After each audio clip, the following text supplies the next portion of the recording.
Chapter 142. The sun was setting in the west. This huge team of more than 2,000 people finally arrived at the east side of Chang'an City. In the team, there were handsome and energetic generals, tall and heroic dukes, well-trained soldiers in bright armor, simple but powerful family generals, ragged and dispirited bandits, and even more strange was that there was a team of strong men carrying a white horse. Of course, there was also a pair of adulterous couple, who were holding hands and showing off their affection to the crowd. That's right, at least that's what Cheng Chumo thought to himself about Li Zixuan. The white horse that was being carried was the horse that was stabbed by vines on the way to Xiaofan stockade village by Li Zixuan. Li Zixuan spent money to hire 10 relatively young Qing family guards to carry the horse back home. At that time, these men refused to take the money. Later, Li Zixuan said, "If anyone dares not to take the money, I will pay a few children to pee in front of your door every day." The 10 guards wiped away the cold sweat on their foreheads and hurriedly took the money from Li Zixuan. They secretly thought that this young master was truly rich and willful. However, this way of thinking was truly too immoral. Han Yushi looked at the familiar Yanxing Gate and felt that it was a lifetime ago. During the few hours when she was taken away, she was frightened all the way. She was afraid that the bandits would ruin her innocence and she was prepared to die to protect her innocence. Later, when she was full of despair, Li Zixuan went deep into the village alone to save her.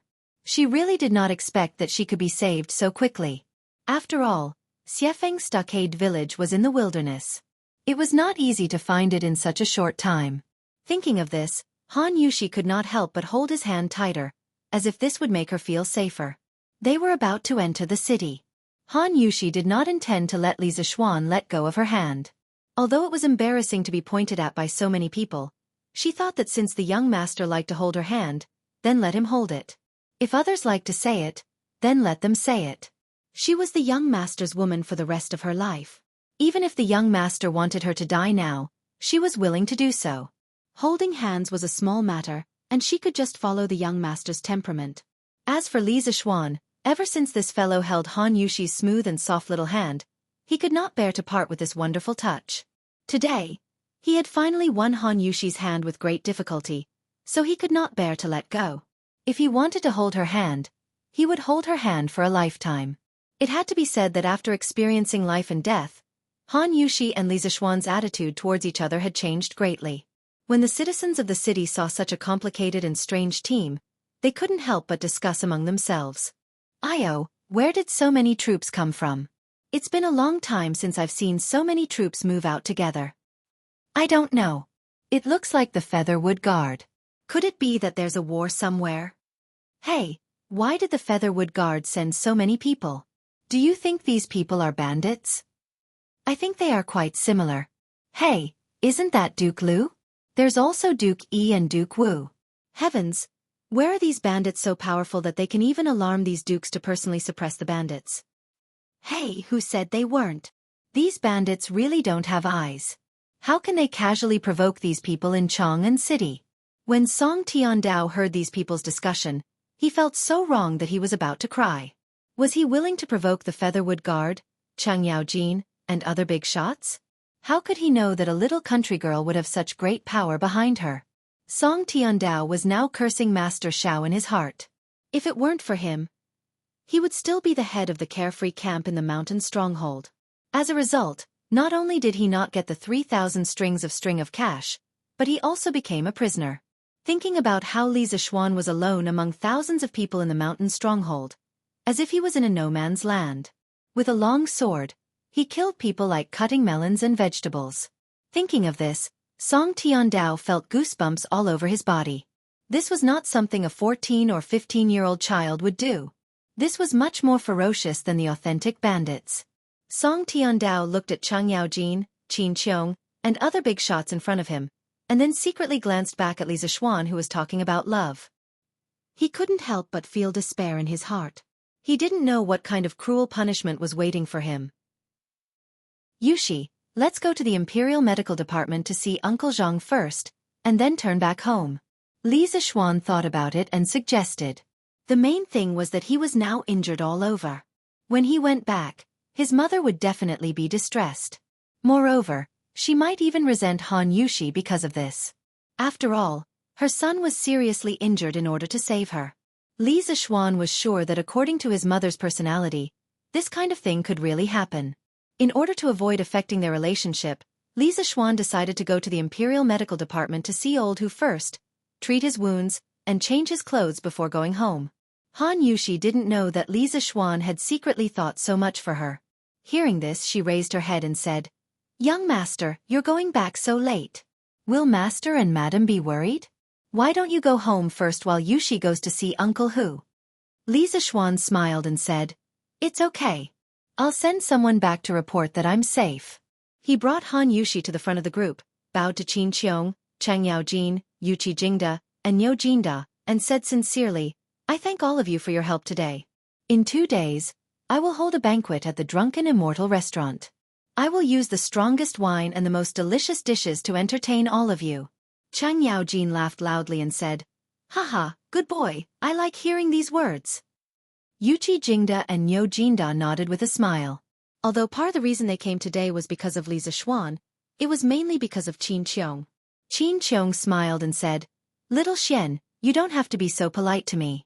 Yushi is my adopted daughter. You went to save her alone. I should thank you." Li Zixuan repeatedly said that he didn't dare. He thanked Dugu Xian again and asked him to investigate the person behind this group of bandits.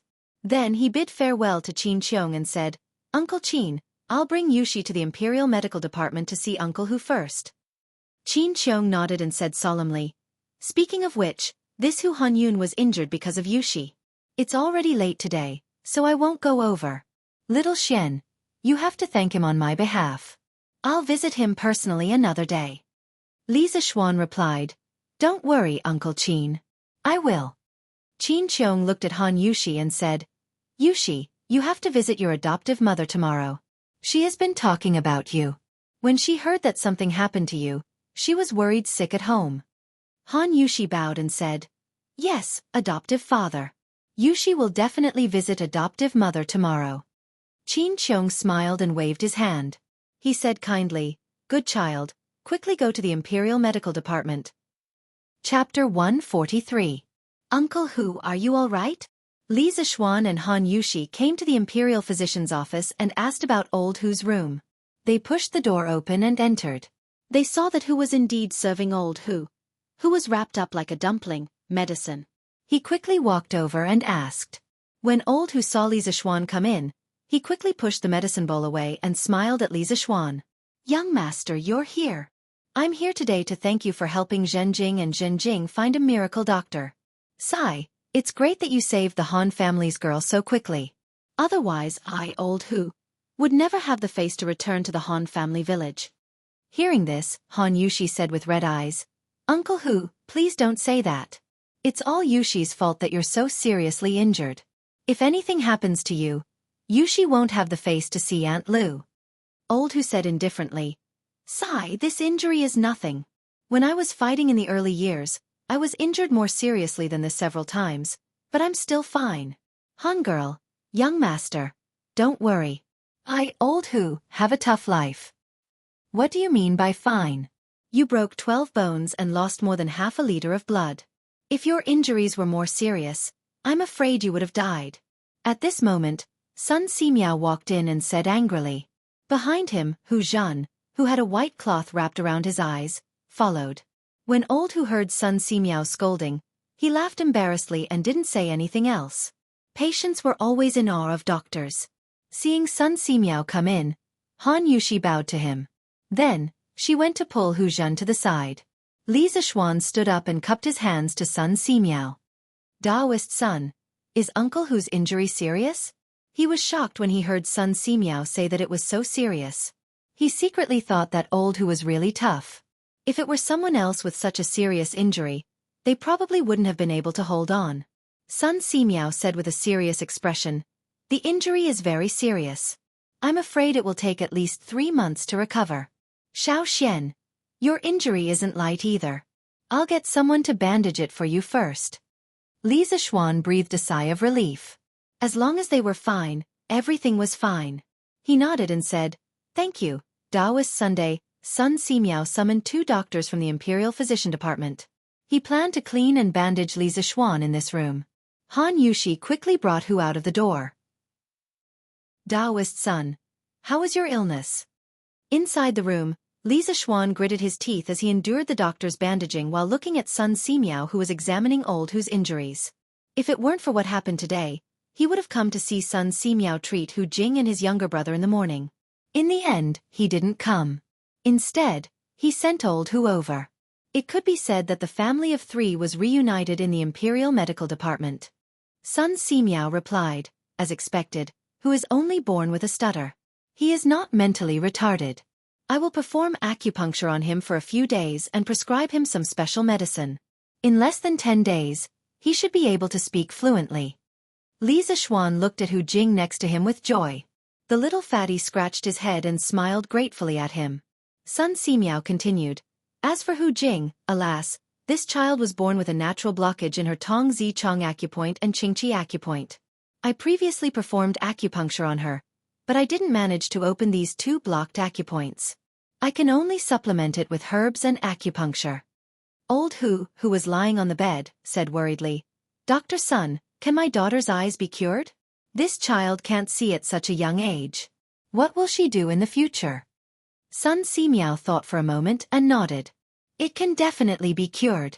As the saying goes, a rope can cut a wood, and dripping water can penetrate a stone. Her blocked acupoints are not unbreakable, but it will take a lot of time to cure her eyes. Old Hu's eyes widened in surprise.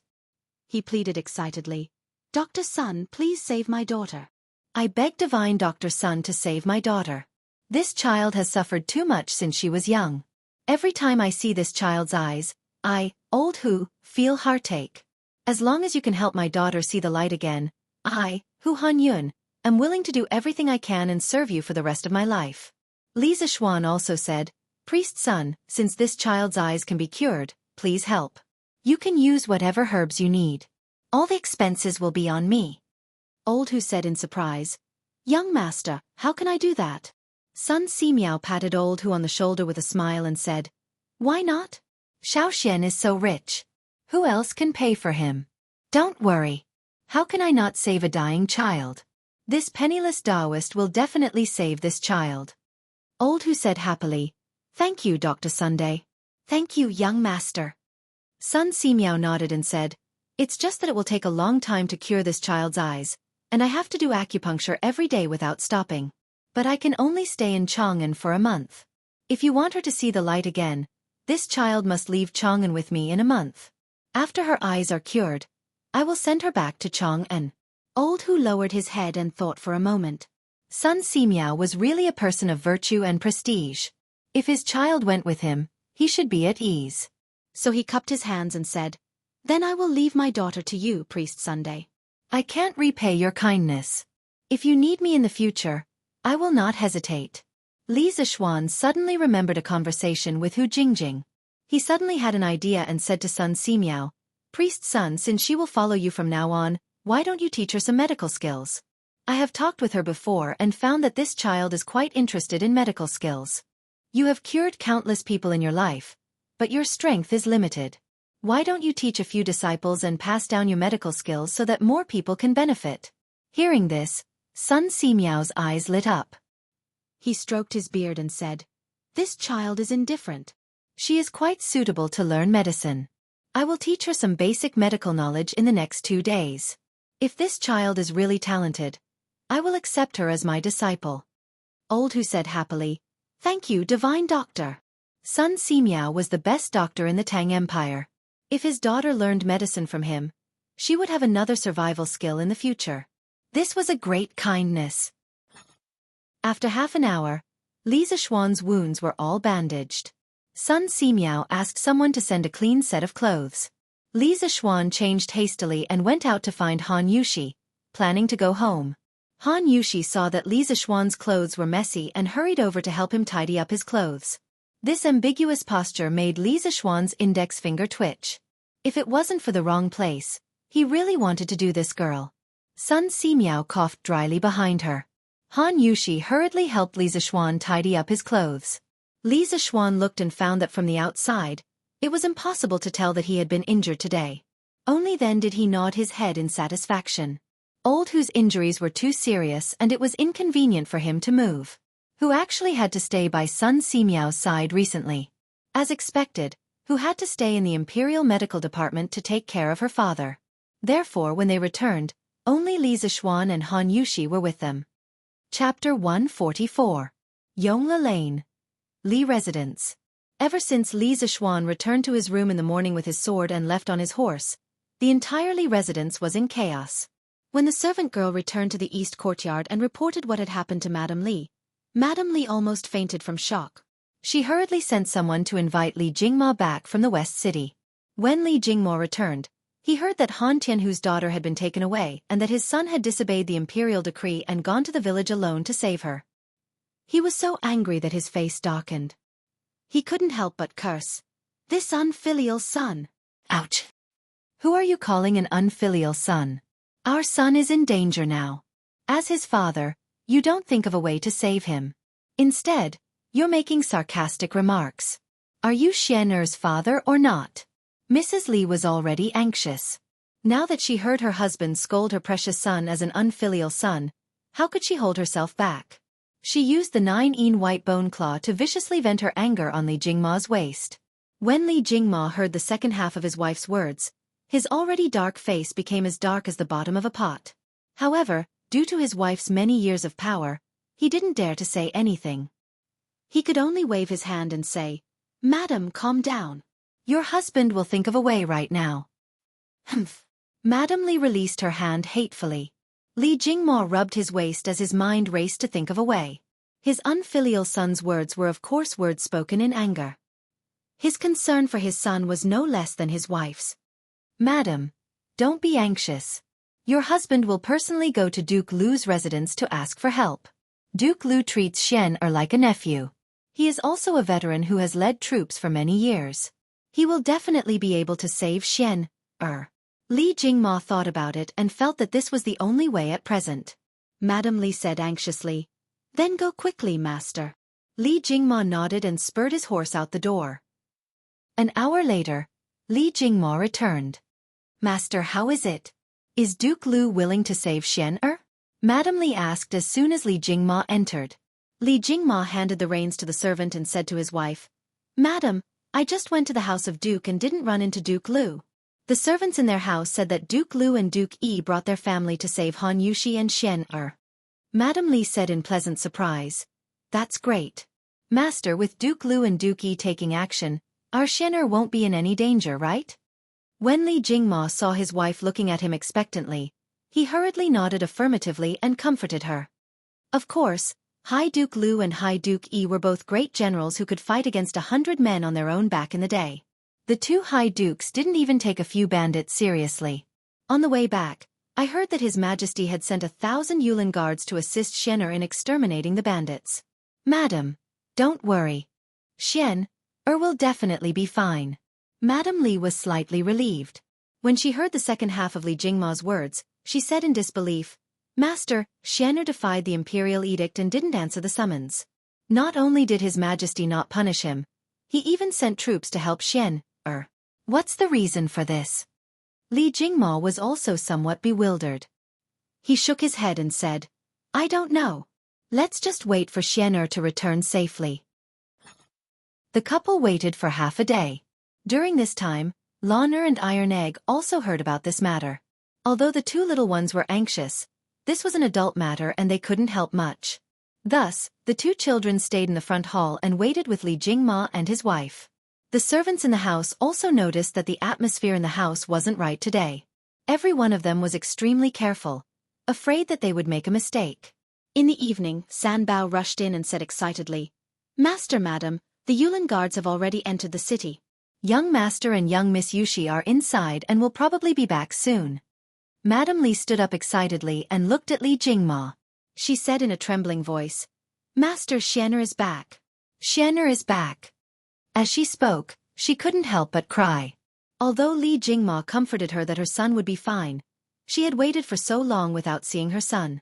God knew how much suffering she had experienced as a mother. Now that she finally heard the news of her son's safe return, her suspended heart finally settled.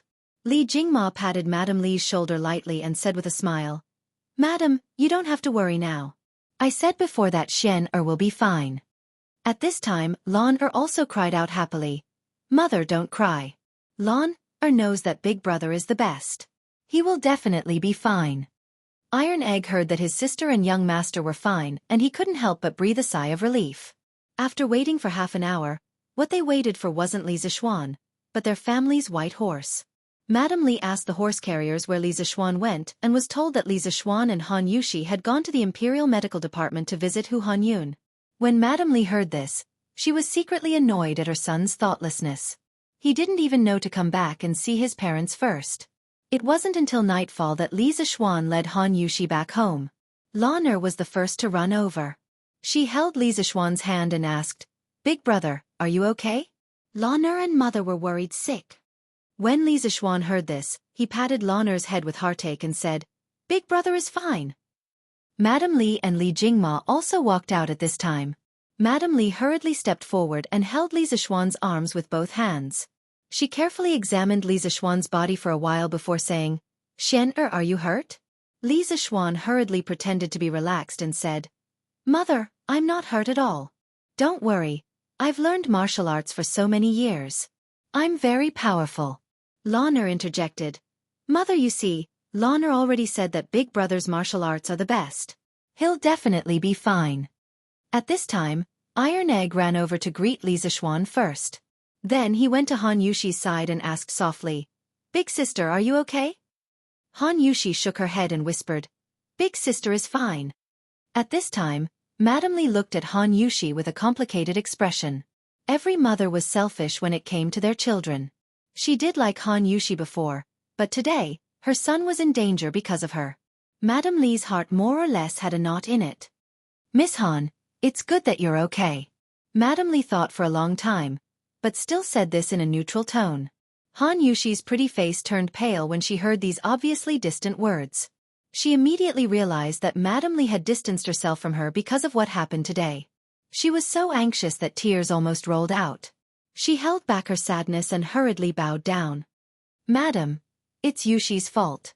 Yushi caused young master to be in danger. Yushi has let master and madam down. Li Zixuan also heard the coldness in his mother's words. He secretly thought that it was a good thing that he went to the Imperial Medical Department first.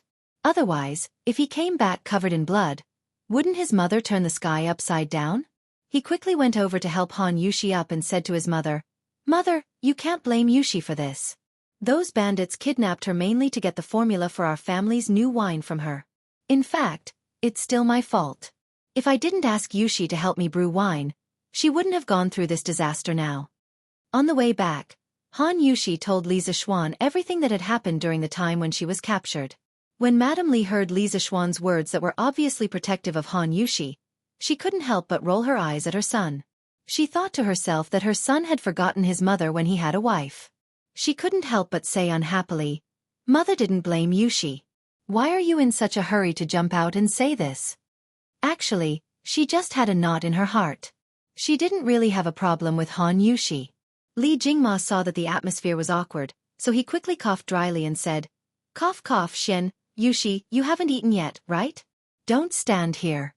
Go in, madam. Go in too. Cough cough. Lon also chimed in.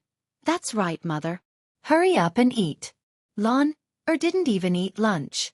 She's hungry and thin. Madame Li couldn't help but laugh. She poked Lon's forehead with her finger and said angrily, You little girl, you only know how to eat. Chapter 145. Yunchi Building. Private Room. Bang! You dog, Han Yushi is Qin Qiong's adopted daughter. Why didn't you investigate clearly? Now, not only did you not get the formula, but you also made enemies on all sides. This time, I'm in big trouble because of you. The second young master of the Wang family was no longer as calm and composed as before. At this moment, his eyes were spitting fire and he was like a mad demon. Although the great expert Xiao Ying's head was broken, he still did not dare to make any movements. He could only let the blood roll down from his forehead and down his cheeks. In fact, he felt wronged in his heart. Han Yushi had just become Qin Qiong's adopted father. How would he know? Young master, Xiaoying wanted to explain, but the young master waved his hand and said with a dispirited face, It's over, it's all over. This time we have offended almost half of the forces of the imperial court and the military. It seems that this young master will directly lose the qualification for this family trial. Azure Dragon Lane. Young master, this is what happened. The Yulin Guards, the Eastern Palace Guards, Duke Lu, Duke Yi, Duke Wu, and General Niu all came together. In the end, of the 1,128 bandits of the Bloody Wind Stockade, except for the 82 who were killed by Li Zixuan, the rest were captured by the Yulin Guards. Li Zixuan was slightly injured, and Han Yushi was safe and sound. In an exquisite room, Lang Yuyao was reporting to Wang Renbiao in detail what happened during the day in the Bloody Wind Stockade. Wang Renbiao gasped after listening. First, he was shocked by the relationship between Li Zixuan and the military leaders in the imperial court. Second, he was shocked by Li Zixuan's shocking fighting strength. Alas, in order to defeat me, my second brother actually came up with such a stupid idea. I'm afraid he can't stay in Chong'an anymore. I'll write a letter and tell my father everything. As for my second brother's punishment, I'll let the family make the decision. But this time, it's all thanks to you. If you hadn't told Li Zixuan Han Yushi's location, I'm afraid that Han Yushi would have already met with misfortune. If that happened, it wouldn't be easy to deal with this matter. Our Wang family would also have offended too many powers because of this. Although the Wang clan was one of the 5 clans and 7 watch clans and had a deep foundation, if they were to directly go against these high-ranking military bigwigs, the Wang clan would not be able to withstand it. At this time, the 5 families did not have an absolute advantage in the imperial court. The first reason was that the Guanlong military group was still very powerful at that time. The second reason was that the emperor wanted to suppress it. The third reason was that the imperial examination system was vigorously implemented, which led to the appearance of many concubine court officials. Their only advantage at this time was the public opinion of the world and their unparalleled right to speak as a landowning household. Lang Yuyao shook her head and continued, the Jianghu expert second young master recruited, Flying Snake, was also killed by Li Zixuan with a single sword strike. Li Zixuan's combat strength is infinitely close to the Grand Master level. If young master wants to be his enemy in the future, you must be careful. Xiaofan heard the news before the imperial court's army arrived and fled in advance. Wang Renbiao said in surprise, Li Zixuan is actually that formidable? This young master really did not expect it. But Yao, why do you always think that I will become enemies with Li Zixuan? I am currently working with him, so you shouldn't always look at things based on your personal grudges. Lang Yuyao was still expressionless. She said coldly, young master, Yuyao is not saying this because she hates Li Zixuan. Yuyao is just relying on her intuition that young master and Li Zixuan will become enemies in the end. Wang Renbiao asked curiously, oh? Why is that? Lang Yuyao replied, because young master and Li Zixuan are both equally outstanding people. Wang Renbiao. After a while, Lang Yuyao broke the silence. Young master, Li Junxian personally led a group of 100 cavalry out of the city today. Yuyao guesses that it is very likely to be to investigate second young master's kidnapping of Han Yushi. Wang Renbiao's expression became unprecedentedly grave. He stood up and said, it seems like second brother, the mastermind behind the scenes, will be exposed soon. This won't do. If I want to save second brother's life, I'm afraid that I'll have to have my father personally make a trip to Chong'an. Yao grind the ink. I'll write a letter right now. Lang Yuyao frowned unwillingly. Second young master was against young master before. Why are you still helping him now? Wang Renbiao scratched Lang Yuyao's nose in amusement and sighed. Although he doesn't treat me as an older brother, I have always treated him as a younger brother. Lang Yuyao's face turned slightly red. She still said unhappily, young master is so magnanimous, but second young master will definitely not remember your kindness. Wang Renbiao smiled and shook his head, not replying. Taiji Palace. It was still brightly lit. Paying respects to your majesty. Li Junxian bowed. Li Er nodded and asked, Junxian, have you found out who ordered these bandits? Replying to your majesty, according to this general's investigation, the person who contacted the bandit leader Song Tiandao is called Xiaofan, the shopkeeper of Yunqi Pavilion. He intended to kidnap Han Yushi to obtain the recipe for immortal intoxication and gentle softness. The owner of immortal intoxication is Wang Rennie, the bastard son of Sui Province's governor Wang Yu. His birth mother is Cui Qinfang of the Cui family of Qinghe. When Wang Yu married Princess Tong An, Li Yuan was only a duke and had not yet started a rebellion. At that time, Princess Tong An was still not a princess. Thus, it was not against the law for Wang Yu to take a concubine. After hearing Li Juanxian's report, Li Er frowned deeply. He said unhappily, "Under the feet of the Son of Heaven, this Wang Rennie actually dared to collude with bandits and kidnap Xu Bao's adopted daughter. He is truly audacious." Moreover, immortal intoxication and gentle softness have already become the imperial wine of the palace. Wang Rennie dared to dream of getting his hands on them? I would like to issue an edict to ask Wang Yu how he disciplined him. If Wang Rennie was here, he would definitely cry out that he had been wronged. Firstly, he did not know that Han Yuxi was Qin Qiong's adopted daughter. Secondly, he did not know that immortal intoxication and gentle softness were the imperial wine of the palace.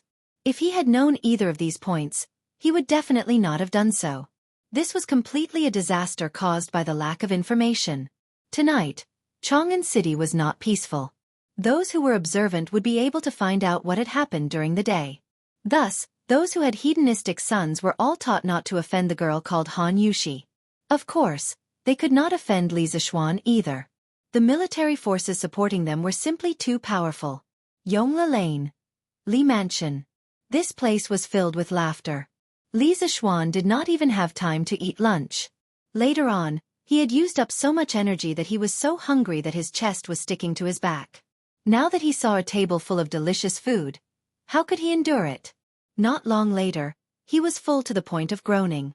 Just as he was about to go outside for some fresh air and digestion, he heard Li Jingma say, "Xian, sleep early tonight. You still have to attend the morning court tomorrow."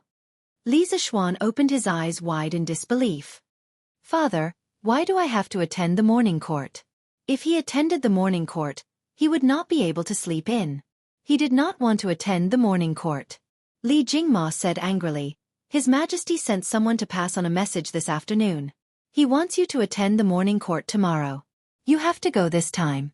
You disobeyed the edict today. Later on, you will have to write a memorial to ask for forgiveness.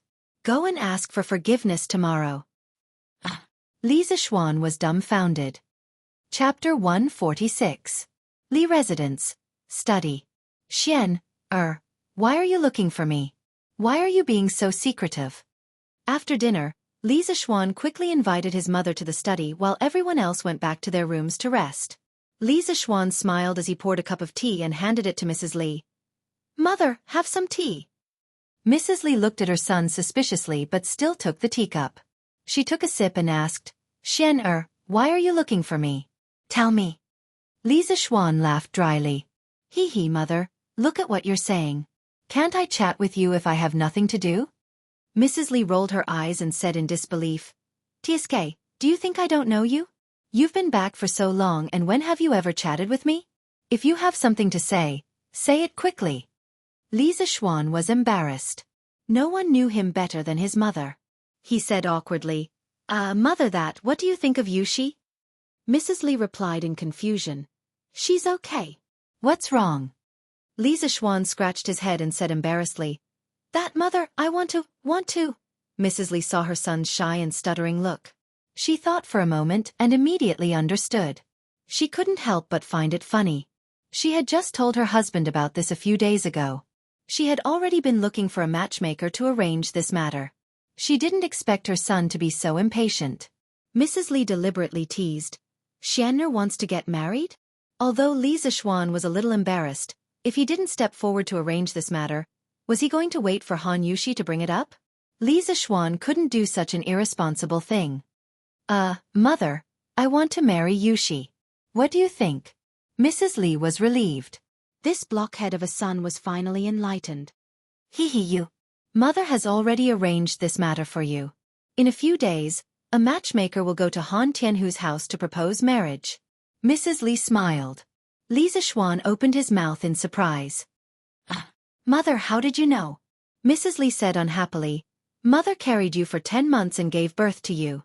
How could mother not know what you're thinking? You just have to stay at home and wait for your bride to come in." Li Zishuan was also very happy that his mother was so considerate. He smiled and said, Thank you, Mother.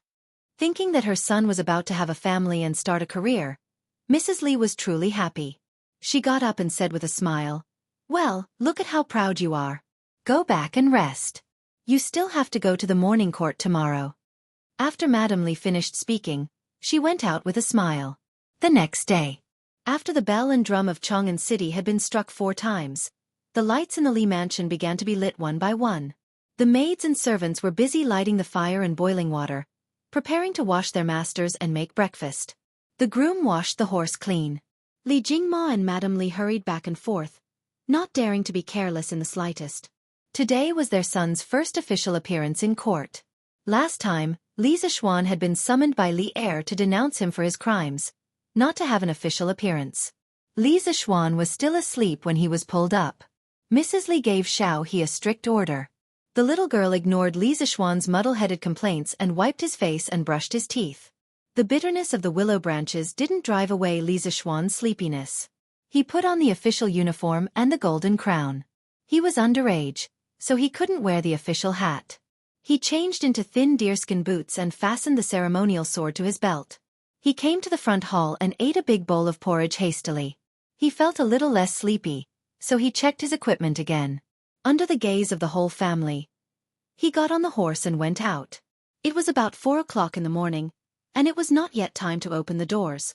The entire market was quiet, and a cold crescent moon was hanging in the sky. Shouldn't they be lying on their beds and sleeping comfortably at this time? Li Zixuan couldn't help but criticize the inhumane morning court again. After a long time, the gate was finally opened. Li Zixuan got on the horse and went out of Yongle Lane to Vermilion Bird Avenue. He saw soldiers patrolling the streets, but no other officials passed by. After checking his identity, the soldiers of the warden's office saluted in unison, leaving 2 carrying huge lanterns to lead the way. Taiji Palace was in the north of the city. It was built against the mountain, facing the south with its back to the north. This was the privilege of the imperial family. Of course, it wasn't a big deal for ordinary people to live in the north. Li Er didn't have to care about this. He arrived at the imperial city. From a distance, he saw the brightly lit gate and a crowd of people. They cupped their hands in greeting and chatted amiably. But whether they were smiling sincerely or hiding a knife in their smile, he couldn't tell. Li Zixuan saw the civil and military officials were divided into 2 groups, clearly separated. He was in a dilemma. He didn't know whether he was a civil official or a military general. Chang Yaojin came over to solve the problem. He patted Li Zixuan's shoulder vigorously and said in a rough voice, "You brat, why aren't you coming with me? What are you waiting for? Don't tell me you want to join that group of scholars?" Chang Yaojin ignored the angry glares of Feng Xianling, Zhang Sun Wuji and the other civil officials. He slowly pulled Li Zixuan into the military general group. Li Zixuan argued fiercely in the imperial court last time. He fought with Yuan Wendao and Wei Zhang and was finally conferred the title of Baron Lantian. All the military generals knew him. Besides, after the big commotion in Chang'an yesterday, everyone had a direct understanding of Li Zixuan's connections in the military. They knew that this young man shouldn't be offended. So they all nodded kindly to Li Zixuan. Li Zixuan was just a loser in his previous life. He had never been an official and wasn't good at socializing. But he adhered to the principle that people shouldn't be offended by too much courtesy. He bowed respectfully to all the big shots. After 1 round, his face muscles were stiff from smiling and his neck was sore from nodding. Then he returned to Chang Yaojin, Qin Qiong and the others. Li Zixuan went to Qin Qiong and whispered, "Uncle Qin, I didn't answer the summons yesterday. Will His Majesty punish me today?" He heard that Han Yushi was in trouble yesterday and his heart was in a mess. He didn't have time to care about Li Er's summons. Later, when he returned home, he felt a lingering fear. In his previous life, he had seen many historical dramas. In them, it was said that disobeying an imperial decree was a serious crime. So he was very uneasy now. Qin Qiong stroked his beard and smiled. "It should be fine. Yesterday, His Majesty heard that you disobeyed an imperial decree and was indeed very angry. But later, His Highness the Crown Prince and I mediated between them. His Majesty then calmed down. Today, he shouldn't punish you too much. In fact, disobeying an imperial decree depended on the situation. There was no such thing as disobeying an imperial decree in the laws of previous dynasties. This was a general term for such crimes. 9 familial exterminations wouldn't be used easily. Even the most violent monarchs would use it carefully.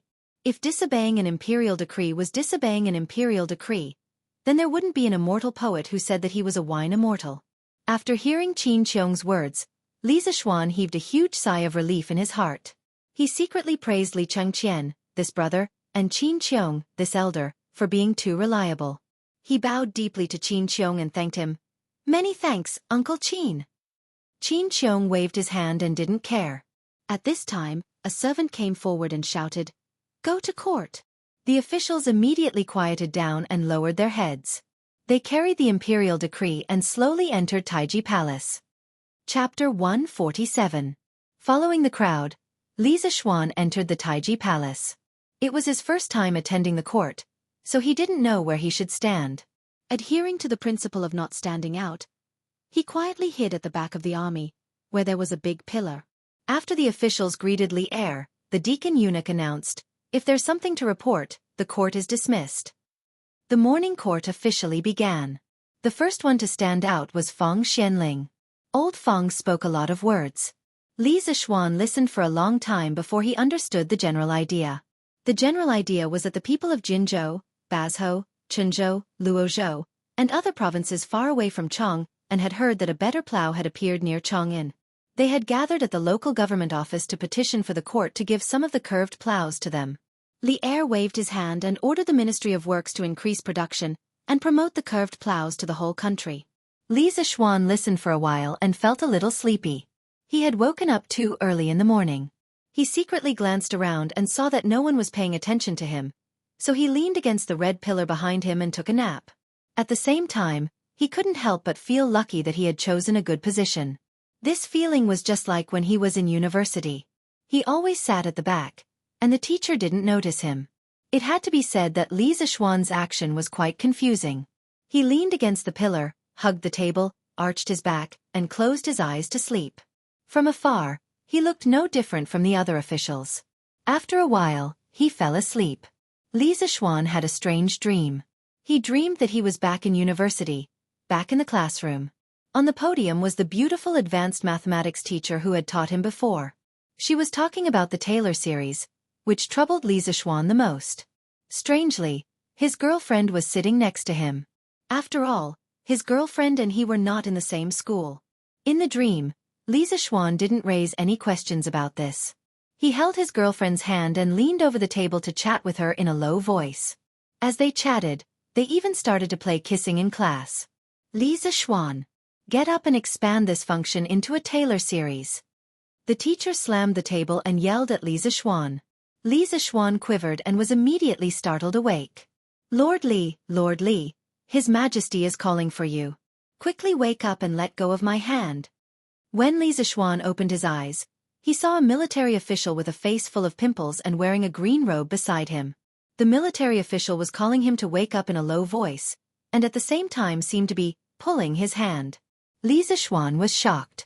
He lowered his head and saw that the hand of his girlfriend in his dream was actually this person's dog paw. No wonder it felt wrong. He felt a chill in his heart and hurriedly threw away the military official's hand. With a face full of fear, he took 2 steps back. At this moment, Li Er's slightly angry voice came from above. "Lan Tianju? I asked you a question, why aren't you answering?" All the officials in the hall looked over. Li Zishuan knew that things were not good. Old Li was going to mess with him. Li Zishuan walked forward while thinking of a countermeasure. After a while, he came to the front of the officials and bowed to Li Er. "Your Majesty, when I was listening to Your Majesty's teachings, I felt as if I was bathing in the holy light. In my mind, I couldn't help but think of the red sun rising, its great light, the magnificent scene of the river flowing out of the water. Your Majesty's words were like pearls, and every sentence contained the truth of heaven and earth. I was meditating and was a little distracted, so I didn't hear what Your Majesty said. I am guilty, Your Majesty. Please punish me." Chang Yaojin widened his eyes and looked at Li Zishuan as if he was looking at a monster. He thought to himself, "Good boy, your skin is so thick. It's almost as thick as mine."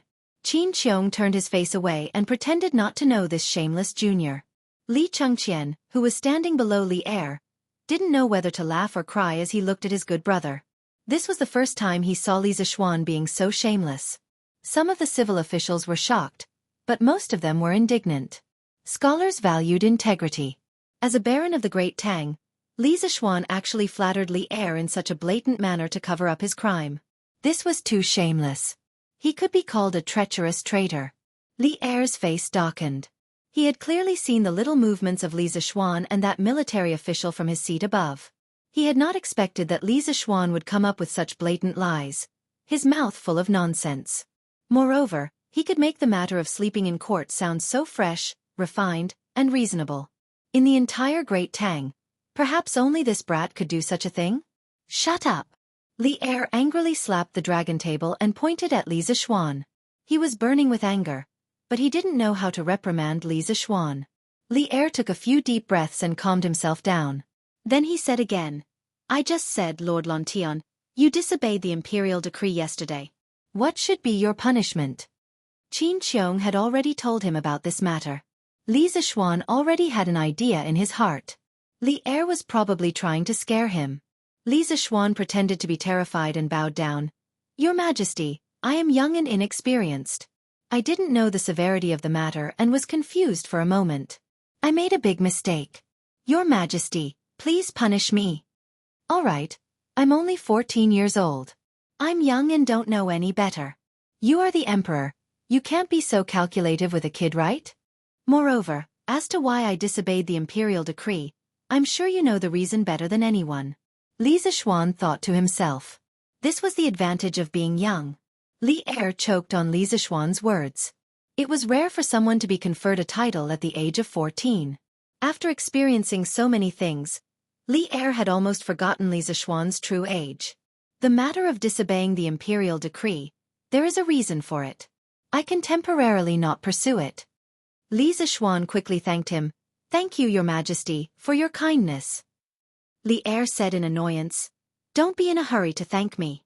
I haven't finished speaking. A few days ago, I heard that you made immortal drunken wine and gentle village, as well as red braised meat, red braised lion's head, and other dishes."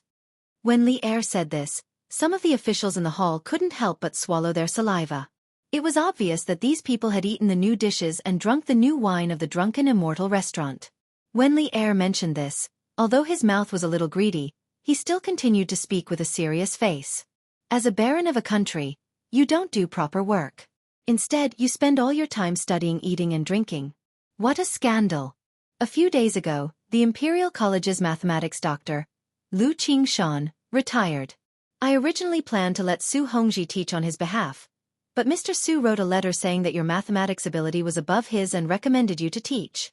After much consideration, I have decided to appoint you as the Imperial College's mathematics doctor. You will take up the post tomorrow."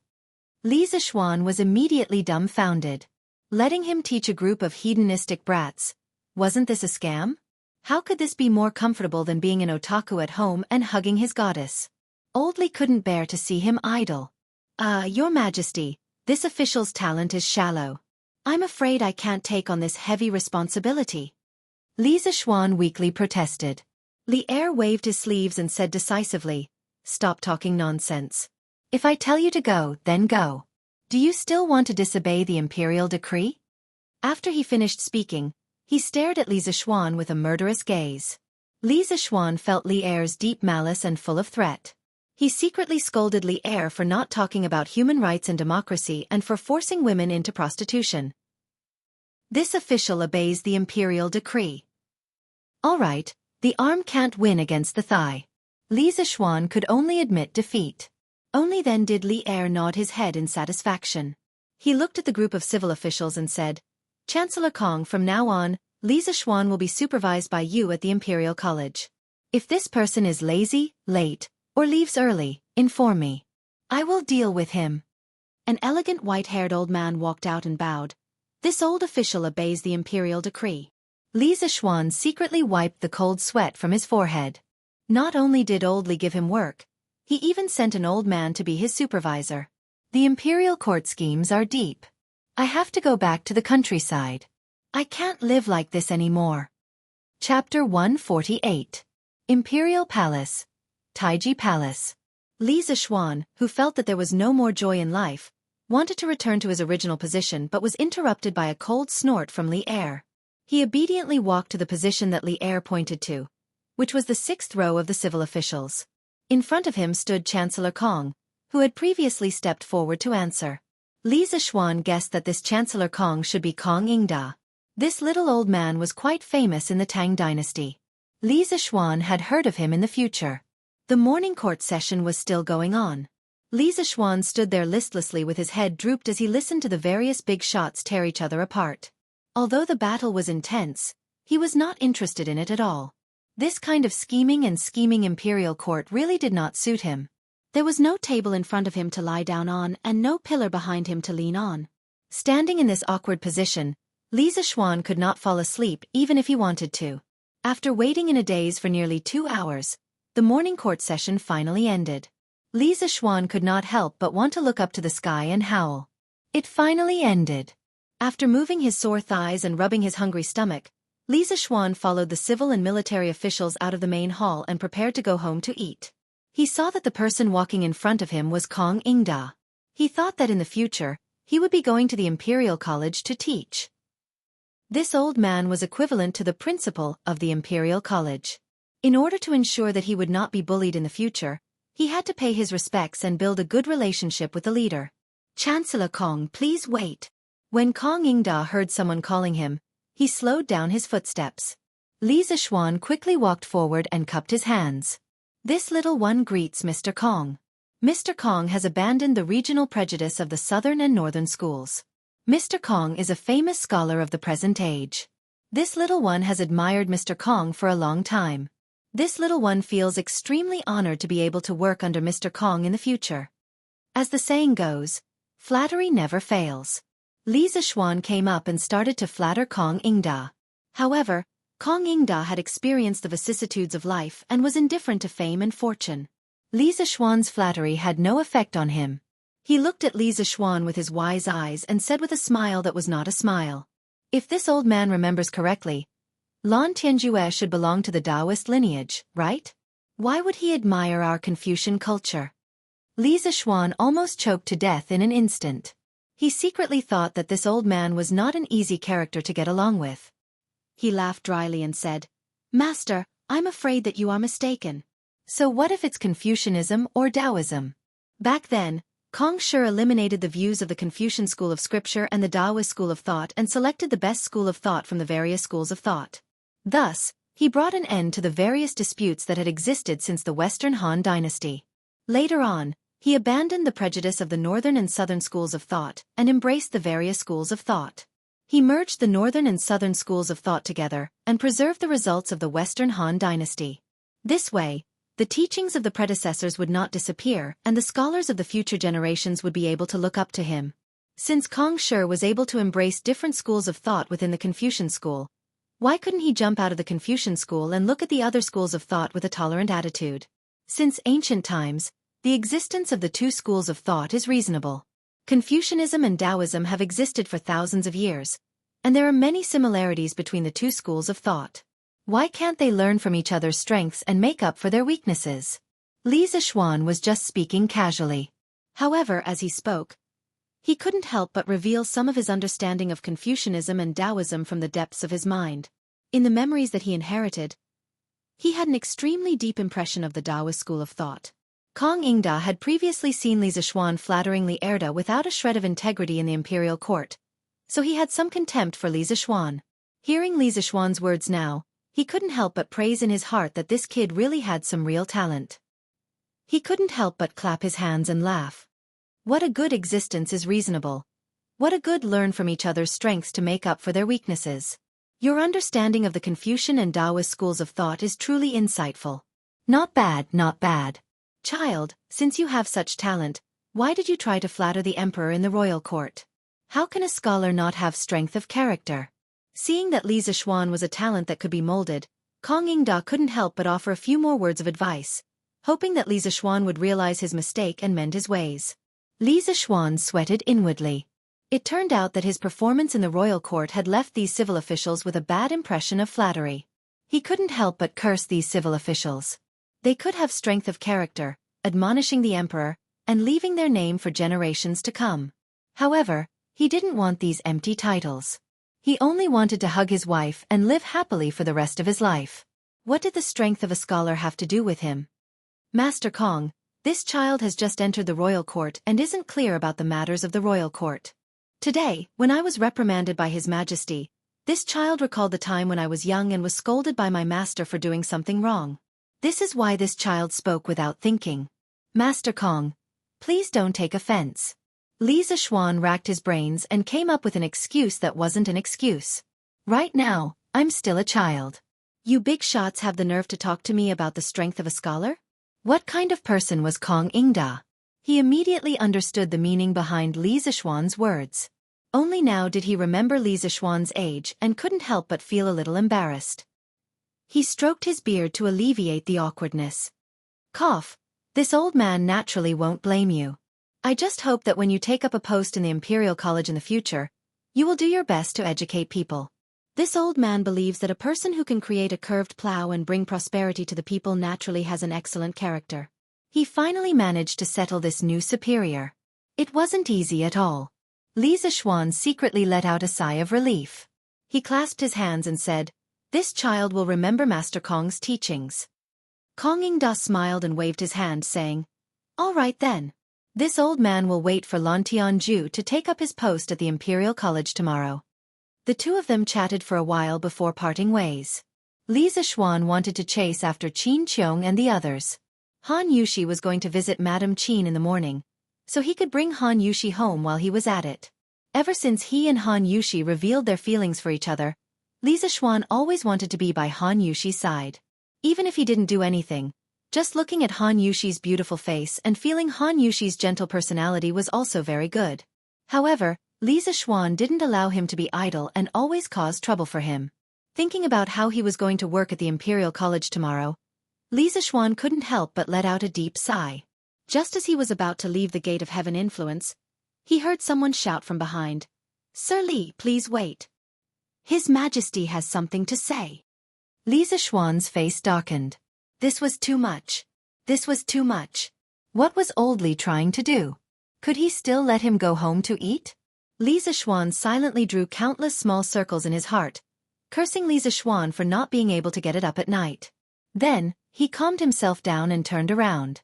When the servant ran over, Li Zishuan's expression had returned to normal. He asked, "May I ask why His Majesty is looking for me?"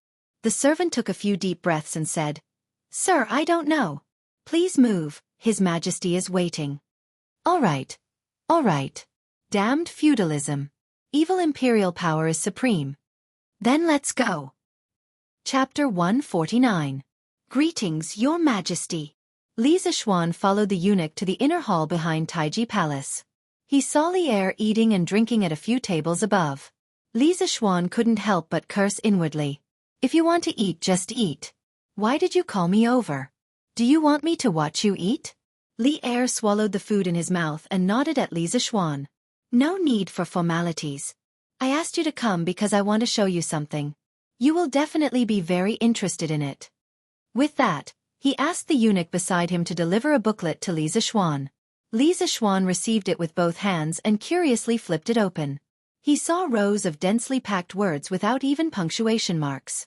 Li Zishuan forced himself to endure the discomfort and read on word by word. After reading half of it, Li Zishuan finally understood that what was written on it was actually the investigation report of the kidnapping of Han Yushi yesterday. Li Er was right. Li Zishuan was really interested in this. Yesterday's matter wasn't over yet. The mastermind behind the bandits still hadn't been caught. He perked up and finished reading the entire booklet. Then, he returned the booklet to the eunuch. He was extremely shocked. Yunshi Restaurant hired bandits to kidnap Han Yushi in order to obtain the new wine formula. This was within Li Zishuan's expectations. It was just a matter of interest. What he really didn't expect was that Yunshi Restaurant's owner was Wang Rani from the Wang family of Taiyuan. Although the booklet didn't mention the relationship between Wang Rani and Wang Ranbiao, Li Zishuan could roughly guess it.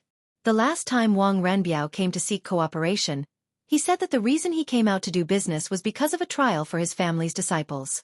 Then, the relationship between Wang Rani and Wang Ranbiao was obvious. Even if they weren't brothers, they were probably close family members. Li Zixuan's expression was uncertain. He had a good impression of Wang Ranbiao before, which was why he cooperated with him. However, he didn't know what role Wang Ranbiao played in this matter. Are you done reading? Is there anything you want to say? Li Zixuan wiped his mouth and asked casually as he looked at Li Zixuan's changing expression. Li Zixuan bowed and said, Your Majesty, I would like to know how Your Majesty intends to deal with these bandits and the person behind them. Li Er said indifferently, Han Yushi is Xu Bao's adopted daughter. These lawbreakers should be severely punished. The bandits of the Bloodwind Stockade gathered in the mountains and committed many illegal acts. The bandit leader should be beheaded in public. As for the other accomplices, they should be exiled or dismissed. I have already ordered the Supreme Court to arrest the shopkeeper of the Yunqi restaurant. As for Wang Rani, how do you want me to deal with him? Li Zixuan thought for a moment, then spat out a word with a cold expression. Kill. Anyone who dared to touch his woman, no matter who it was, would have to pay the price. Even though the Wang family was a 1,000-year-old clan, he could easily get a few carts of gunpowder and raze the entire Wang family to the ground. Moreover, Wang Rani was only one person. He could not represent the entire Wang family. Li Er raised his eyebrows and said angrily, You are really a newborn calf that is not afraid of tigers. The Wang family is a rich and powerful clan. Wang Rani's birth mother is from the Cui family in Qinghe.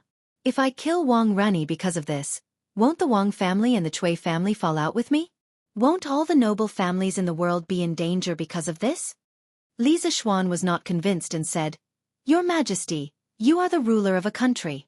Our Tang Empire has many fierce generals. How can we be afraid of these aristocratic families? Li Er stared and said, How dare you? The affairs of aristocratic families are not as simple as you think. How much do you know?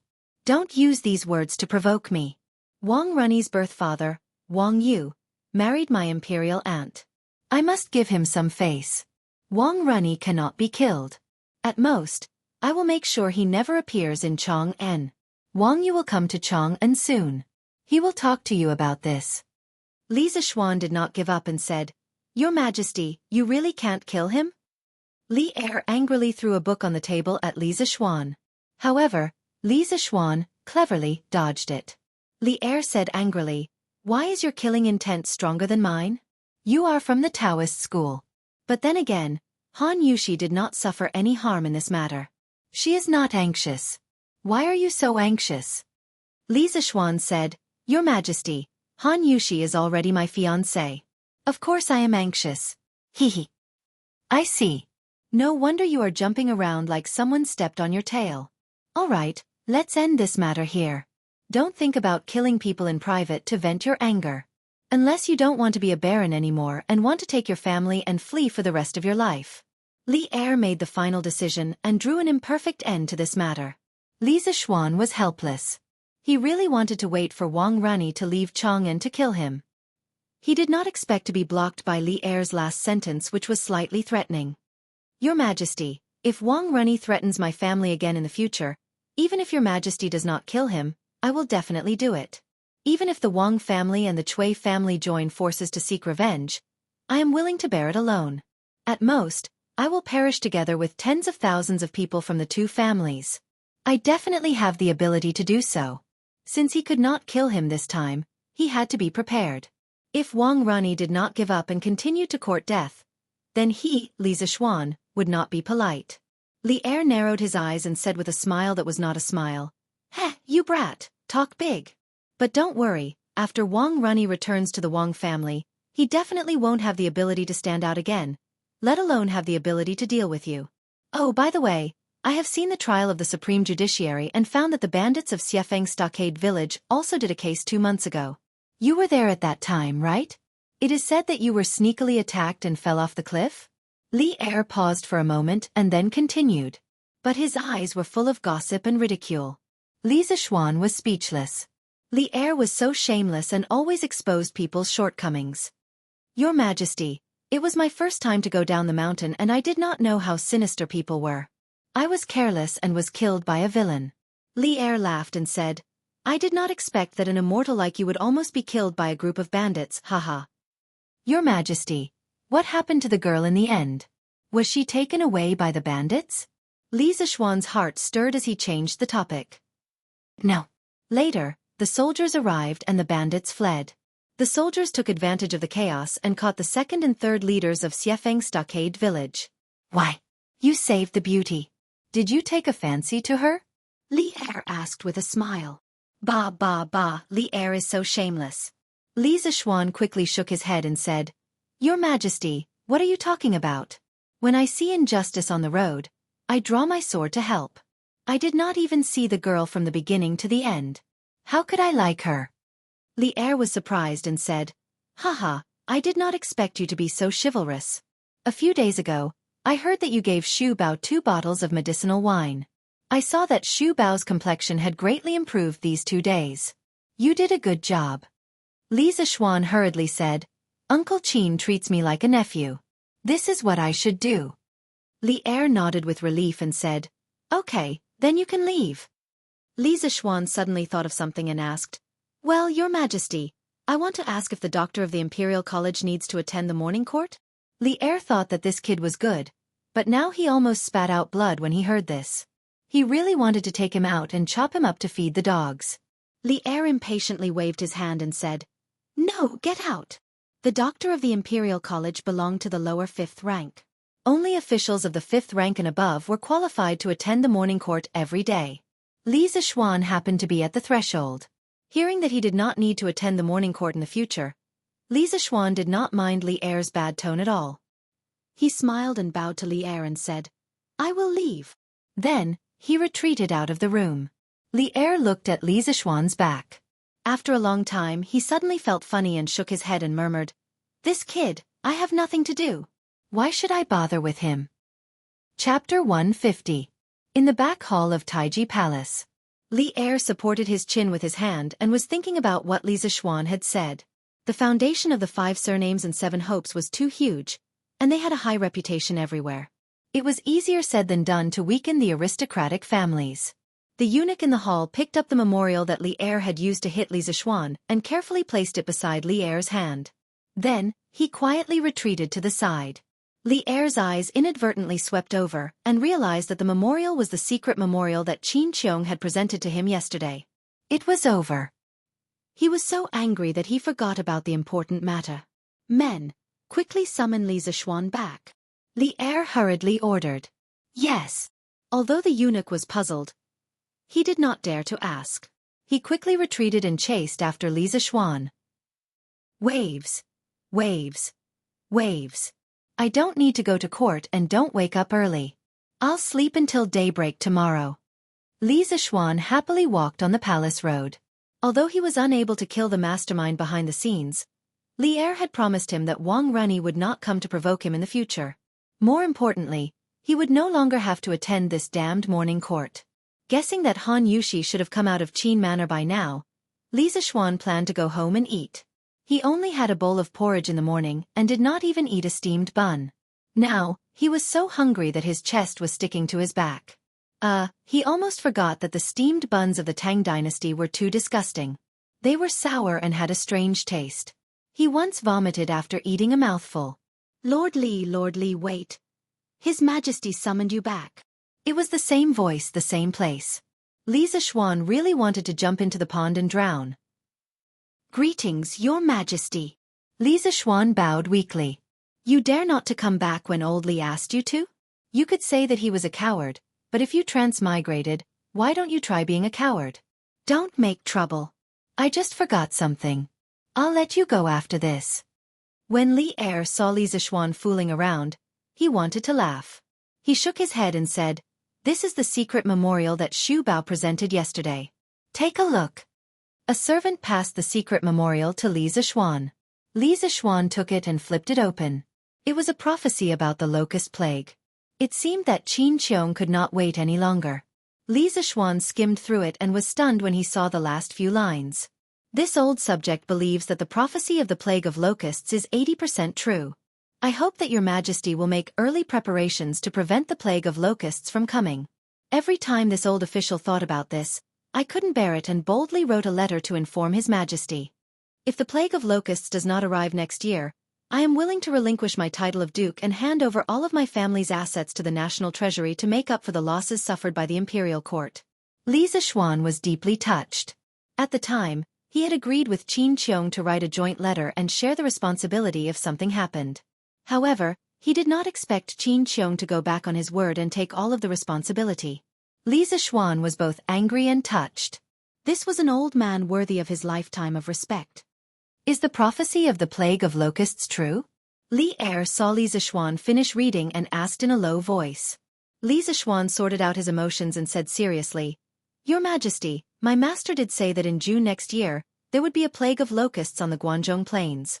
I have never doubted my master's word since I was young and am willing to vouch for it. If the plague of locusts does not arrive next year, I am willing to relinquish my title and hand over all of my family's assets to make up for my sins. However, Your Majesty, for the sake of the millions of people in the world, please believe in this prophecy and make early preparations. Since Qin Qiong had bet all of his assets on this prophecy, Li Zishuan had nothing to be afraid of. He had time traveled to the Tang dynasty. Although he had invented some new things, they were not enough to change the course of history, let alone the timing of a natural disaster like the plague of locusts. The plague of locusts next year would definitely arrive as scheduled. When Li Er heard this, he was slightly surprised. He did not expect Li Zishuan, a person who did not want to suffer losses, to say such words that were obviously harmful to him. This made him take this prophecy even more seriously. Since Xu Bao and you are so sure, then I will believe in this prophecy. However, even if I know that there will be a plague of locusts next year, what can I do? Last year, the Turks emptied the Chong and local government's treasury. The imperial court will not be able to take out so much money to store food for millions of people in advance. When Li Er mentioned the Turks, he could not help but hit the table with hatred. Li Zishuan was silent. The Wei River alliance was indeed a mark of shame on the Tang dynasty. However, in less than 2 years, Li Er would be able to wash away the shame. He thought for a moment and said, Your Majesty, people only store food in advance to survive the plague of locusts. Why did no one think of controlling the plague of locusts? Li Er frowned and said, Control? Since ancient times, there have been countless plague of locusts. Why have I never heard of a way to control the plague of locusts? Li Zishuan said embarrassedly, Your Majesty, do you still remember the 150,000 chickens I raised in the Han village and Plum village? Li Er widened his eyes and said in disbelief, Do you want to use these chickens to control the plague of locusts? But when the plague of locusts comes, the locusts will be overwhelming. How can your chickens eat all the locusts? Li Zishuan smiled and said, Your Majesty, don't underestimate the ability of chickens to hunt locusts. I once read a book. It said that an adult chicken can eat up to 300 locusts a day. At that time, I estimate that 20 to 30 chickens can almost guarantee that there will be no locusts in 1 acre of land. Since you don't believe me, then let's use data. Anyway, I have said the same thing more than once. Li Er was also a well-read and cultured person. He frowned and said in disbelief, Would there be a book that recorded such a boring thing? Why haven't I seen it before? Li Zishuan choked and said awkwardly, This is the only book left behind by my master. It is long gone. But what I said is true. If your Majesty doesn't believe me, you can send someone to catch a chicken and test it. Li Er nodded thoughtfully.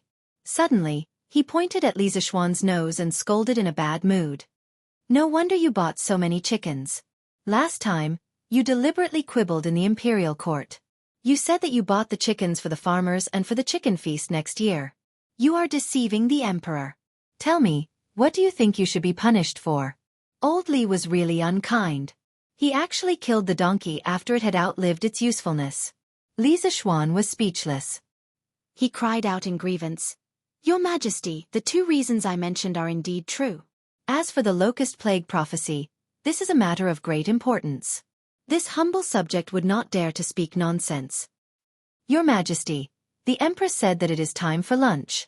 At this time, a delicate palace maid came in and said to Li Er. Li Er nodded. He stood up and said to Li Zishuan, You are a slippery fellow.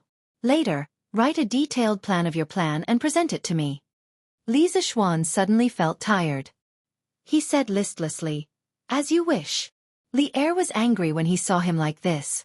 He resisted the urge to slap Li Zishuan on the back of his head. Li Er flicked his sleeves and said, "Okay, then you can go back first." Li Zishuan cupped his hands and left. He complained to Li Er in his heart. "He kept me here for half a day and didn't even eat. How stingy." However, it was better that he didn't stay for lunch. There were so many rules in the palace. If he made old Li unhappy, wouldn't he be looking for trouble? Li Zishuan walked out of the palace quickly. He was afraid that Li Er would send someone to call him back again. He came to the palace gate and found his horse. Li Zishuan tidied his clothes and mounted the horse. He rushed towards Yongle Lane. In the palace, Li Er was on the way to Xinai Court. He said to the servant beside him, "Go and summon Feng Xianling, Du Ruhui, and Zhongsun Wuji to the palace for a meeting in the afternoon." "Yes, your majesty." Chapter 151. Yongle Lane. Li Residence. "Young master, you're back." San Bao, who was guarding the door, quickly ran over to take the reins from Li Zishuan's hands. Li Zishuan nodded and walked in. When he came to the front hall, he saw Han Yushi at first glance. She had indeed returned. Other than Han Yushi, Lan Iron Egg, and his parents, Li Zishuan actually noticed that Han Lijing was also here today. "Oh, Uncle Han, you're here today." Li Zishuan greeted him warmly. Han Lijing stood up and cupped his hands to Li Zishuan. "Young master, you're back. I went to Plum Village yesterday and heard that Yushi was kidnapped by bandits when I came back. I was very anxious, but the city gate was already closed at that time. This morning, I rushed over to inquire about the news. I didn't expect that young master had already rescued my daughter. Young master's kindness to my family is as heavy as a mountain." Li Zishuan waved his hand and smiled. "Uncle Han, you don't have to be so polite. Wasn't this nonsense?" Han Yushi was not only Han Lijing's daughter, but also his own wife. Wasn't it natural for him to save his own wife? Everyone exchanged greetings for a while before Madame Li asked the servant to serve the dishes. During the meal, Li Zishuan told the two elders about what happened in the morning court. Li Jingma was immediately overjoyed. This Imperial College's doctor was a glorious position. Father Li was excited. He ordered the servants to inform the kitchen to add more dishes and called Han Lijing to drink and eat. For a moment, the meal was very lively.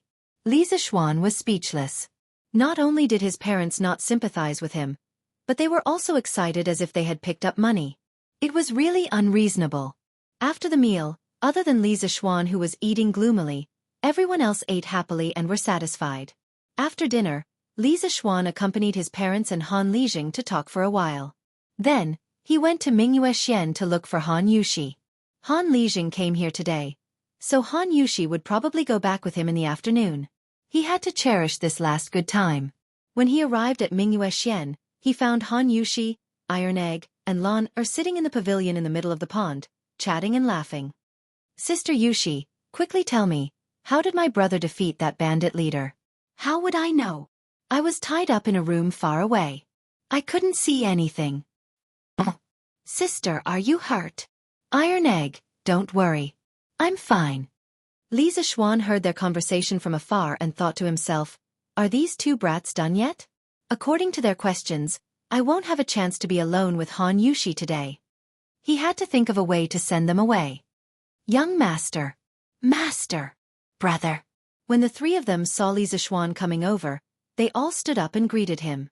Li Zishuan nodded and asked casually, "Well, Iron Egg Lan, have you memorized the previous multiplication table?" "Master, we have memorized it." "Well, have you done the exercises after class?" Li Zishuan put his hands behind his back and looked like a strict teacher teaching his disciples. Master, not yet." Iron Egg scratched his head and said embarrassedly. "Then go and do the exercises after class for the first chapter. I will check it tonight. Tomorrow, Iron Egg, you will go to the Imperial College with me after you finish practicing." Li Zishuan silently gave himself 32 likes for his wit. Since he was going to teach a group of brats, it wouldn't be illegal to bring his disciples along, right? "Yes, master." Iron Egg was a little reluctant. He hadn't seen his sister for a long time. In the morning, he was practicing and listening to classes. In the afternoon, he finally had time to talk for a while, but he couldn't ignore his master's words.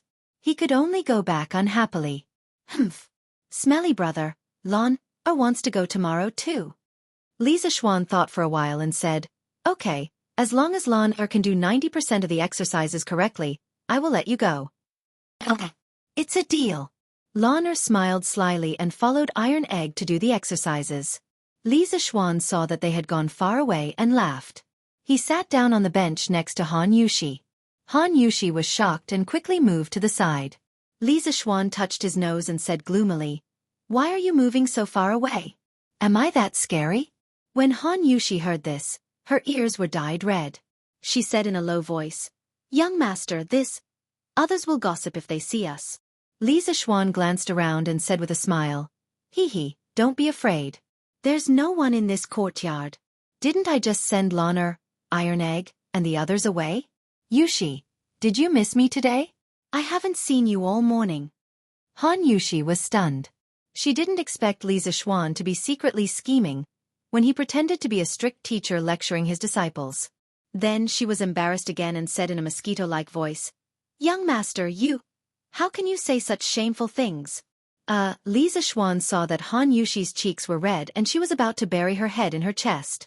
Only then did he realize that he had indeed been a little complacent. This was ancient times. Although the women of the Tang dynasty were more open than the women of the Song and Ming dynasties, they were still not comparable to modern times. However, it was not good for this girl to be too shy. He had to train her slowly when he married her in the future. Yushi, how did you feel when you went to the Qin family this morning? It was impossible to train a shy girl into a modern girl in a day. Li Zixuan had to change the topic. Han Yushi looked up at Li Zixuan and said, well, my foster mother treats me very well.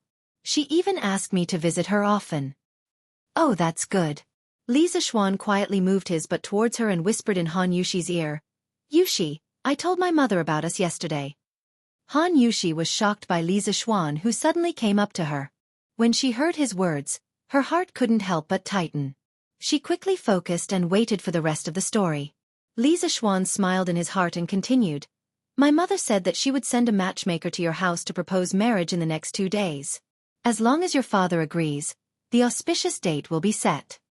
Han Yushi's heart was immediately filled with sweetness. She ignored her shyness and raised her head to look at Li Zixuan affectionately.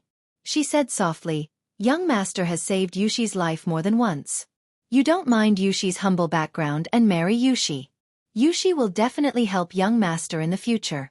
We will never leave each other and follow each other in life and death.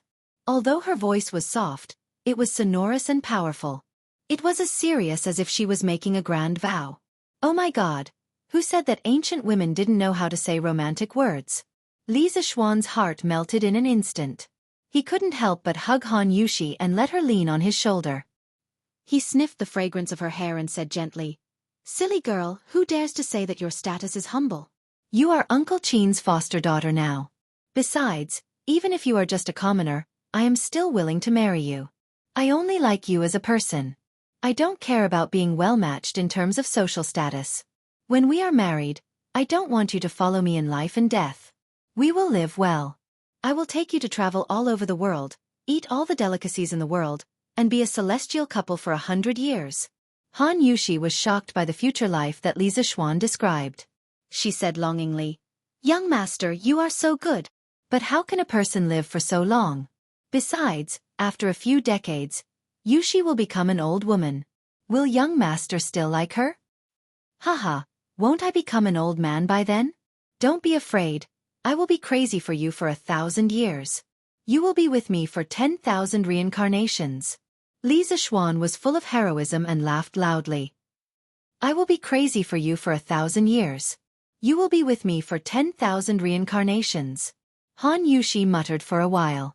She couldn't hold it in anymore and burst into tears. Young master, Yushi wants to marry you now. Boo-hoo, Aya, good Yushi, don't cry. Li Zixuan hurriedly hugged Han Yushi and coaxed her anxiously. As for whether he was taking advantage of her, only he knew in his heart. Chapter 152. In the front hall. Brother Han, I wonder if your Yushi has been betrothed to him? Madame Li put down the teacup in her hand and asked with a smile. She should have discussed this matter with Han Yushi's mother, but Han Yushi's mother was no longer alive, so she could only talk to Han Lijing. Li Zixuan also looked at Han Lijing. Last night, Madame Li told him about Li Zixuan's thoughts. Han Lijing's heart moved, and he replied, "My daughter has not been betrothed to him." Madame Li smiled. "That's good. My Xian wants to marry Yushi. I see that these two children are quite fated, so why don't our two families become in-laws?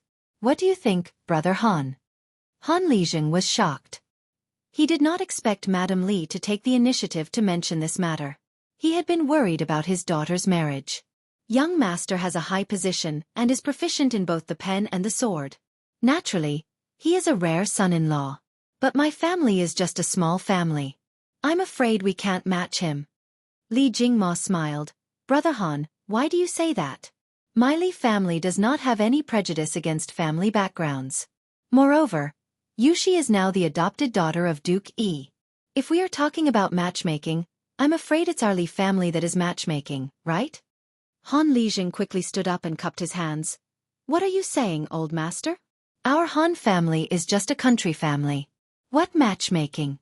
Since old master and madam do not mind, and my daughter and young master hit it off, then I have no reason to object."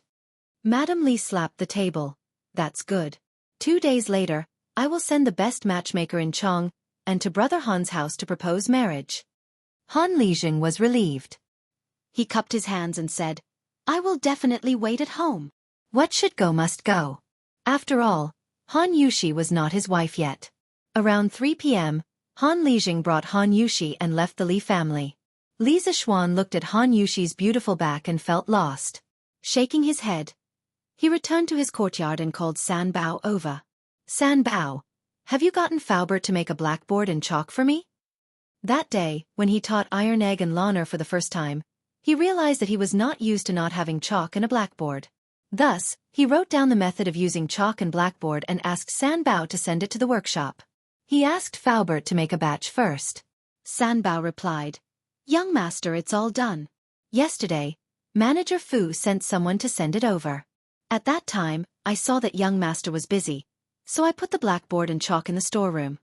In the primitive society, China had discovered the lacquer tree and knew how to use the sap of the lacquer tree to make paint. During the 5 dynasties, Zhu Zundu wrote the Lacquer Classic, which was the world's earliest lacquer monograph. The Tang dynasty also had various colors of lacquer, so it was not difficult to make a blackboard. The key was the chalk. It took Faubert a lot of effort. He did not know how many times he scolded Li Zixuan in his heart for being a prodigal and making useless things. Li Zixuan nodded and went to the storeroom in the south alone. He pushed the door and entered. There were a few blackboards that were about 2 to 3 square meters in size and a few boxes of chalk. There were hundreds of boxes in each box. Other than white, there were also red, yellow, and blue chalk. Li Zixuan stepped forward and took out a piece of chalk.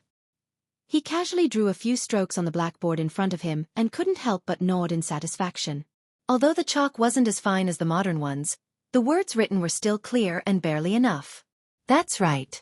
Li Zixuan planned to bring the blackboard and chalk with him when he went to the Imperial College tomorrow. As for the cost of the materials, he did not ask Li Er for it. For the time being, he would take it as his contribution to the Tang dynasty's education industry. After looking at the blackboard and chalk, Li Zixuan called Xiaoxi over and they went to the study room together. Xiaoxi sensibly helped him grind the ink. Li Zixuan held his chin and pondered for a moment. He then picked up the brush and started to write a lesson plan. Since the fate of being a teacher was unavoidable, then he would be the most awesome teacher. This was Li Zixuan's style of doing things in his previous life. Either he did not do it, or he did it well. Teaching mathematics in the Imperial College would definitely not be the same as teaching Iron Egg. He could not guarantee that the students in the Imperial College would be as obedient as Iron Egg. Many people felt that mathematics was very difficult and boring. However, they did not know that this class could also be very interesting. At this moment, he could not help but think of his elementary school mathematics teacher in his previous life, Lu Wenjie. His mathematics classes were really lively and interesting. It was not like the mathematics teachers in junior high school, and university who just read from the books and were not interesting at all. Li Zixuan recorded down some very interesting basic mathematics questions. He planned to keep them for tomorrow. It was the first class, so he had to pique the interest of the naughty children. Otherwise, no one would listen to the rest of the class. Actually, Li Zixuan was thinking too much. In this era, the concept of respecting one's teachers was very important. As the saying goes, a teacher for a day, a father for life. In order to learn, one had to respect one's teacher. Basically, whatever the teacher told you to do, you had to do it. Otherwise, you would be labeled as a traitor and your reputation would be completely ruined. On the other hand, it was different from before the Sui dynasty where the government schools were exclusive to the children of the nobles. The Tang dynasty Imperial College would also make an exception and recruit a group of children from poor families. These children from poor families had a very strong thirst for knowledge. They did not care if what you said was interesting or not. As long as they could learn something from it, they would be willing to listen even if it was as plain as water. After half an hour, Li Zixuan finished writing all the interesting jokes that he could think of. He stood up and rubbed his sore wrist. Xiaoshi quickly poured a cup of water for him and passed it to him. "Young master, you have been tired for half a day. Drink some water." Li Zixuan smiled. He was really thirsty. He took the cup and drank a few mouthfuls before letting out a long breath. "Okay, I'm done. Xiaoshi, thank you for your hard work." Xiaoshi had been grinding beside him for as long as he had been writing. Grinding ink was also a very tiring job. After a long time it was not as easy as writing. Xiaoshi smiled and said, "Young master is the one who has worked hard." Xiaoshi has not seen young master so serious in a long time. Li Zixuan sweated. "Are you praising me or insulting me?" Cough, cough. "It's getting late. Let's go and see how Iron Egg and Lawn Air's homework is going." Li Zixuan brought Xiaoshi to Iron Egg and Lawn Air's classroom. He could hear them quarreling from afar. The answer to this question is 175. "Iron Egg, you got it wrong." "That's not right." "Sister Lawn Air, this question is definitely 125. "Calculate it again." "Really? But I'm so smart and cute. How could I calculate it wrong?" Iron Egg. Li Zixuan was speechless. His sister was also as arrogant as him. "Iron Egg, Lawn Air. Have you finished your homework? I'm going to check it." Li Zixuan pushed the door open with Xiaoshi and said to the two children in the room with a smile, "No, brother, you should check Iron Egg's first, then check mine." Lawn Air quickly covered her book and did not let Li Zixuan see it. She had just calculated it. She seemed to have calculated it wrong. That was why she wanted to let Li Zixuan check Iron Eggs first. She still had a chance to change it. This girl secretly matched her answers with Tai Dan. She hadn't even settled the score with her, but she actually went overboard. Forget it. Who asked her to be her younger sister? Li Zixuan shook his head. He could not be bothered to argue with Lawn Air. He took Iron Egg's homework and began to read it. After a while, Li Zixuan nodded and praised. "Everything is correct. Iron Egg, you did well."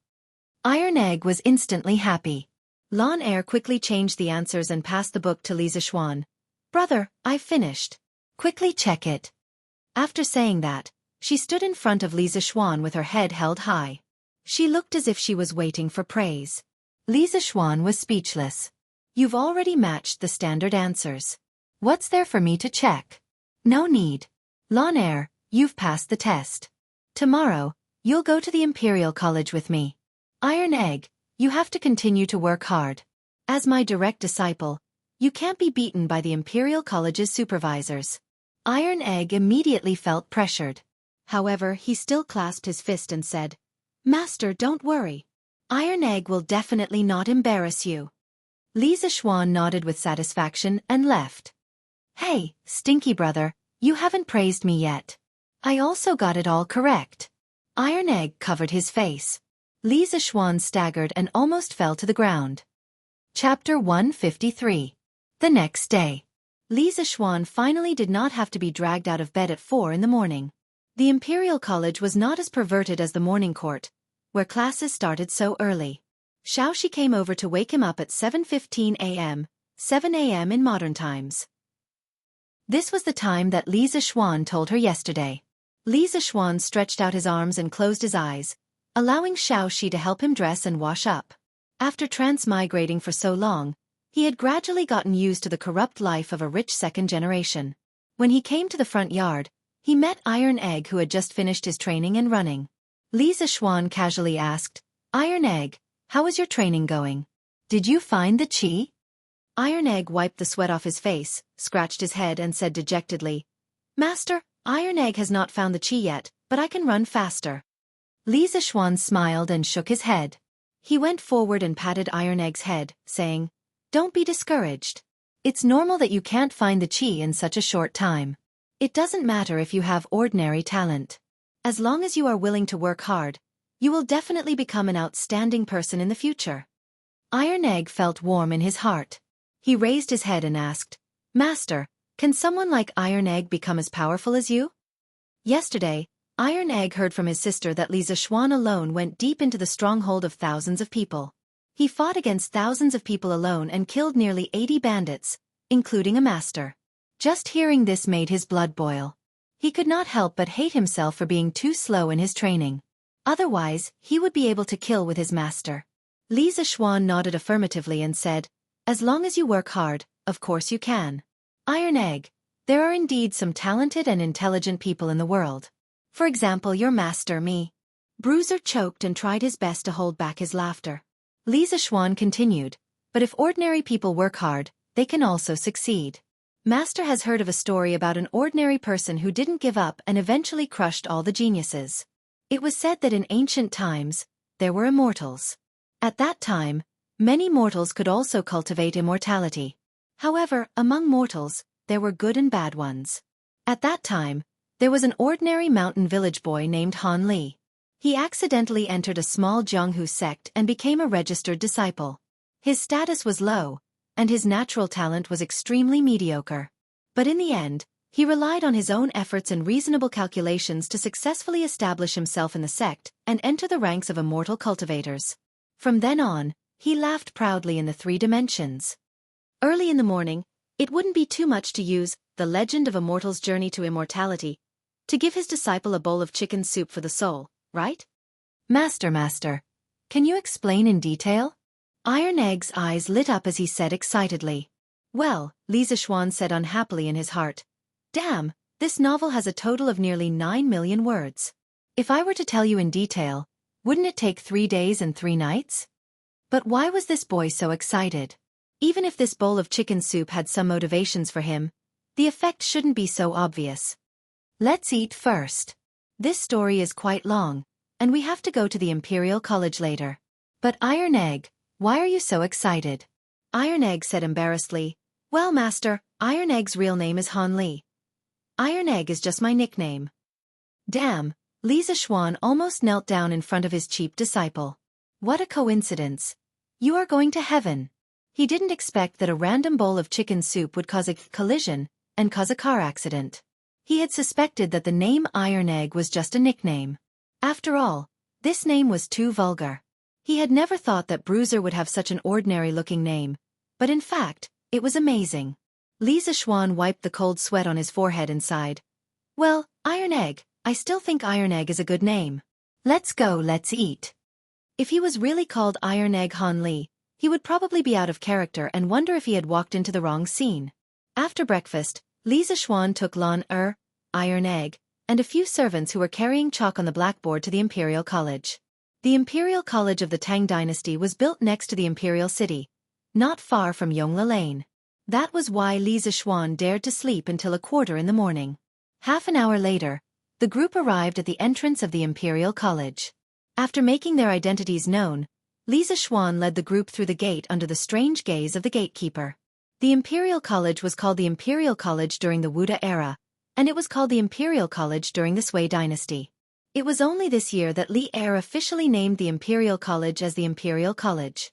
There were more than 10 houses of various sizes and dozens of unknown towering trees outside the houses. The environment was very beautiful. Occasionally, they could see a few supervisors hurrying to the houses. They were probably late because they had overslept in the morning.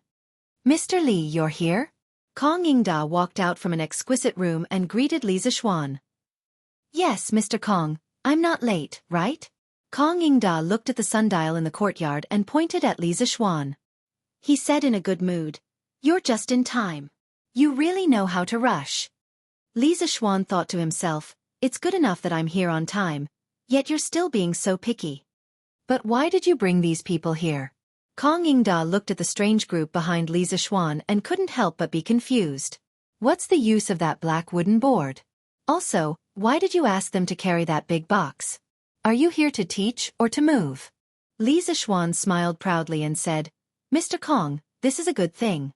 It can allow students to learn more efficiently. In China's academies, most of the time, students learn from books.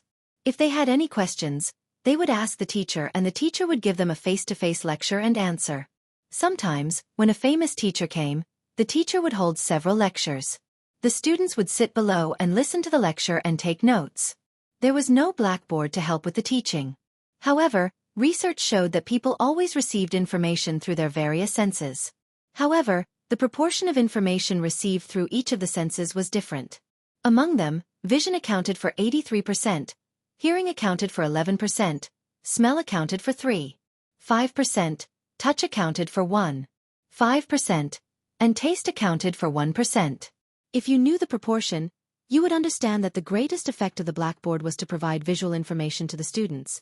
Originally, only about 11% of the content explained by the teacher could be heard by the students. However, with the blackboard, the students had an additional visual channel to look at the content written on the blackboard.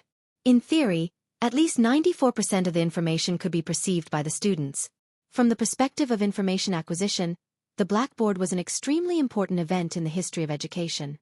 It greatly increased the efficiency of teaching and at the same time, laid the foundation for the classroom teaching system. In his previous life, no matter how the curriculum was reformed, even when multimedia teaching replaced the blackboard, the visual method of information acquisition never changed. Kong Yingda had been teaching and educating his whole life, but he had never heard of anything that could increase the efficiency of learning. After hearing Li Zixuan's words, his curiosity was immediately piqued. "Oh, is there really such a magical item in this world? County Mr. Li, hurry up and show me." Li Zixuan hurriedly said, "Mr. Kong, don't be in such a hurry. Just tell me where the mathematics class is first. I'll bring this thing in and you can take your time to look at it." Kong Yingda felt that it was reasonable and said, "Oh yes, I'm confused. It's almost time for the class. I'll bring you there now." Chapter 154.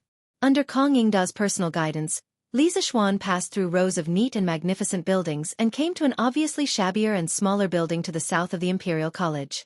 The sign hanging in the middle of the building had the words, "School of Mathematics," written on it. "This is the School of Mathematics. Li Xiannen, quickly go in.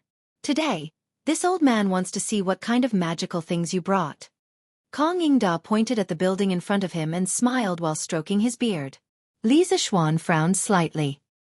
He looked at this shabby and small house, and then thought of the magnificent Imperial Academy, and other academies he saw on the way here. He couldn't help but feel a little unhappy. He wasn't the kind of person who couldn't bear hardships, but there would be no harm if there was no comparison.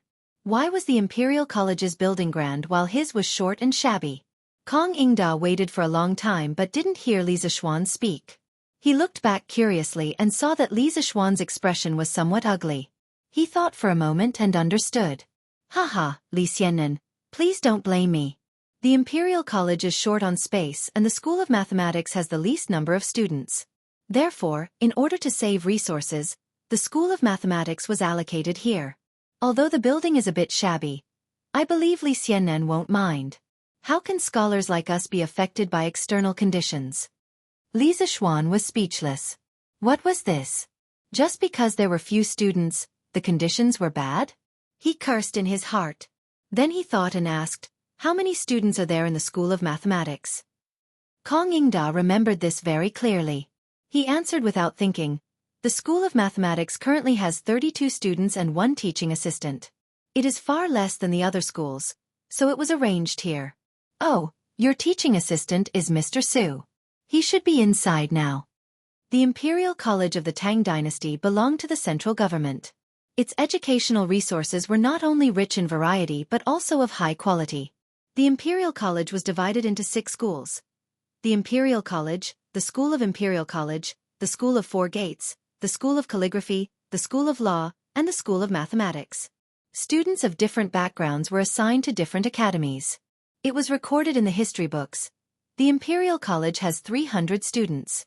Most of them are civil and military 3rd rank or above descendants, 2nd rank or above great-grandsons, 2nd rank or above officials, 2nd rank or above county officials, and 4th rank or above officials in the capital.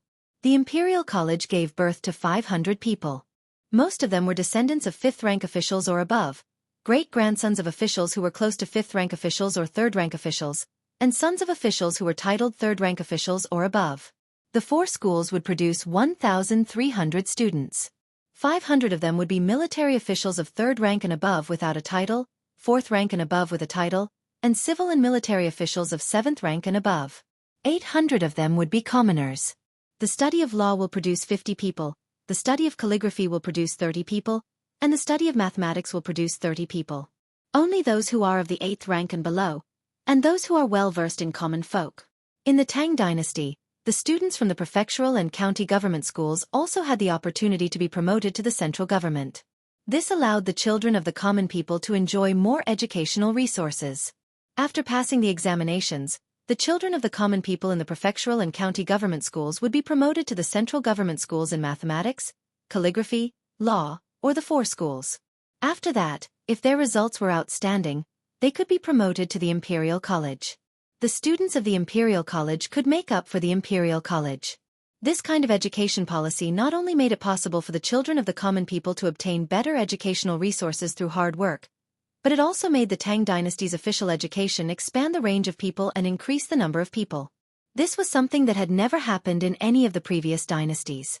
At this moment, a person walked out of the room. It was Su Hongji, whom Li Zixuan had seen 2 months ago at the ready-made clothing store. Su Hongji went forward and cupped his hands with a smile. "Chancellor Kong, Professor Li." Kong Yingda nodded his head. Li Zixuan hurriedly said, "Mr. Su, you are my father's best friend. You can just call me Little Xian." Although he had been tricked into teaching at the Imperial College by Su Hongji and Li Er, Su Hongji was still someone of the same generation as his father. He still had to give him the respect he deserved. Su Hongji chuckled and said, "Professor Li, your ability in mathematics is above mine. Furthermore, His Majesty has personally conferred you the title of Professor of Mathematics. As the saying goes, those who are accomplished are the teachers. It has nothing to do with age. What's wrong with me calling you Professor Li?" Kong Yingda also agreed, "Hongji is right. That's how it should be. Mr. Li, quickly go in and teach." Li Zixuan was helpless. He looked at Tai Dan and Lan Er, then said to Kong Yingda, "Mr. Kong, one of these 2 children is my disciple, and the other is my younger sister. I usually teach them mathematics at home. Now that I'm teaching at the Imperial College, I brought them here to listen to my classes."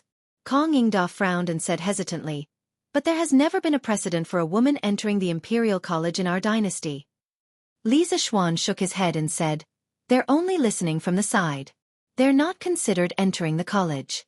He estimated that Lan Er's enthusiasm would only last for 2 or 3 days. Li Zixuan did not expect her to be knowledgeable and become a world-shaking genius. Kong Yingda nodded and said, That's fine." Li Zixuan instructed a few servants to carry the blackboard and chalk inside and hang the blackboard properly. The students inside had already heard that there would be a new professor today. When they saw Li Zixuan, they were all stunned. They did not expect the newly appointed professor of mathematics to be so young. Many of them were probably older than Li Zixuan. Was this new teacher reliable? All the students were deeply suspicious of Li Zixuan's ability. When Li Zixuan saw that the blackboard was hung, he turned around and looked at the students. They were all children in their teens. Of course, there were also many who were 14 or 15 years old. All the students hurriedly stood up and greeted him in unison. "Hello, sir." Even though they had thousands of suspicions, the deep-rooted concept of respecting their teachers made them have no choice but to put on a respectful attitude on the surface. Su Hongji, who was standing below Li Zixuan, also saw the deep distrust in the students' eyes. He frowned and was about to scold them when Li Zixuan hurriedly waved his hand to stop him. He looked at the 30 students and smiled. "Hello. Today is my first class for all of you. My name is Li Zixuan. I'm also a professor of mathematics appointed by His Majesty himself. I know that many of you think that I'm not qualified to teach you mathematics because I'm young. In the next half an hour, I will give you all the opportunity to ask questions. If your questions about mathematics stumped me, then I will immediately ask His Majesty to resign. If you can't stumble me, then you will have to listen obediently in class. Alright, if you have any questions, then ask. When Li Zixuan finished speaking, the entire classroom was silent. Everyone, including Kong Yingda, looked at him in disbelief. It must be known that in this era, teachers were greater than heaven. Whatever the teacher taught, the students would learn. How could a teacher be willing to say such things to students? After a while, the students reacted. Some of them couldn't help but whisper to each other. There were also a dozen or so students who were dressed more plainly. They stood up together and respectfully cupped their hands to Li Zixuan. Students are afraid. Students have absolutely no intention of doubting, sir. Please take back your order. The voices of these dozen or so students immediately drowned out the noise in the classroom. The rest of the students, regardless of whether they had doubts about Li Zixuan or not, hurriedly stood up together and said, "Students are afraid." Student is terrified. Teacher, please retract your order. Su Hongji hurriedly gave Li Zixuan a look, indicating that he didn't need to do so. Seeing this, Li Zixuan smiled. Haha, all of you sit down. I don't care if you have that intention or not, but I will never take back what I have said. Since I am going to be your teacher, of course, I will be more capable than you. You can set your questions without any worries. If anyone can give me a problem in mathematics today, not only will I resign from my position as a mathematics doctor, I will also recommend him to His Majesty as the new mathematics doctor. Haha. Li Zixuan's last sentence was like poking a hornet's nest.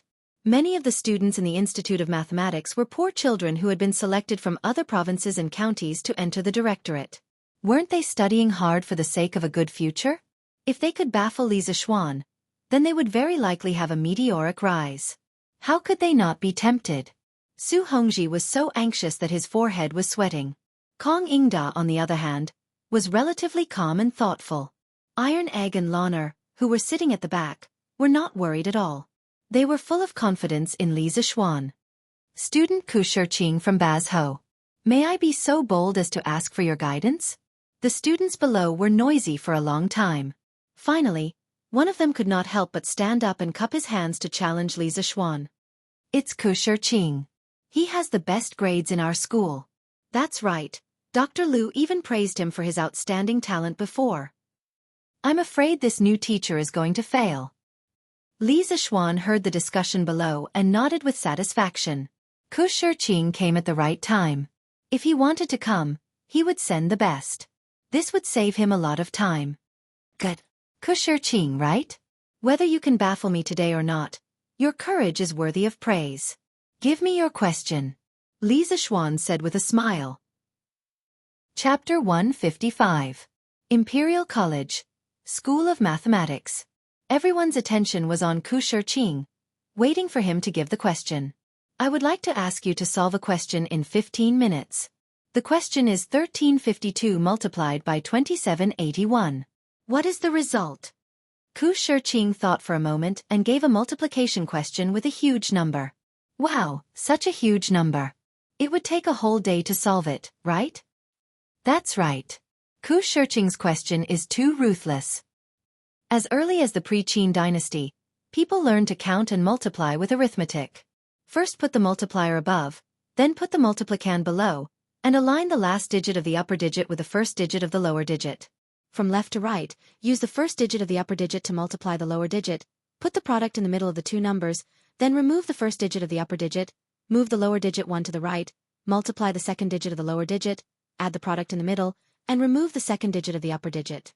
Until the upper digit is used up, the middle digit is the result. If Ku Shiqing's question were to be solved with arithmetic, it might take a whole day.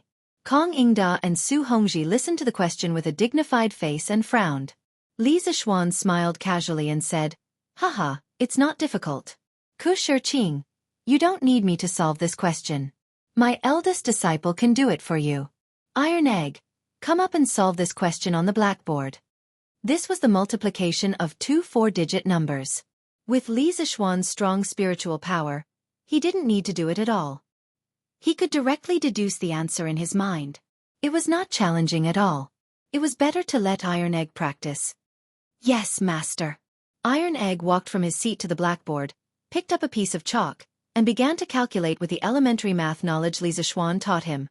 He and Lan Er found the chalk on the blackboard last night. He had been scribbling on it for a long time, so it was not difficult for him to write on the blackboard now.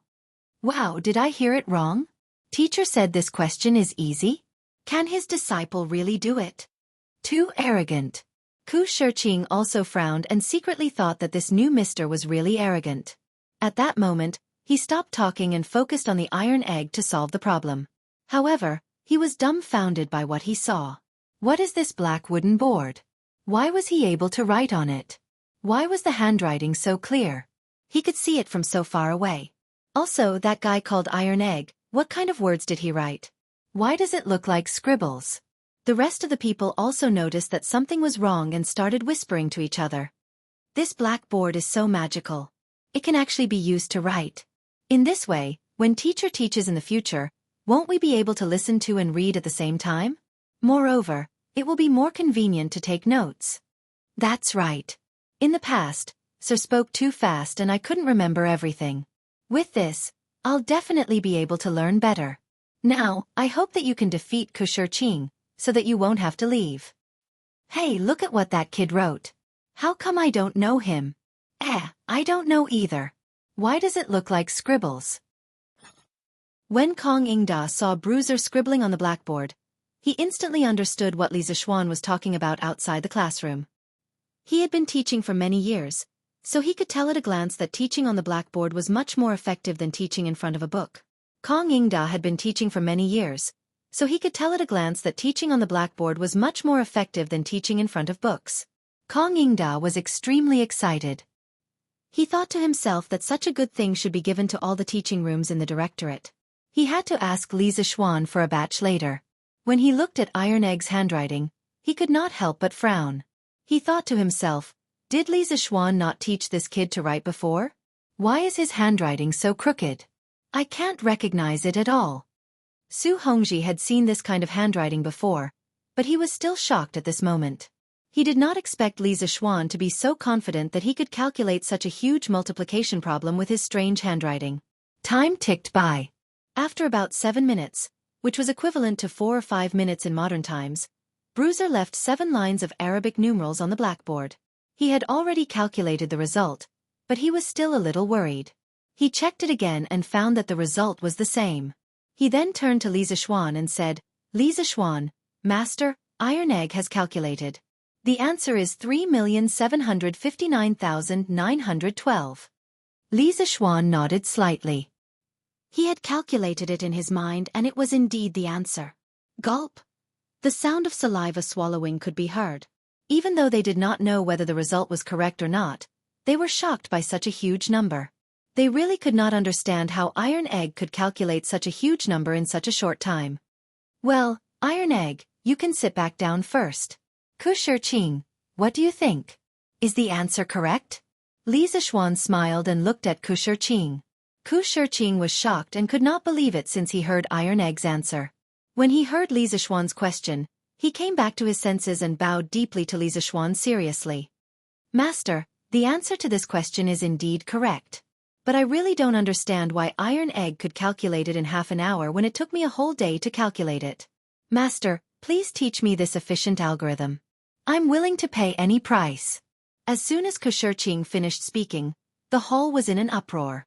Wah! He got it right. It's incredible. He could calculate such a huge number in less than half an hour. Is our new master the reincarnation of an immortal? How can his disciple be so good? He must be the reincarnation of an immortal. That's great. I can listen to master's lectures in the future and learn this magical algorithm.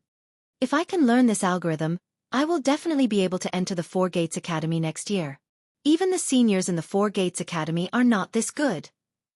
Kong Ingda and Su Hongji both opened their eyes wide and almost pulled their beards off. Li Zixuan pressed his hands in the air. Everyone immediately quieted down and looked at him. Shiqing, do you see these 7 lines on the blackboard? These strange small words are a simpler counting method that I invented. As for the calculation process, it is also very simple. I will explain it to you in the future. Now, do any of you have any questions? If you want to ask, hurry up. Li Zishuan took a branch, which he casually broke in the Imperial College before he came. He used the branch to point at the calculation marks left by the iron egg on the blackboard and explained it to Qing. The Arabic numerals were first invented by the ancient Indians. Later, after 700 AD, the Arabs conquered the Punjab region and captured a mathematician from northern India.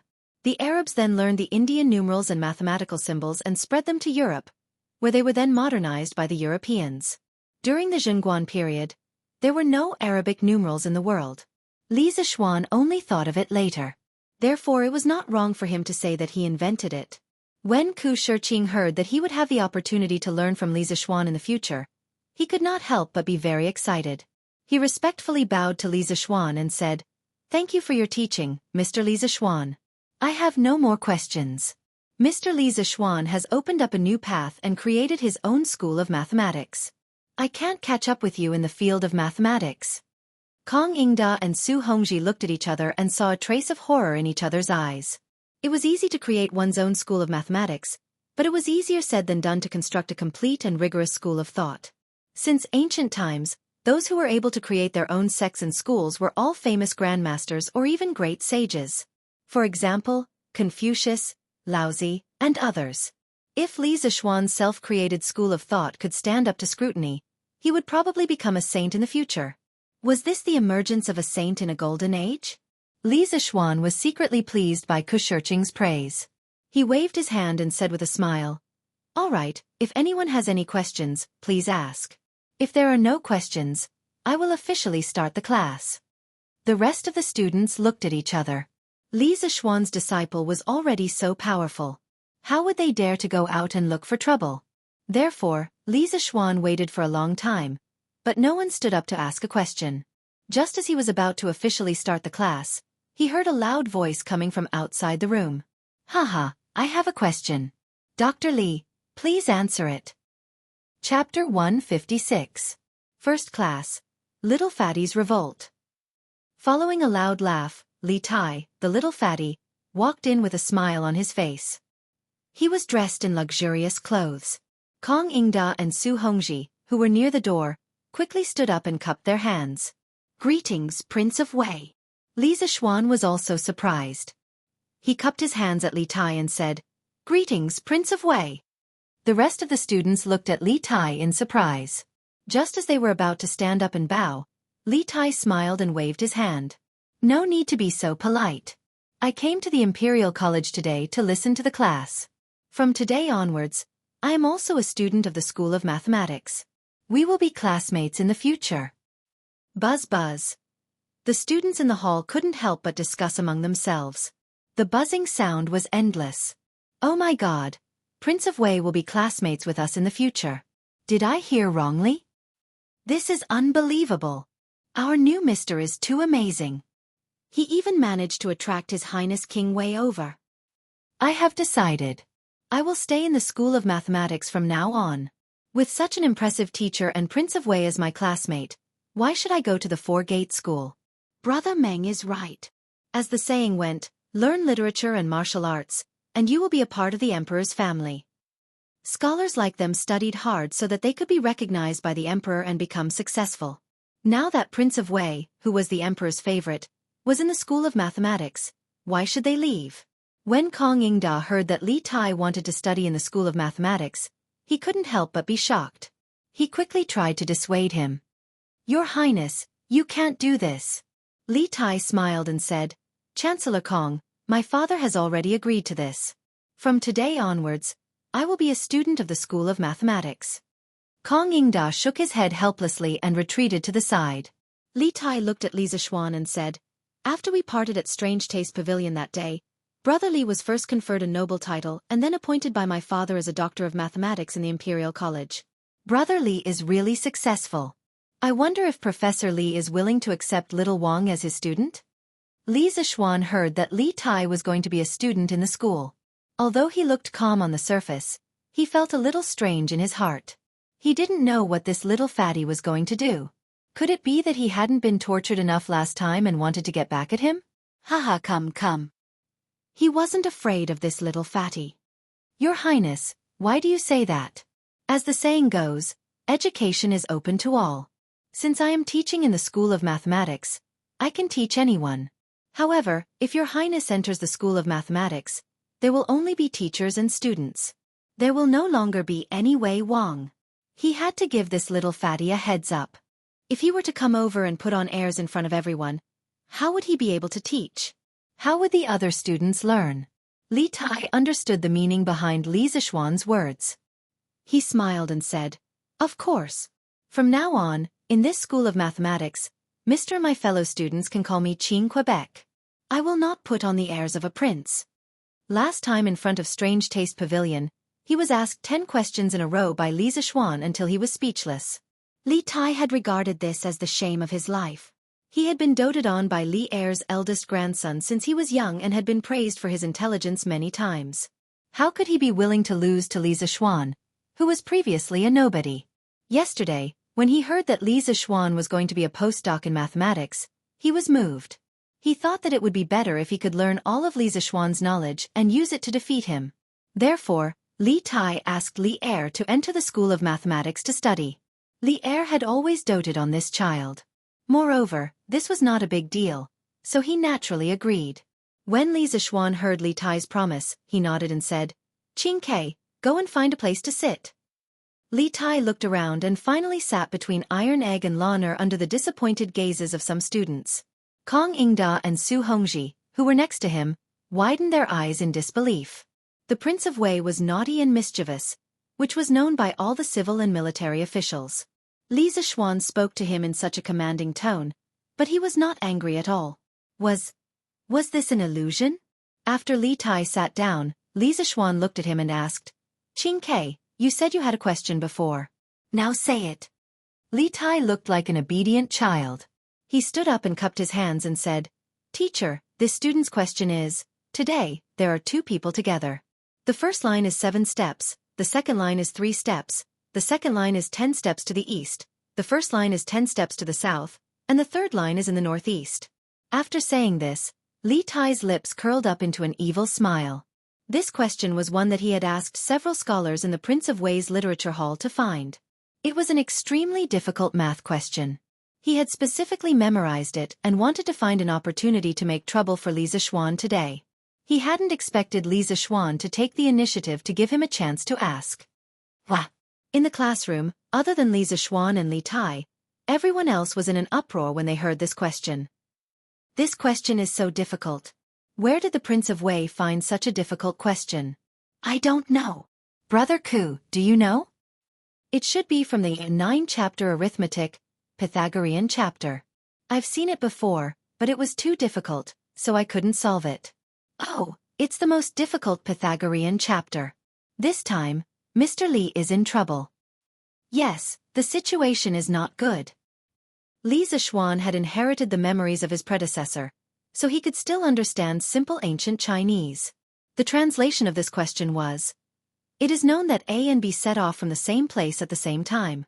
A's speed is 7, B's speed is 3. B keeps walking east, first walks south for 10 steps, then walks north and slightly east for a while before meeting B. How far did A and B walk? When he heard this question, he was a little surprised. This little fatty did not come with good intentions today.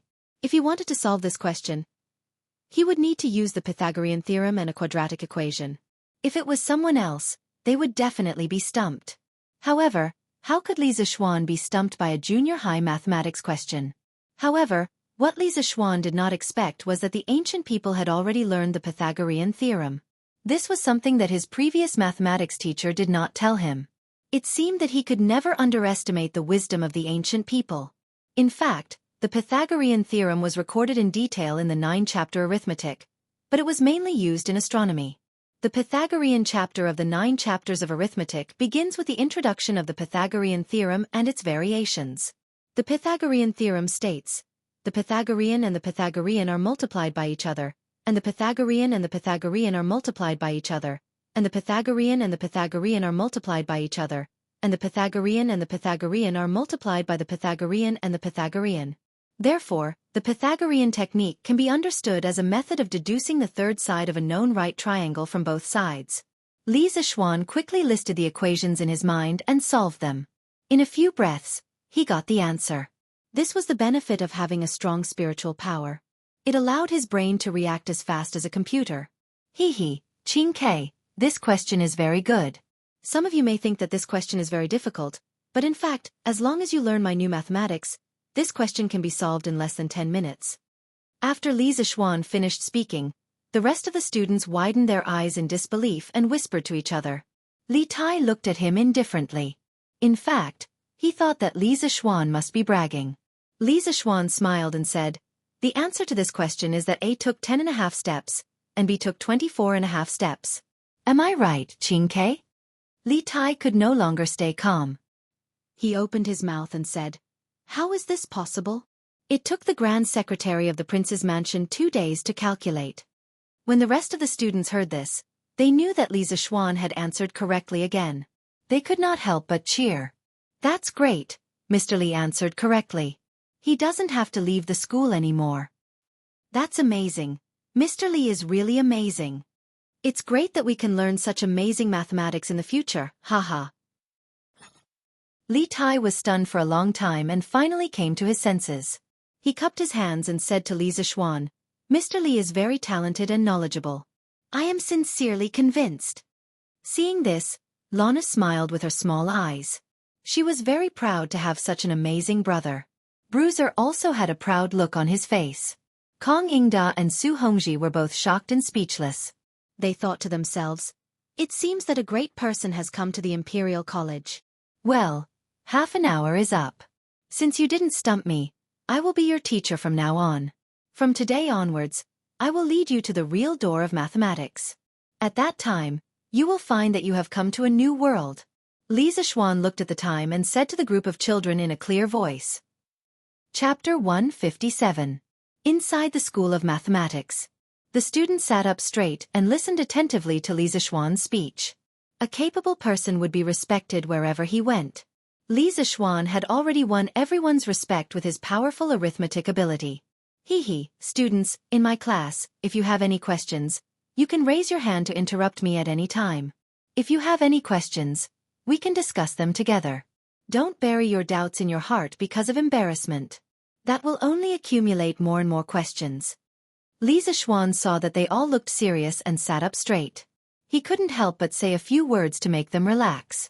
When the students heard this, they all felt that this way of teaching was very novel. In the past, the teacher was teaching while they listened silently. If they had any questions, they could only hold it in and ask the teacher after class. Li Zishuan continued. "I don't care how you studied before. Since I'm teaching, you have to listen to me from now on and learn according to my rhythm. In the future, the School of Mathematics will have a small exam every 7 days, a midterm exam every month, and a big exam every half a year. The first place in the monthly exam will be rewarded with a free meal at the Wuxia restaurant. You can bring your family and order whatever you want, but you can't waste it. The last 5 in the monthly exam will take turns to clean the School of Mathematics before the next exam. In 2 days, I will ask someone to put up a big sign in front of the School of Mathematics. The first 5 in the monthly exam will enter the honor roll, and the last 5 will enter the shame roll. As for the first place in the half-year exam, the reward will be 100 strings of coins. Do you all understand?" The students in the classroom were just applauding Li Zishuan's open-minded teaching system. When they heard this series of rewards and punishments, they were all dumbfounded. Ah! The last 5 not only have to clean, but also enter the shame roll? That's so embarrassing. No, we can't be the last 5. In the future, we'll have to work late at night. The first place can have a free meal at the Wuxia restaurant. How much is that worth? How? Do you want to fight for the first place? Yes, I will fight for it. I once told my parents that I will take them to the best restaurant in Chong, and for a meal one day. Okay, I believe you can do it. Brother Shirqing, doesn't that mean the first place is already in your bag? You can't say that. None of us understand teachers' new mathematics. We all have the same starting point. Oh, the one who is most likely to win first place is teacher's direct disciple, iron egg. Well, that's possible, but isn't that unfair? Kong Yingda stroked his beard and did not say a word. In fact, he was thinking to himself, this reward and punishment system is quite novel. I'll see how effective it is later. If it can promote students' learning, then I'll promote it to the other academies of the Imperial College. These students' reactions were all within Li Zixuan's expectations. After all, no one wanted to lose face. After they quieted down a little, Li Zixuan picked up a piece of chalk, squinted his eyes and smiled. Don't worry, everyone. If Iron Egg is ranked first, then the reward for the first place of the month will be automatically extended to the second place. Well, I've explained the learning system of the mathematics school to you. Next, let's get to know each other. According to the order of your seats, everyone will stand up and introduce themselves. Come, let's start with you. A thin boy in the first row near the door saw Li Zixuan pointing at him. His face instantly turned red and he stammered, "Teacher, are you talking to me?" Li Zixuan also saw that the boy was a little shy, but the root of his shyness was his lack of self-confidence. He smiled gently and encouraged him. "Yes, let's start with you. Don't be afraid. No matter what the relationship between teachers and students was before, from today onwards, we are all a family. We must love each other and help each other. Since we are a family, why don't you stand up and introduce yourself?" The boy hesitated for a while before he finally plucked up his courage and stood up. He said shyly, "Hello, teacher. Hello, everyone. I'm Lu Yan from Jinzhou, Hedong Province." Li Zixuan staggered. What a domineering name. "Hello, teacher. Hello, everyone. I'm Jiang Qingyu from Jizhou, Hebei Province." Li Zixuan listened attentively to their self-introductions, memorizing their names and faces one by one. His memory was excellent. By the time all the students had finished their self-introductions, he had already built a database of their information in his mind. Well, let's start the class. For the first lesson, I'll teach you a new counting method. Look at these 10 numbers on the blackboard. Li Zixuan introduced the Arabic numerals to the students as he wrote and drew on the blackboard. The students looked and listened attentively while taking notes below. Kong Yingda nodded secretly. This way of teaching with a blackboard did make it easier for the students to concentrate. "Hey, Sister Lan, can you give me your teaching materials? I can buy them for 10 strings of cash." Look, our Prince of Wei is so generous, directly offering 10 strings of cash. He's not like that poor Li Chengqian from before, who had to grit his teeth and beg for half a day to buy a copy of Journey to the West, before he was willing to offer 5 strings of cash. It turned out that Li Tai saw that everyone else was taking notes from time to time, except for Lan and Iron Egg. He glanced at their table and immediately discovered their secret. It turned out that they had teaching materials. So he rolled his eyes, leaned over to Lan and whispered to her. Who was the Prince of Wei? Anything that could be solved with money was not a problem. But Lan was a rich woman herself. She didn't care about that little bit of money. Not selling? You're the Prince of Wei. You're so stingy. Lan pouted and said with disdain. Beside him, Bruza quickly covered his mouth to stifle his laughter. Li Tai was speechless. Among all the civil and military officials in the court, only Lan would dare to say that he, Li Tai, was stingy. 20 strings of cash. Li Tai said ruthlessly. He didn't believe that this girl wouldn't be tempted by that much money. Unfortunately, the result disappointed him. Not selling. Li Tai's face darkened. He wanted to get angry, but when he saw Li Zixuan giving a lecture, he didn't dare to say anything. He could only mumble to Iron Egg and say, "Brother Iron Egg, how about you sell your teaching materials to me?" Iron Egg thought about it and felt that it was a good deal to sell a book for 20 strings of cash. Moreover, he heard from his master yesterday that these teaching materials. So he nodded to Li Tai and said, "Okay." Then he handed the book to Li Tai. Li Tai was overjoyed. After being rejected by Lan, he didn't have much hope. He didn't expect to receive such a pleasant surprise. He excitedly took over the teaching materials. Without saying anything, he took out a few gold pancakes and placed them on Tai Dan's table. "Good, Iron Egg. You're a good brother. I, Li Tai, will recognize you as my brother." Iron Egg took the gold cookies and was secretly happy. With so much money, he could buy a lot of delicious food for his father and sister.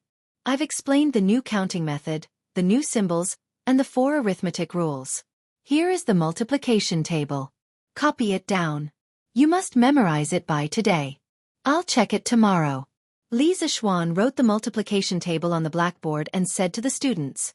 As the students copied, they exclaimed that the new numbers and new symbols were too easy to use. It was many times more convenient than using Chinese characters. Su Hongji, who was at the side, couldn't help but praise Kong Yingda. Chancellor Kong, the advantages of Professor Li's new counting method and new operation symbols are too obvious. It can be considered a groundbreaking revolution in the history of mathematics. Although Kong Yingda didn't specialize in mathematics, he had done some research on it. He nodded and said, "Indeed.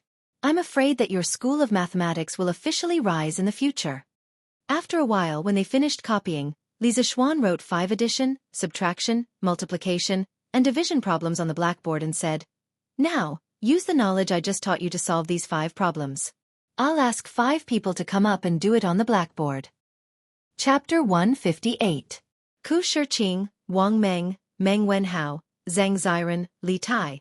The 5 of you come up and answer these 5 questions according to the order I call. Li Zishuan randomly picked a few students. Of course, Li Tai was an exception. He wanted to deliberately make things difficult for this little fatty. Wang Meng, Meng Wenhao, and Zhang Ziran were shocked. They didn't expect Li Zishuan to remember their names just by listening to their self-introduction once. They couldn't help but be more convinced by this new teacher. The 5 of them obediently came to the blackboard, took out chalk, and imitated Li Zishuan's writing on the blackboard, and prepared to answer the questions. Who knew? Clack. The 5 of them had just touched the chalk on the blackboard when the chalk in their hands broke one after another.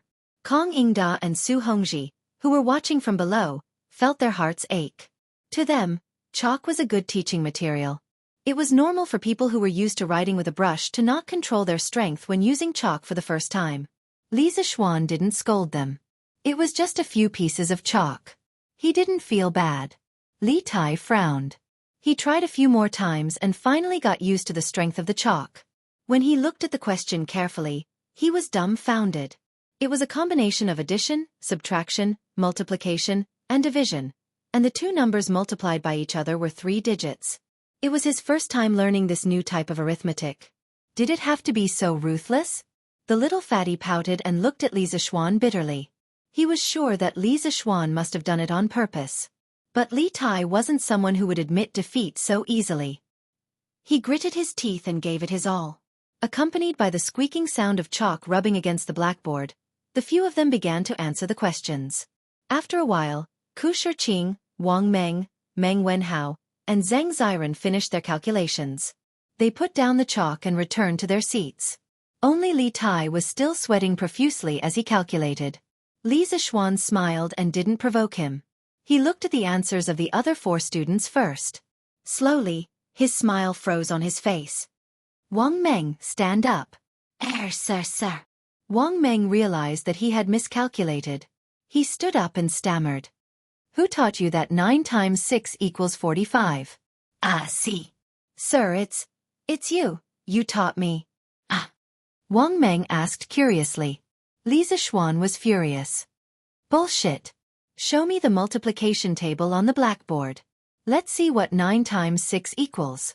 Wang Meng glanced at the multiplication table and felt that he had done nothing wrong. He immediately regained his confidence and confidently said, "Teacher, look at the multiplication table. It says 6, 9, 54.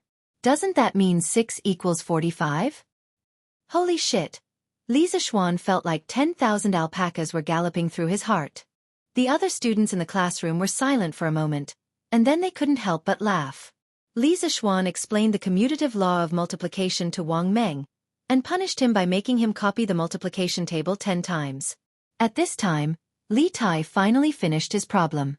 Just the calculation steps alone took him more than 20 lines. It was really difficult for him. The problem wasn't that difficult, but it would take some time to solve. Li Tai wiped the sweat from his forehead, put down the chalk, and glared at Li Zishuan. He turned around and was about to return to his seat. Ha ha ha. All the students pointed at Li Tai's face and laughed loudly. It turned out that when Li Tai was wiping his sweat, he had accidentally smeared the chalk dust on his face. Instantly, He looked like a little fat pig that had been smeared with white powder. Li Tai reacted. He quickly wiped his face with his sleeve and awkwardly returned to his seat. Li Zixuan ignored everyone's laughter. He looked at Li Tai's solution and nodded. Although this little fatty was sometimes arrogant, it was undeniable that he had the right to be arrogant. He learned things faster than others. Quiet. What are you laughing at? Li Zixuan roared.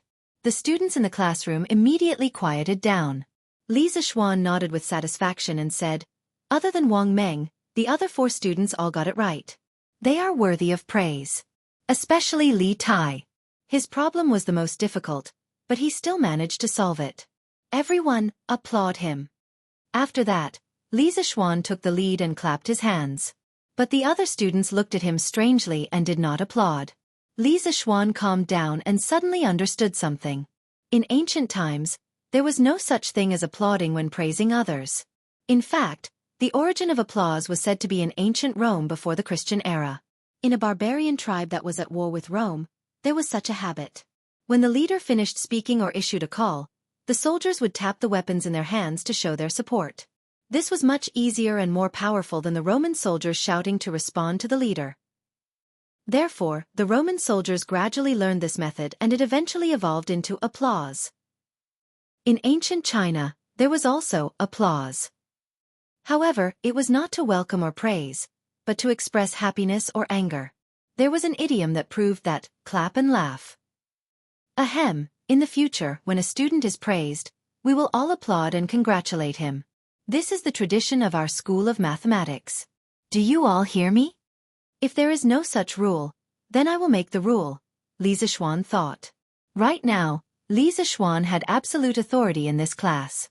Although the students were puzzled, no one raised any objections. They all applauded. Clap, clap, clap, clap. Loud applause immediately rang out in the classroom. Hee hee. As Li Tai listened, he suddenly felt that the feeling of being applauded by others was quite good. He suddenly felt that Li Zixuan was not so despicable. Then, he could not help but applaud for himself. Kong Yingda and Su Hongji shook their heads and smiled bitterly. Looking at all the official and private schools in Tang Dynasty, there was no one who taught like Li Zixuan. The entire classroom was in chaos. Li Zixuan saw that it was about time. He still had to meet Chang Yaojin, Qin Qiong, and the others for lunch at Zuaxian restaurant. He said, all right, this morning's class is over. In the afternoon, you all can study by yourselves. As for your teaching materials, I will personally pay for them. In the next 2 days, I will arrange for craftsmen to print them out for you. When the time comes, everyone will get one. Thank you, teacher. Thank you, teacher. All the students were grateful from the bottom of their hearts. Although this new teacher had some rules that were a bit ridiculous, he was knowledgeable and generous. However, there was one person who did not think so. That person was Li Tai. When he heard Li Zixuan's words, he almost vomited blood. He had spent 20 strings of coins to buy this teaching material. How could someone give it out for free without spending money? Well, Brother Qing Ke, do you want me to refund the money to you? Iron Egg saw Li Tai's gloomy face and could not help but ask tentatively. Li Tai waved his hand and said gloomily, no need. Li Tai did not have the face to ask for the money that he had given out. Li Zixuan thought for a while and said, oh right, there is one more question. The question is about the height of the ginkgo tree to the west of the entrance of the Imperial College. You can give me the answer after you have measured it, or you can write down your measurement method and give it to me. No matter what, you must hand it in the next class. The one who did the best homework this time will get 2 extra points for this month's exam. Tomorrow is the 7th day of the new year, so we will not have classes. In the future, on the 7th, 8th, 14th, 15th, 21st, 22nd, 28th, and 29th of every month, the school will have a break. Okay, class dismissed. After saying that, he was about to leave. Li Tai, Lanner, Iron Egg, Kong Yingda, and Su Hongji hurriedly followed him out. The rest of the students in the classroom were in an uproar. The ginkgo tree in front of the Imperial College must be more than 10 feet tall, right? How can we measure it? Yes, even the longest ruler is not that long, right? Even if it is that long, we can't go up. According to what the teacher just said, we can have 8 days off every month. Isn't this a little too much? What will the students in the other schools think if they know? During the Tang dynasty, the officials had a break every 5 days. Li Zixuan had a break of 8 days a month. Who cares what they think? With the teacher here, what are we afraid of? That's right, that's right. I say, you guys should think about how to solve the question that the teacher left behind. If you answer it well, you will get extra points for this month's exam. Haha, don't worry. I will go back and ask my father. My father is the secretary of the Ministry of Works. He might know. Wang Meng, you are shameless. Chapter 159. Professor Li, why aren't you taking a break according to the regulations of the directorate? Kong Yingda chased after Li Zixuan and asked. From his point of view, Li Zixuan was completely messing around. It was very likely that he was intentionally slacking off. Chancellor Kong, mathematics is a very taxing subject and one must strike a balance between work and rest in order to ensure high efficiency. In the future, other than having 2 days off every 5 days, I plan to let the students go to class for 45 minutes and rest for 15 minutes every day. My master said that a person's attention can only last for about 5 to 6 minutes at most. After every 3 minutes, taking a quarter of an hour off can ensure that a person's efficiency in doing things will double in the following time. Therefore, it is very necessary for this kid to do this. Li Zixuan said with a serious expression. Even though he was indeed slacking off, shouldn't he find an honorable reason to slack off? Hearing this, Kong Yingda glanced suspiciously at Li Zixuan. Even though he didn't believe him, he couldn't find a loophole in Li Zixuan's words. Su Hongji held back his laughter and didn't say anything. He was certain that Li Zixuan was doing this to slack off. Cough cough. Then let's not talk about this matter for now. Professor Li, I feel that your blackboard is quite beneficial for teaching. I wonder if you can provide a set of blackboards and chalks for writing on them for the other institutions of the directorate? Kong Yingda thought about it and didn't plan to pursue Li Zixuan's mistake of using the excuse of taking a break to slack off. After all, he had something to ask of Li Zixuan today. Mr. Kong, it's not easy to make these blackboards and chalks. The cost is rather high. If you want me to provide blackboards and chalks for all the institutions of the directorate and the directorate doesn't pay anything in return, I'm afraid it's a bit unreasonable, right? Li Zixuan said with a smile. Even though his family had a lot of money, it didn't come from nowhere. Kong Yingda's words were clearly trying to gain something without risking anything. How could this work? Kong Yingda understood the meaning behind Li Zixuan's words. He sighed in his heart but said awkwardly, Haha, of course I won't let Professor Li pay for it himself. I will apply to His Majesty for the court to allocate funds to purchase blackboards and chalk for the 120 classrooms of the Imperial College. I just hope that Professor Li won't ask for too high a price when the time comes. The court's finances aren't rich this year either. Li Zixuan pondered for a moment and nodded. Sir, be at ease. This little one is not the sort of person who only cares about benefits and forgets favors. A country is a country, and only when one has a country can one have a home. This little one will not neglect the country's crisis for the sake of my family. When the time comes, this little one will sell the materials to the Imperial College at cost price.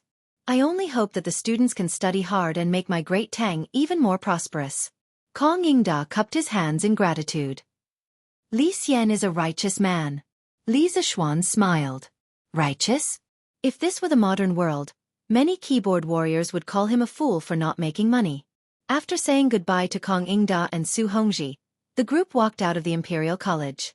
At this time, Li Tai came up and shouted, Li Zixuan, wait! After leaving the classroom, Li Tai felt that his identity as a prince had returned to him. He began to be unrestrained again. He even dared to directly call Li Zixuan by his name. Li Zixuan stopped and glanced at Li Tai with a faint smile. Alas, the great Prince of Wei doesn't know how to respect his teacher and directly calls him by his name. If His Majesty and the civil and military officials knew about this, what would they think? Li Tai's fat face paled. Although he was doted on by Li Er, he was also afraid of those censors who only cared about their reputation and not their lives. Thus, he somewhat sullenly called out, Sir Li. Li Zixuan was secretly pleased. With his hands behind his back, he pretended to be pretentious and said, Qing Ke, why are you looking for me? Little Fatty's mouth twitched, but he was also somewhat helpless. He could only say, Sir, a few months ago, You said that you wanted to print and sell Journey to the West. I don't know why there is still no news after so long. Li Zishuan touched his nose and said awkwardly, "Cough, so it's about this matter. Qing Ke, you may not know, but there are many plots in Journey to the West that involve the struggle between Buddhism and Taoism. It's really not suitable to publicize it." This was something that Li Jingma had mentioned to him one day when he was talking to him. At that time, he was so shocked that he broke out in a cold sweat. Journey to the West overall emphasized Buddhism and suppressed Taoism, but Li Er strongly advocated Taoism. If he took this book out to sell, wouldn't he be courting death? After listening to this, Li Tai suddenly understood and nodded. He said regretfully, "Sir's worries are somewhat reasonable. It's just that Journey to the West is such a wonderful novel. It's really a pity that we can't share it with everyone." Li Zishuan said with a smile, "Hee, I've been thinking for a long time recently and have decided to publish another novel called A Legend of a Mortal's Journey to Immortality. It will be narrated by me and written by Iron Egg. After it's finished, I will hand it over to the workshop for printing. Qing Ke, if you are interested, you can go and buy it. I guarantee that it will be longer and more wonderful than Journey to the West." Li Tai's eyes suddenly lit up. A Legend of a Mortal's Journey to Immortality? Just the name alone sounded amazing, so he said excitedly, "Sir, how about I write it? My calligraphy has already reached the primary level. Even my father, the emperor, and scholar you have praised it. It will definitely not be a disgrace to Sir's wonderful story."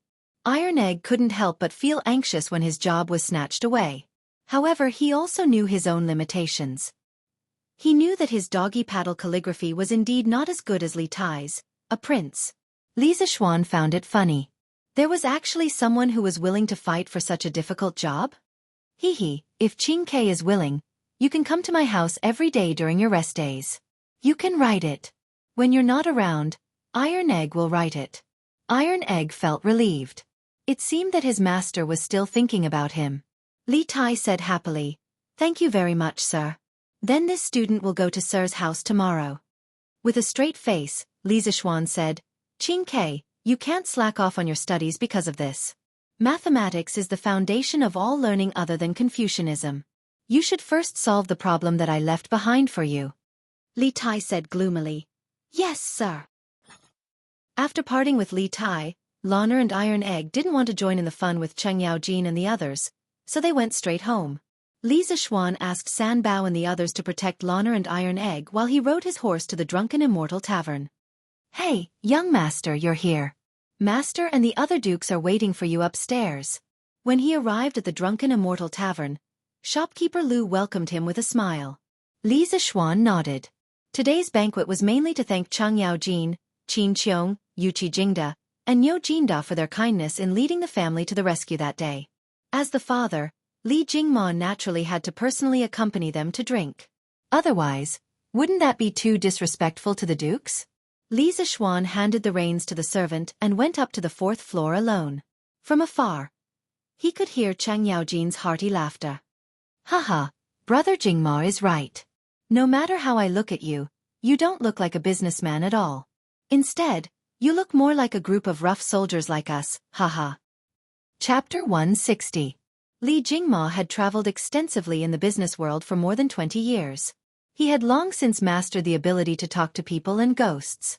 Therefore, as long as he was willing, he could chat with anyone. Li Jingma knew that it was impossible to chat and drink with military heroes like Cheng Yaojin and Qin Qiong. He had to be forthright. Haha, back then, General Cheng was invincible on the battlefield, causing the enemy to tremble in fear.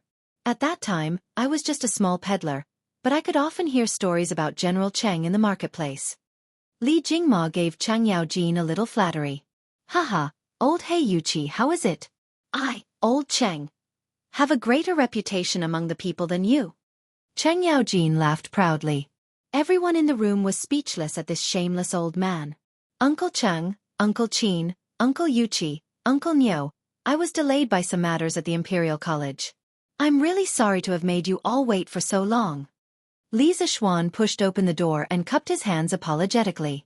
School was already a little late today, and after school, he spent half a day chatting with Kong Yingda and the others at the entrance of the Imperial College.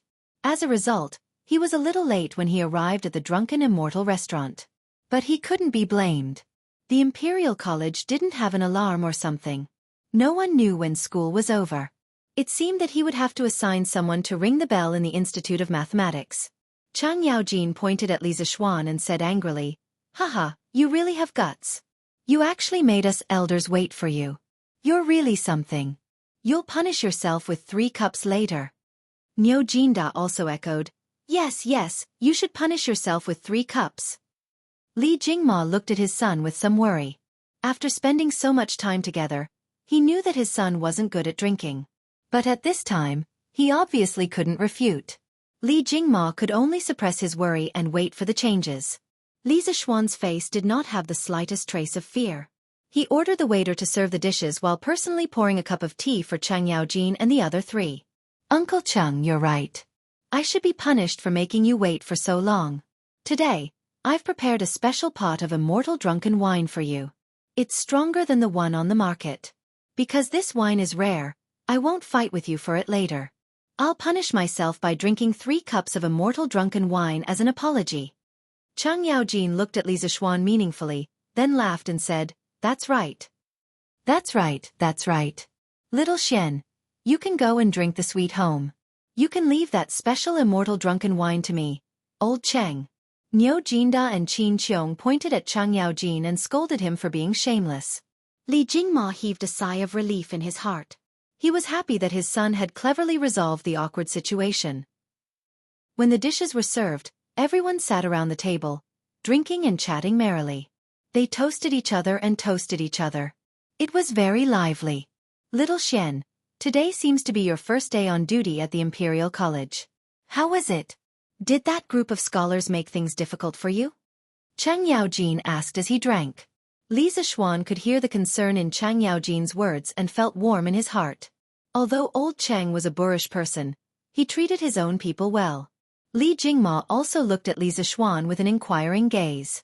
Haha, thank you for your concern, Uncle Cheng. Chancellor Kong has taken good care of me.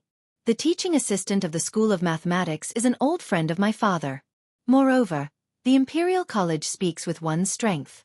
My attainments in mathematics can be said to have reached a higher level. Therefore, I'm quite successful today. Li Zixuan replied smugly. Chang Yaojin laughed. Haha, you're really shameless. However, little Xian, you're also a capable person. You're proficient in literature and martial arts.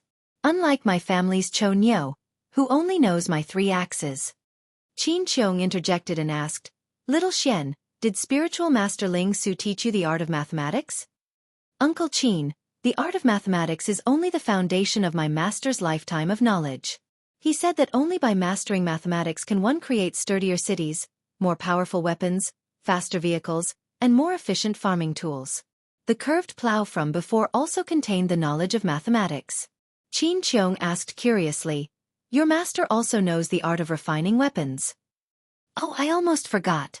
In ancient times, people called this skill of Taoism the art of refining weapons. I've been blindly comparing so much just now. Fortunately, Qin Qiong and the others didn't see through it. Li Zixuan felt a little awkward in his heart, but he continued without changing his expression. My master is indeed proficient in the art of refining weapons. In the early years, my master traveled to various countries and collected the best of each country's craftsmanship.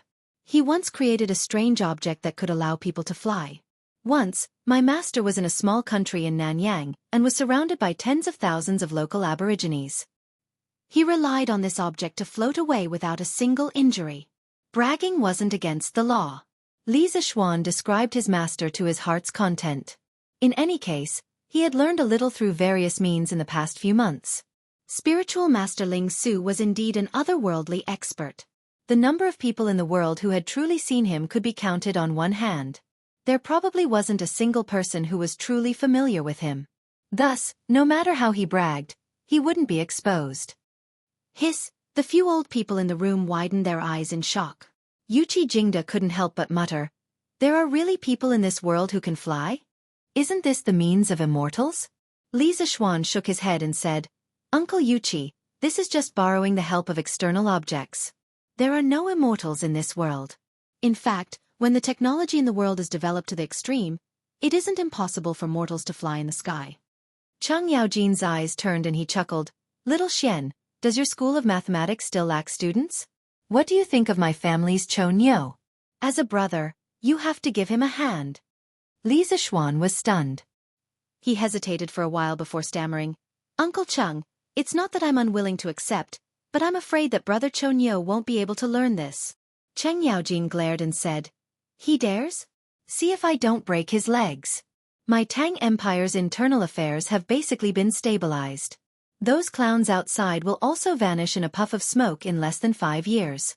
How can this Chou Niu not learn some other skills? Don't worry and teach him. If he doesn't listen, just tell me and I'll take care of him. All right, Li Zishuan could only mourn for Cheng Chumo in his heart. Haha, madman Cheng. Your Chou Niu's brain is like yours. Even if you give him an immortal secret manual, he won't be able to understand it. Haha. Little Xian, why don't you let my Bao Lin learn from you? Although this child isn't particularly intelligent, he's willing to work hard to improve himself. Yuqi Jingda couldn't help but make sarcastic remarks. Cheng Yaojin was furious. Old hey Yuqi, how good can your son be? You still have the face to talk about me. The two quarreled, and there seemed to be signs of a big battle. Qin Qiong, Niu Jinda, and Li Jingma hurriedly tried to stop the fight. In the end, Li Zishuan's mathematics class had 3 more children from the military. Cheng Chumo, Qin Huayu, and Yuqi Baolin. Niu Jinda's son had been recuperating at home, so he didn't make any similar requests. However, the happiest people were probably the students of the School of Mathematics. With Cheng Chumo helping them to take the bottom, wouldn't they have another layer of protection to get out of the role of shame? The banquet ended, and the guests and hosts enjoyed themselves. However, Cheng Yaojin and the others drank a little too much. Li Zishuan called for a few servants to send them back. After finally sending these old masters away, Li Zishuan and Li Jingma couldn't help but heave a sigh of relief. They looked at each other, and Li Jingma smiled. All right, little Xian. Hurry back to the Imperial College. You still have to teach the students in the afternoon, right? Li Zishuan waved his hand and said, No need, father. The students are self-studying in the afternoon. With teaching assistant Su there, I don't need to go. Moreover, I'll let the students rest tomorrow and the day after, so I don't need to go. Li Jingma's mouth twitched. No one knew a son better than his father. How could he not know what his son was thinking? He paused and finally said helplessly, Then let's go home. The father and son mounted their horses and headed for Yongla Lane. Chapter 161. In the afternoon, Madame Li came to the West Courtyard. Iron Egg and Lan went to the Imperial College.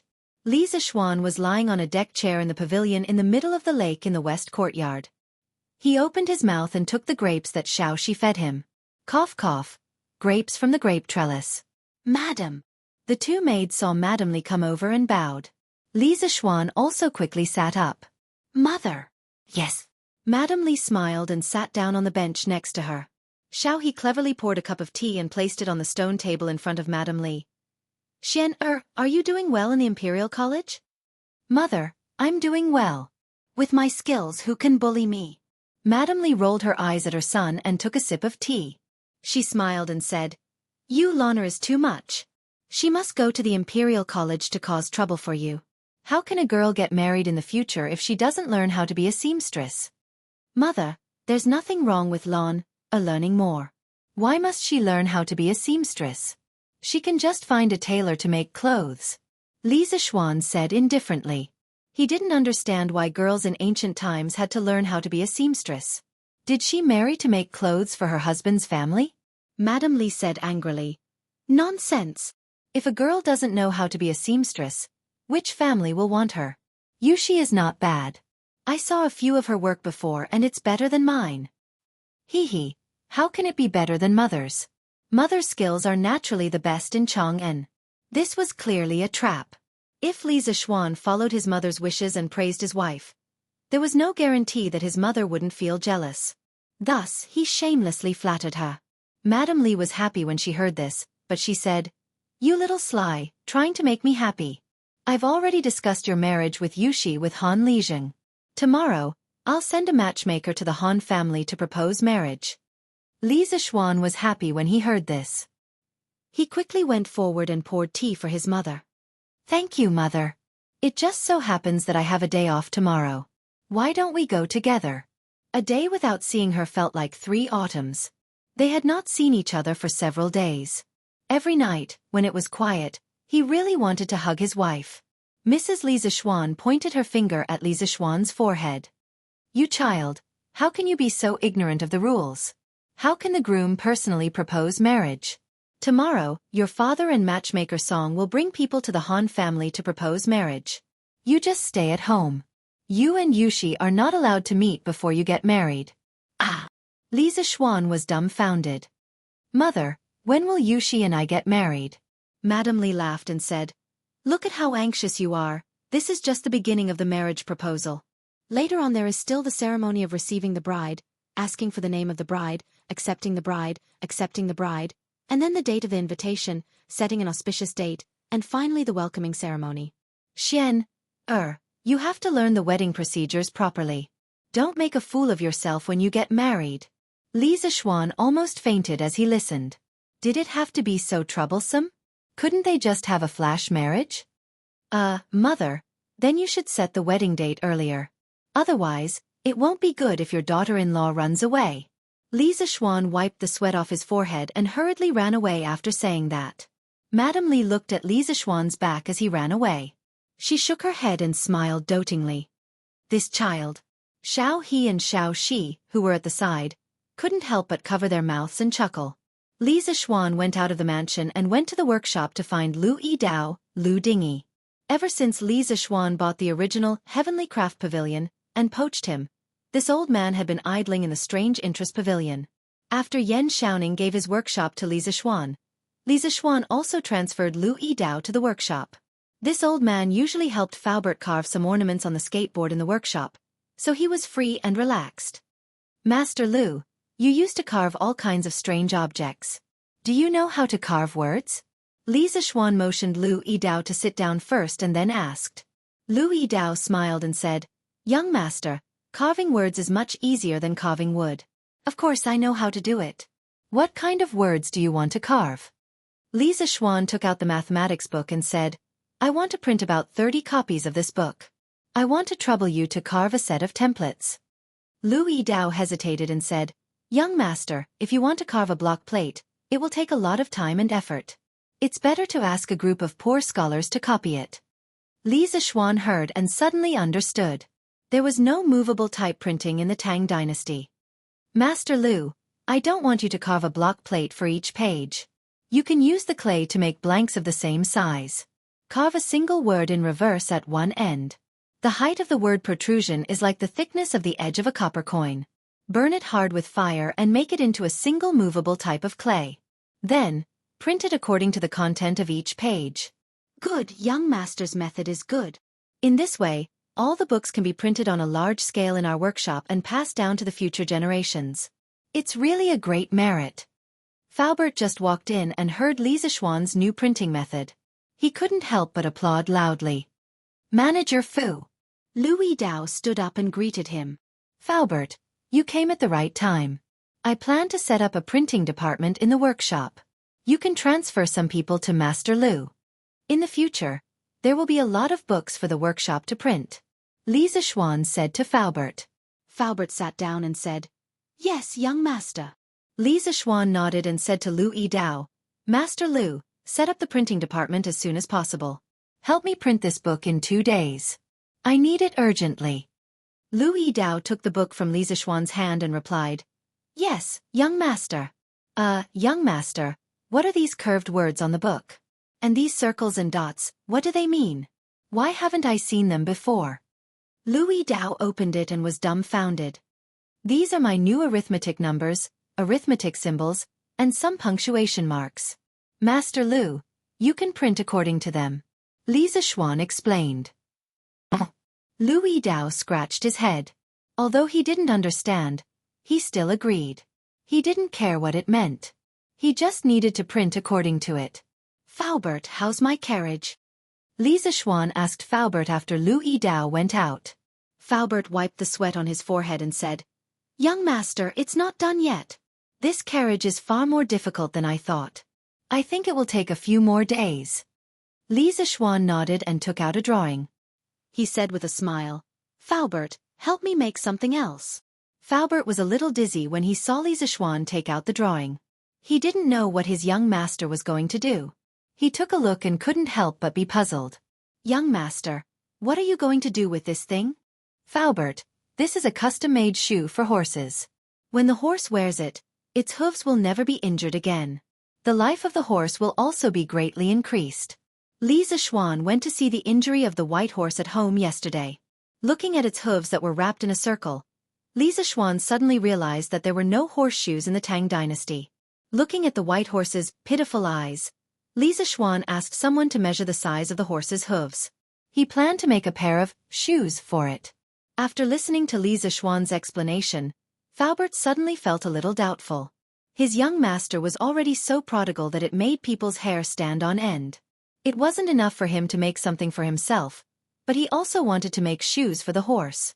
No matter how he heard it, it felt like a fantasy story. Young master, will this really work?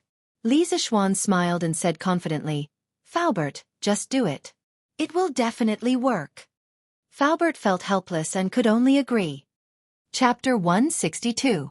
As night fell, the pedestrians on the road went home one after another. After a few minutes, the sky was completely dark. Thousands of lights lit up one after another. In the northeast of Chang'an City, many squares were close to the imperial palace, so most of them were the residences of high-ranking officials and nobles. In the northwest of Chang'an City, because it was close to the West Market, a large number of rich merchants, Hu people, Persians, and other non-civilized people gathered here. Therefore, the market structure of Chang'an City had always been rich in the west, rich in the east, and noble in the east. Yi Square, southwest of Chang'an City. This place was far away from the bustling area, and most of it was a gathering place for poor people. In a dilapidated courtyard, a few lights were lit up. In the room, a little boy about 10 years old was holding a little girl's hand and teaching her how to write. The little girl was about 7 or 8 years old, and her face was a little yellow, obviously malnourished. She seemed to think that writing was fun, and an innocent smile appeared on her face from time to time. Yaya, it's time to eat. A woman in coarse gray clothes came in with a bowl and said with a smile, Oh, it's time to eat. The little girl cheered and broke free from the boy's arms. She ran to the table and looked at the food in the bowl, drooling.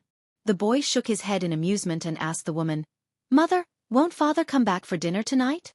The woman in gray was startled and said, Your father is helping people unload goods on the murky river. I'm afraid he won't come back tonight. Don't worry about that. Eat first. The little boy agreed in a low voice and quietly went back to the table to sit down. Come, Howard, eat an egg. Today, when I was working at Minister Hu's house, his wife gave it to me. Eat it to nourish your brain. Maybe you can be the top scorer in the exam next year. The woman carefully peeled an egg and put it in the little boy's bowl, and said lovingly. The little boy looked at the egg in the bowl and then looked at Yaya, who was drooling. He put the egg in Yaya's bowl with chopsticks and said, Mother, I have eggs for lunch at the Imperial College. Give this egg to little sister. He thought to himself, I must get first place in this monthly test. That way, I can bring my parents and little sister to the Drunken Immortal restaurant to have a big meal. I heard that the wine in the Drunken Immortal restaurant is called the best wine in the world. My father used to love wine a long time ago, but in order to support my studies, he didn't drink anymore. I must bring my father to taste it. It's been a long time since I've eaten meat. I'm sure you'll like the chicken, meatballs, and braised pork from the Drunken Immortal restaurant. The Dompa pork and twice-cooked pork from the Drunken Immortal restaurant would definitely like to eat them. The gray-clothed woman originally wanted to stop him, but after hearing her son's words, she could only give up. She sighed and said, I heard from you yesterday that a new teacher will be coming to your academy today. What do you think? Did Mr. Xian teach well? This little boy was Meng Wenhao from the School of Mathematics. Today in class, Li Zixuan had called his name to do some questions on the blackboard. Meng Wenhao smiled and said, Mother, you must know our new teacher. He's the man from Lantian County who presented the Tsuyuan plow to the imperial court a while ago. His mathematical ability is unique. He's the most knowledgeable person I've ever met. The gray-clothed woman was obviously taken aback. She said in astonishment, "So it's Li Xiannan. This person is the great benefactor of our poor family. You have to learn well from Li Xiannan and live up to his teachings." Meng Wenhao's mouth twitched. He thought to himself, what would Mr. Xian think if he knew that someone called him Mr. Xian? The next day, the wind was gentle and the sun was bright. "Mother, I'm going to the Imperial College." Meng Wenhao finished his breakfast and shouted to his mother, who was cleaning up the dishes in the kitchen. The woman walked out and asked, Didn't you say yesterday that you had a day off today? Why do you still want to go?" Meng Wenhao turned around and said, "Mother, Mr. Xian left a question yesterday. I'm going to the Imperial College to solve it today." After saying that, he turned around and ran away. The woman was puzzled. She wanted to ask, but her son had already gone far. At the Imperial College, under the ginkgo tree next to the gate stood a young man in blue. The young man did not move. He raised his head and stared at the top of the ginkgo tree without blinking. Among the students of the Imperial College, the young man was like a lone wolf with his head held high. He stood alone between heaven and earth, looking very different. The passing crowd quickly noticed him. "Hey, look, there's a fool over there. He's standing there motionless." It's true. Why is there a fool in our Imperial College? He's not a fool. I know this person. He's Meng Wenhao from the School of Mathematics. His results have always been among the best in the school. Isn't the School of Mathematics closed today? Why is he here? Who knows? Instead of sleeping at home early in the morning, he's here in a daze. He must be crazy. It's said that the School of Mathematics has 8 days off every month. They're so lucky. Yeah, why can they have 8 days off every month? I'm going to protest to the teacher of our school. We have to take 8 days off every month too. Yes, we're going to protest. Why aren't you leaving? You're going to be late. If you're late, the teacher might slap you. Let's go. The surrounding students immediately dispersed, and the gate of the Imperial College returned to its original quiet state. Meng Wenhao remained motionless. He was not affected by the noise outside at all. If he could answer the question well, he could get 2 extra points in the monthly exam.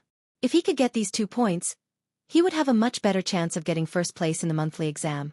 Many ideas flashed through his mind, but he rejected them all. No, this won't work either. This is definitely not the best plan. There must be a better one. Meng Wenhao was in a trance. He did not feel the passage of time at all. Kong Yingda passed by him and looked at him. He shook his head and sighed. "Stubborn child, I hope you can get over it soon." After saying that, he didn't bother Meng Wenhao and walked away. Time passed. It was noon in the blink of an eye. Wow, why is Meng Wenhao still standing here? Yeah. He didn't even move his feet. Don't make a mistake while standing. I think there's something wrong with his brain. Let's go. Let's not care about him. Let's eat. Yes. Let's eat. The surroundings fell into silence again. Meng Wenhao's lips were dry and cracked. His body was a little shaky, but he had no intention of moving. He was still in deep thought. Since the morning, he had thought of hundreds of methods in his mind, such as building a ladder, measuring the trunk section by section, tying a rope to the top of the tree, measuring the length of the rope, etc. However, he rejected them all. His intuition told him that these were not the best methods. There must be a simpler way. There must be. I can think of something. Meng Wenhao thought firmly. Chapter 163. Yongla Lane. At the Li residence, the marriage proposal team was assembled early in the morning. The leader was a middle-aged woman in her 30s or 40s. She had heavy makeup on and her laughter was mesmerizing.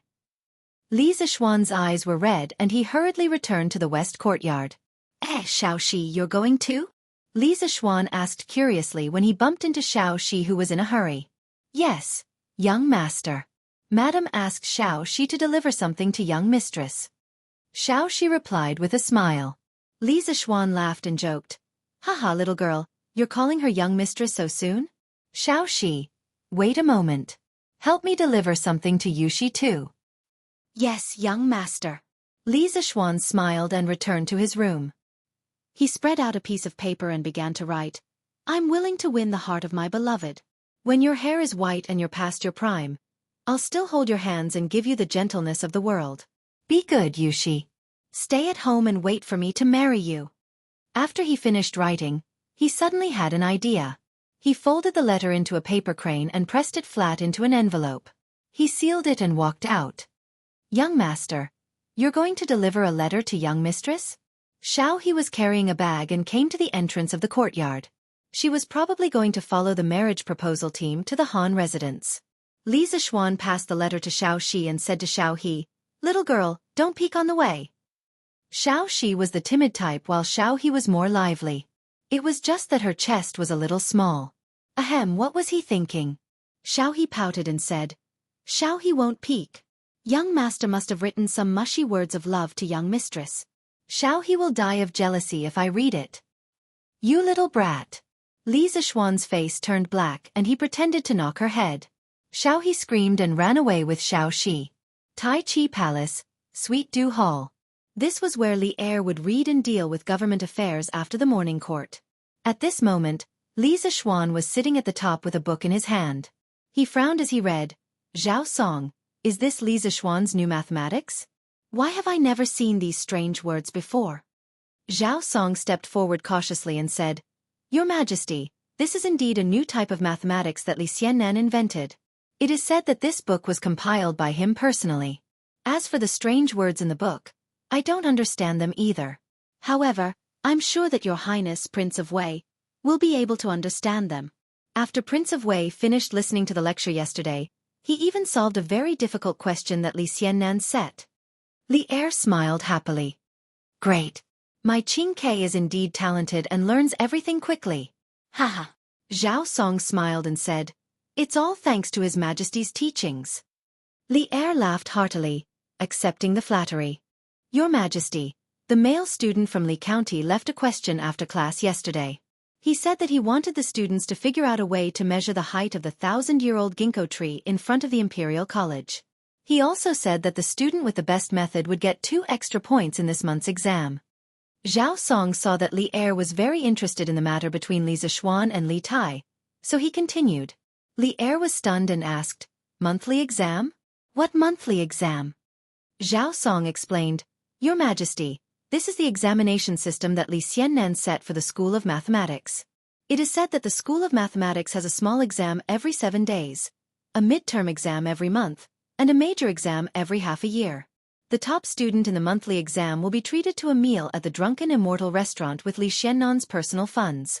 He can even bring his family along. The top 5 students in the monthly exam will have a roll of honor, while the bottom 5 will have a roll of shame. They will also be responsible for cleaning the teaching hall. The top student in the half-year exam will be rewarded with 100 strings of cash." Li Er was surprised for a moment, then smiled and said, "This kid is really rich and overbearing. He is even more generous than I am and has a lot of ideas. The students in the Imperial College are going to have a headache. I hope that Li Zixuan can take the lead in guiding the culture of the Imperial College." In recent years, the Imperial College has become a gathering place for rich playboys.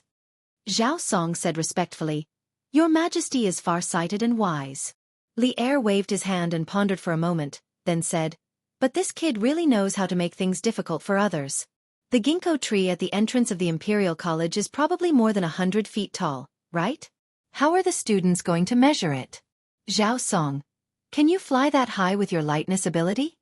Zhao Song broke out in sweat and quickly said, "Your Majesty, this great grandmaster can't fly that high, right? That kind of height is not something that a human can achieve." Li Er rubbed his nose and knew that he was overthinking.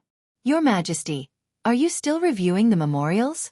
I have prepared iced sour plum soup for you to relieve the heat." At this moment, Zhang Sun walked over elegantly with a bowl of sour plum soup.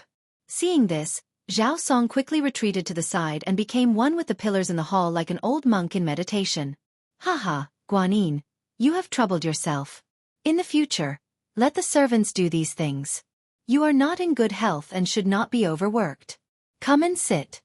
Li Er moved his seat and gestured for Zhang Sun to sit over. After Zhang Sun sat down, she smiled and said, "Thank you for your concern, Your Majesty. My body is not that weak. Your Majesty, please drink some sour plum soup to relieve the heat. Li Er nodded and took the sour plum soup. He drank a few mouthfuls and exclaimed in satisfaction. Your Majesty, are you not done reviewing the memorials? Zhang Sun looked at the stacked memorials on the table and could not help but feel sorry for him. Soon. Guanyin, please wait a moment. I will finish reviewing them soon and then accompany you to admire the flowers. Li Er finished the sour plum soup in a few mouthfuls and went back to work. Moments later, Li Er looked at a memorial and muttered, "It's this kid again. But this time, he still has some conscience." Zhang Sun came over curiously and asked, "Your Majesty, who are you talking about?" Li Er came back to his senses and said with a smile, "It's all because of that kid Li Zishuan." Kong Ingda wrote a memorial saying that Li Zishuan had created a type of blackboard and chalk that was extremely beneficial for teaching. Thus, he requested that I allocate a sum of money to the directorate to purchase a batch of blackboards and chalk. Zhang Sun was stunned. "This kid even earns money from you, Your Majesty?" Li Er shook his head and said, "This time, this kid still has some conscience." Kong Ingda told him that the imperial court's finances are not good this year. Who knew that this kid would take the initiative to give in and only take the cost? How rare. Zhang Sun smiled and said, "If that's the case, this kid is quite righteous. Your Majesty, why do you still seem a little unhappy?" Li Er looked up and sighed. He said in a deep voice, "In the end, it's because the imperial court has no money. They actually let a kid take the initiative to give in." Zhang Sun saw Li Er's gloomy face and knew that he was thinking about the Turkic Khaganate south last year. The Tang Empire emptied Chang'an's treasury to sign the Wei River Treaty. She comforted him gently and said, "These 2 years have been hard for Your Majesty. It's a pity that I, as a woman, can't come out to share Your Majesty's burden." Li Er put his arm around Zhang Sun's waist and said with a smile, "Maid Guanyin has helped me a lot. Of course, these world affairs should be shouldered by me. The Turkic Khaganate is just a clown. When the Tang Empire reinvigorates, we will definitely hunt the grassland." Zhang Sun leaned her head on Li Er's shoulder and suddenly thought of something. She looked up and said, "Your Majesty, Li Zishuan said that his master predicted that there would be a locust plague next year. Your Majesty, how do you plan to deal with it?" Li Er's lofty sentiments and lofty aspirations immediately vanished. He said with a solemn expression, "Xu Bao personally vouched for this kid, and this kid said it with certainty. I have to believe him. Otherwise, the consequences will be unimaginable. I'm discussing this with Fang Xianling, Du Ruhui, and the others. I think there will be a solution in a few days." Zhang Sun wondered, "Your Majesty, why don't you directly adopt the kid's strategy of raising chickens?" Li Er stroked Zhang Sun's long hair and sighed. "That kid's method may only be able to take care of his family's farmers.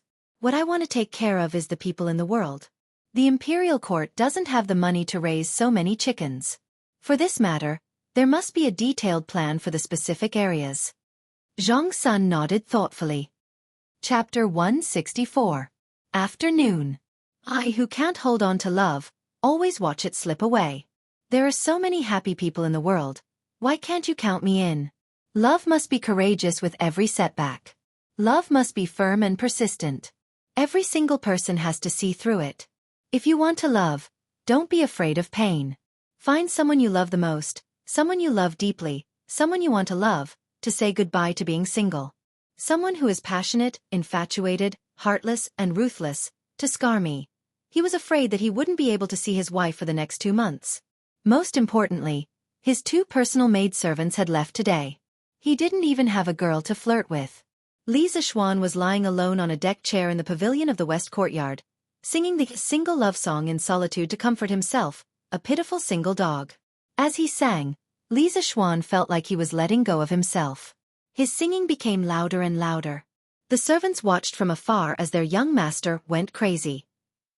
They were hesitating whether or not they should tell the madam. F***CK, stop, stop, stop. Stop singing. Suddenly, he heard an angry roar.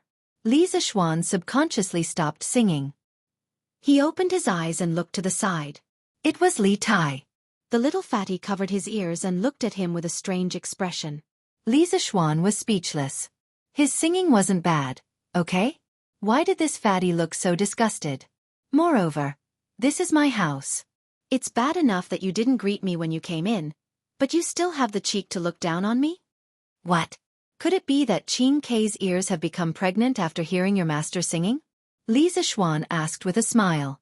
After dealing with Li Tai so many times, Li Zixuan knew that he couldn't be polite with this little fatty. Otherwise, he would definitely take advantage of him. Li Tai spat and said, "You're the one who got pregnant after hearing it. It's so unpleasant to hear. It's simply obscene. The person who wrote it is really vulgar. It's a disgrace to the refined." Li Zixuan was so angry that he casually threw a grape from the stone table and scolded, "This brat actually called such a classic song of the later generations obscene and cliched. You brat, you're the one who's insulting the educated. Is this how you talk to your teacher?" Fatty's mind went blank. He dodged the sneak attack and retorted, "This isn't the Imperial College. Don't put on airs. You say that I don't respect my teachers, but what proof do you have?" This damn fatty actually acted shamelessly. Li Zixuan didn't know what to do with him. Who asked him to have such a good father? Li Zixuan thought viciously. "I'll remember this and see how I'll deal with you the day after tomorrow." "Then may I know the reason for your highness visit today?" Li Zixuan said indifferently with an unapproachable look. Li Tai finally remembered the purpose of his visit. It seemed that he had a favor to ask. He was so focused on bickering with Li Zixuan that he forgot about the proper business. This was bad. Their relationship was strained. How was he going to continue the discussion? "Ah, the song you sang just now was really beautiful. Tai is deeply impressed." Li Tai had never flattered anyone before. When he really needed to, he was incomparably stiff. Li Zixuan looked at Li Tai with a strange expression, wondering if this little fatty's brain had short-circuited. I say, Qin Kei, why are you here today?" Li Zixuan thought for a while and decided to listen to what this little fatty wanted. Li Tai's mouth twitched. He secretly cursed Li Zixuan for being shameless, but he smiled brightly and said, "Didn't you say last time that you wanted me to help record The Legend of a Mortal's Journey to Immortality? I have nothing to do today, so I came here to do it for you." It turned out that this little fatty had a favor to ask of him. Li Zixuan put on airs and said pretentiously, "Oh, I'm not in a good mood today because someone said that my singing was terrible. I'll tell it another day." Li Tai's face suddenly became very ugly, but when he thought of the wonderful journey to the west last time, he gritted his teeth and said, "I was just talking nonsense. Please don't take it to heart." Li Zixuan smiled. He knew that he couldn't go too far at this time. Everything had to be done in moderation. Otherwise, if he went too far, even friends would become enemies. "Well, I'm in a much better mood now, so I can tell you the story. Qin Kei, have you finished your homework?" Li Tai heard this and said proudly, "Of course. It's just a question. How can I, Li Tai, be stumped?" Li Zixuan asked curiously, "Oh? So you've already thought of a solution? Tell me quickly." "It's a secret. This student will give the answer to you the day after tomorrow. If I tell you now, there's no guarantee that it won't be leaked," Li Tai said with a guarded face. F***CK, this damn fatty is probably worried that I'll leak his answer to Iron Egg, isn't he? How shameless. I already have a standard answer. Who cares? TSK, if you don't want to tell me, then I'll ask someone to call Iron Egg over and we'll tell him together. After a while, Iron Egg, Lon and Li Tai sat in a circle in the pavilion. Li Tai had Xian paper in front of him, and a little maid was grinding ink for him. Li Zixuan felt that the way Iron Egg looked at him today was a little strange, but he couldn't put his finger on it. It could only be considered as a man's intuition. After everyone had arrived, Li Zixuan closed his eyes and began to recall the Legend of a Mortal's Journey to Immortality that he had read in his previous life. This book could be called a divine book in his previous life. It was the founder of the mortal flow, and it was also the best and longest work of the mortal flow. Unlike Journey to the West, Legend of a Mortal's Journey to Immortality was a web novel. It focused on fast food culture, and the language was plain. The main advantage was that the plot was attractive. Li Zixuan wasn't sure if this type of web novel would be popular in ancient times. Today was a good time to test it out. In the time it took to drink a cup of tea, Li Zixuan had recalled most of the plot in the first volume of Legend of a Mortal's Journey to Immortality. On one hand, He really liked this novel in his previous life. On the other hand, his current mental strength was incomparable to that of ordinary people. The benefits of having a strong mental strength were not only reflected in mental calculation, but also in memory. Green Sparrow, are you ready? Li Zishuan looked at Li Tai and asked. Li Tai squeezed the brush in his hand and said excitedly, I'm ready, I'm ready. Li Zishuan nodded and began to narrate. The first time we returned to the village at the edge of the mountain. Dumbo's eyes widened as it stared straight at the black roof made of straw and mud. The old quilt covering its body was now a dark yellow, and its original appearance was unrecognizable, with a faint moldy smell wafting from it. The person next to him was his second brother, Han Zhu. He was sleeping soundly, and there were intermittent sounds of snoring coming from his body. Li Tai frowned as he listened and jotted down notes. This beginning is too plain. It's not as exciting as Journey to the West at all.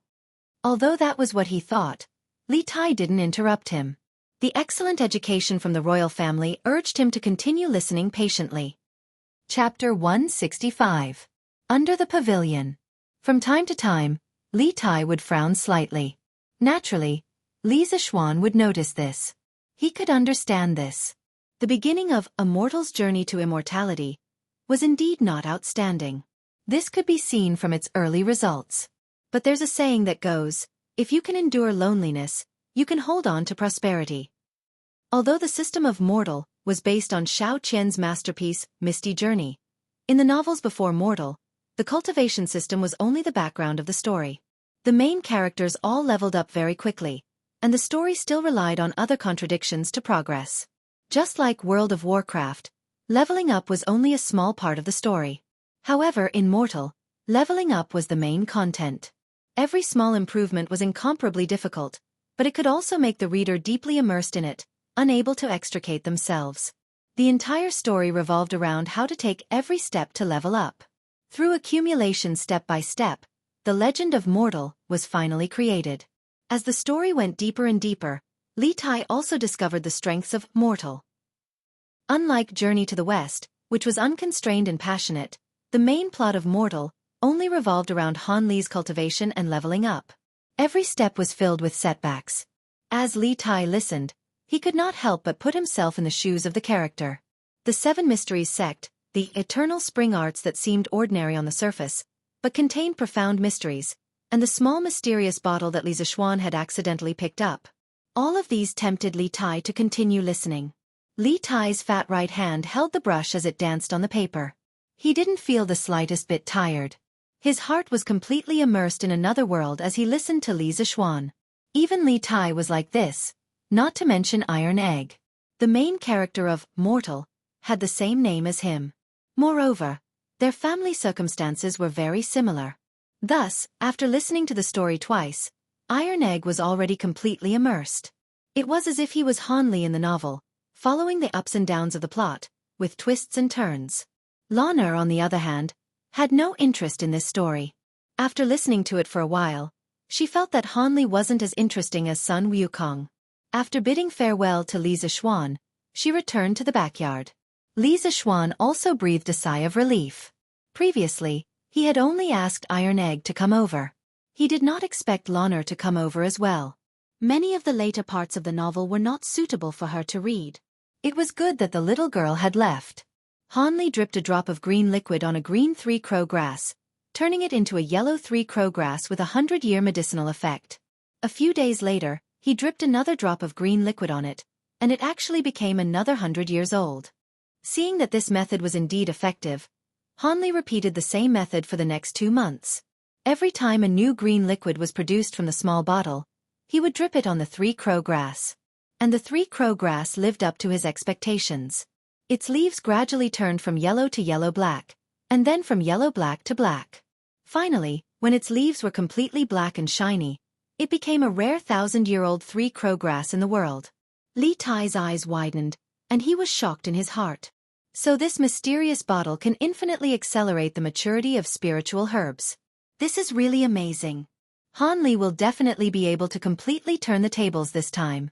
Iron Egg's breathing quickened as he listened. He was as excited as he was when he obtained the mysterious bottle. Okay, that's all for today. Li Zixuan clapped his hands and did not want to continue. He had been talking for almost an entire afternoon, and his throat was smoking. You're done so soon? Li Tai was dumbfounded. He had just gotten into the role, and now it was over. What was this? Iron Egg's face was also full of regret, but he did not raise any objections. Li Zixuan said angrily, "It's already so late. What are you still talking about? Qing Ke, go back quickly. Be careful, the market will be closed soon." Li Tai waved his hand indifferently and said, "It doesn't matter. If worst comes to worst, I'll just stay at Mr. Li's house tonight. Sir, please tell me 2 more times, or I won't be able to sleep tonight." A large part of the reason why he chose to go to Li Zixuan's class in the School of Mathematics was that it was convenient for him to listen to Li Zixuan's story. After reading Journey to the West, he had been out of books for a long time. Today, he had finally fulfilled his wish. He had just satisfied his craving, but now it was abruptly stopped. How could he stand it? At this time, not to mention that the market was closed, even if it was raining blades, he would not be willing to leave. Li Zixuan's face darkened when he heard this. He roared in his heart, "What the F***ck, if worst comes to worst, you'll just stay at my house tonight? This damn fatty is really thick-skinned. No, I'm tired today. I definitely won't teach anymore." Li Zixuan refused in a muffled voice. Li Tai saw that he was determined and knew that there was no room for negotiation. He thought for a while and said, "Okay, I'll come back tomorrow." "I won't teach tomorrow either. I have something to do tomorrow," Li Zixuan said quickly. Tomorrow, he would go to the workshop to see how the preparation of the printing department was going. The students were still waiting for the textbooks the day after tomorrow. Li Tai suddenly became angry. He wanted to curse on the spot, but when he thought of the consequences, he shrank his neck and said sullenly, "What can you do? Are you lying to me again?" "Believe it or not." Li Zixuan was too lazy to explain. He got up and was about to take the manuscript of Ordinary Man that Li Tai had transcribed. "Then I'll go with you tomorrow." Hey, this is what I wrote. Why are you taking it away? I plan to sell this story in the future. You can only listen to it. You're not allowed to take it away, so as not to leak the secret," Li Zixuan said with a smile. F***ck. Li Tai was sure that Li Zixuan was doing this on purpose. He was taking revenge on him for not handing in his homework in advance. In his opinion, although the novel was interesting, how much could it be sold for? Li Tai gritted his teeth and turned to leave. Teskeske. This little fatty's handwriting is not bad. Li Tai was speechless. At this moment, he really wanted to turn around and fight Li Zixuan to the death. Here, Li Tai was addicted to Ordinary Man. Over at the Imperial College, Meng Wenhao was lost in thought, unable to extricate himself. The sun was already setting in the west, but Meng Wenhao was still standing under the ginkgo tree stubbornly, looking up at the treetops. Because he had been in this position for a long time and hadn't stopped drinking, his thin and weak body seemed to be on the verge of collapsing. The drums of the Imperial College sounded, and the students rushed out of the classroom. When they arrived at the entrance of the Imperial College, they found that Meng Wenhao was still standing there. Thus, many people surrounded him, pointing and whispering to each other. "Oh my God, why is he still here? He's been standing there for so long. Will something happen to him? I think he must have been stimulated by something and turned into a fool." "I don't think so. Meng Wenhao's grades have always been good. What stimulated him? I don't care. I'm going home. This person is either crazy or a fool. Yes. Let's go home." After a while, the crowd dispersed. Facing the setting sun, their shadows were very long, and many of them reflected on Meng Wenhao's body. Meng Wenhao inadvertently looked down and saw this scene. He was stunned for a moment and seemed to understand something. Then he shouted excitedly, "Haha, I finally figured it out." As he spoke, he wanted to run home. Unexpectedly, he stood for too long and lost control of his legs. He fell to the ground, but he continued to shout excitedly. The students who were walking in front of him turned around and saw this crazy scene. They couldn't help but look at each other and think, "It seems that this student is really crazy." Chapter 166. Not long after Li Tai left, Li Jingma came back with a group of people to escort the bride. Old man Li's face was flushed and full of joy. He was pulled by his wife and asked a lot of questions, but he did not seem to be impatient. Xiaoxi came over secretly and went to Li Zishuan's side. She said softly, "Young master, young madam cried when she saw your letter. She also asked me to bring you a letter." Li Zishuan said happily, "Quickly give it to me." Xiaoxi carefully took out a letter from her waist pouch and passed it to Li Zishuan. Li Zishuan took it and walked to the side. He opened it and saw a line of beautiful words. "I want to know you and live a long life. The mountains have no edges, the heaven and earth merge, the river runs dry, the winter thunder rumbles, the summer snow dares to be separated from you." This was a Han folk love song called Shangxie. Li Zishuan used mushy words to express his love to Han Yushi. Han Yushi used poetry to express her unswerving love. This girl was shy when she needed to be, but once she expressed her feelings, she was passionate and unrestrained when she loved him. Li Zishuan smiled proudly. He had picked up a treasure. This kind of girl was even cuter, right? When Xiao He and Xiaoxi saw Li Zishuan's lewd smile, they couldn't help but back off in fear. The next day. "Teacher, what are you doing here today?" Li Tai left unwillingly yesterday, but he did not believe Li Zishuan's words. He thought that Li Zishuan was deliberately finding an excuse to fool him. Therefore he came to the workshop today. Li Zishuan smiled and said, "I'm here to get the teaching materials. The day before yesterday, I told the students that I would print teaching materials for everyone. I can't go back on my words, right? Teaching materials, damn teaching materials." Hearing these two words, Li Tai suddenly remembered his foolish act of buying teaching materials at a high price. Thus, he silently followed behind and didn't want to speak anymore. Li Zishuan looked at him and knew what he was thinking. Iron Egg had told him the day before yesterday. Li Zishuan neither agreed nor objected to this kind of thing. Anyway, one was willing to take the hit and the other was willing to take the hit. His disciple didn't suffer any losses, and Li Tai didn't lack the money. When he arrived at the workshop, he was greeted by the sight of countless busy craftsmen. Compared to the beginning, the number of craftsmen working in the workshop had increased by more than 3 times. The main reason was that the supply of scooters and skateboards could not meet the demand. These two items were already hard to find in Chang'an. Last month, he had negotiated a cooperation with Wang Renbiao, and he had to give him 50% of the supply every month. The Chiziu Pavilion workshop, which was already short of supply, was even more strained. Seeing that Li Zishuan had arrived, the craftsmen didn't stop working. They only raised their heads and greeted him with a smile when Li Zishuan walked to their side. This was what Li Zishuan had told them before. He didn't like formalism.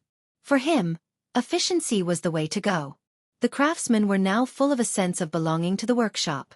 Not only was the treatment good, but there were also no officials who would scold them for no reason. They could obtain the most basic respect here. Therefore when they worked it was a race against time. When Li Tai saw that Li Zishuan had arrived and that the craftsmen were still at their original positions, each carrying out their duties, he couldn't help but click his tongue in wonder. It wasn't that he hadn't been to the imperial family's workshop before, but every time he went, all of the officials and craftsmen would swarm out, fighting to prostrate themselves before him. Li Tai didn't find this annoying. Now that he saw the orderly scene of the strange interest pavilion workshop, Li Tai couldn't help but think, this is what a workshop should be like. Led by a shop assistant, Li Zishuan came to a spacious independent courtyard. Inside, dozens of craftsmen were neatly arranging the dried clay molds in a certain order in a frame made in advance. When a frame was filled, it would become a page. Then, the ink was brushed, the paper was covered, and the press was done in one go. A page of the book was printed just like that. Li Tai, who was next to him, widened his eyes in shock and said with a confused face, What kind of printing method is this? Why haven't I seen it before?" Li Zishuan laughed and said, "Qing Ke, there are many things you haven't seen. Learn from me. Haha." After that, he left the confused Li Tai and went straight to find Lu Yidao. "Master Lu, what do you think of the movable type printing technique?" Li Zishuan asked with a smile when he saw Lu Yidao fiddling with a few newly dried clay movable characters. "Oh, young master, you are here. This movable type printing technique is really magical. It just avoids the shortage of engraving plates. As long as enough individual movable characters are prepared in advance, They can be combined at any time. It greatly speeds up the plate-making time. After the movable type plates are printed, they can be dismantled and reused. Moreover, the movable type takes up less space than the engraving plates, so it is easier to store and keep. If we only print more than 30 teaching materials, it is certainly not as cost-effective as hiring someone to copy them. However, these movable characters can be kept as a backup. If we want to print any books in the future, the cost is too low. Lu Yidao saw Li Zixuan come in and quickly stood up and said excitedly. When Li Zixuan was about to answer, he heard Li Tai, who had just entered the door, shout, "Haha, this method is really wonderful. Li Zixuan, you are really a genius." Li Tai was so excited that he didn't even call him Mr. Li.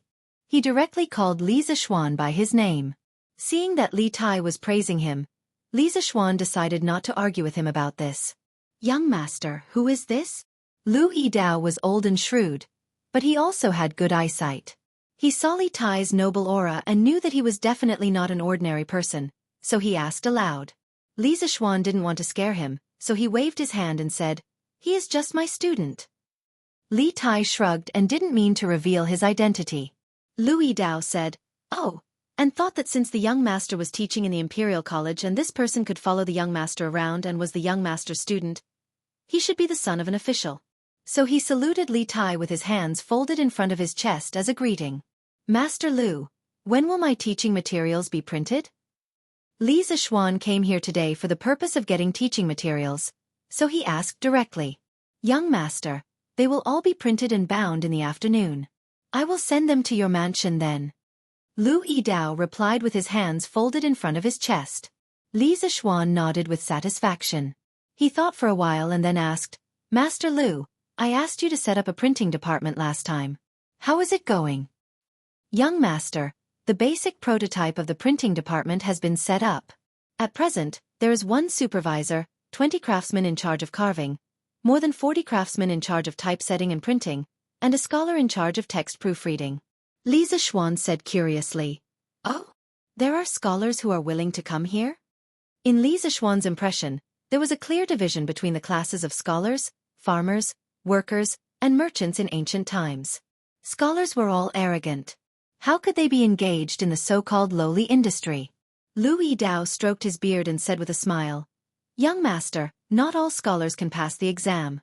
After all, the majority of people fail the exam. They also need to earn money to make a living." Chapter 167. In the workshop of Strange Interest Pavilion. "Master Lu, where is the scholar now? Take me to see him." Li Zixuan was suddenly very interested in this down-and-out scholar. How miserable was this person? He actually came to work in the workshop. Li Tai curled his lips and secretly thought that Li Zixuan was really inexperienced. Li Tai had seen this kind of thing many times. Thinking about it, Li Tai could not help but feel a sense of superiority in his heart. Cough, cough. "Young master, this person is probably reading in the back hall. He is a scholar after all. How can I let him mingle with us bumpkins?" Thus, I arranged a separate place for him to work. Lu Yidao wiped the sweat on his forehead and said with a little guilty conscience. After all, he had made a decision on this matter. If Li Zixuan blamed him, he had nothing to say. Li Zixuan smiled and said, "Master Lu, take me to see him." Li Zixuan did not blame Lu Yidao for making a decision on his own. In fact, if this person was really capable, it was okay to give him some preferential treatment. After all, if there was no scholar in the printing department, it was obviously impossible. But if this person was just a good-for-nothing who used the name of a scholar to cheat for food and drink, Li Zixuan would let him go back to where he came from. "Young master, here it is." Following Lu Yidao to the back hall in the southernmost part of the workshop, Li Zixuan looked around. The environment was quiet, birds were singing, and flowers were fragrant. It was really a good place to read. "Okay." Li Zixuan nodded. Lu Yidao quickly stepped forward and led Li Zixuan and Li Tai into the door. "Oh, Steward Lu, you are here." In the room, a middle-aged man with unkempt hair and a dirty face greeted Lu Yidao enthusiastically after seeing him come in. Li Zixuan frowned. No matter how he looked at this person, he looked like a beggar.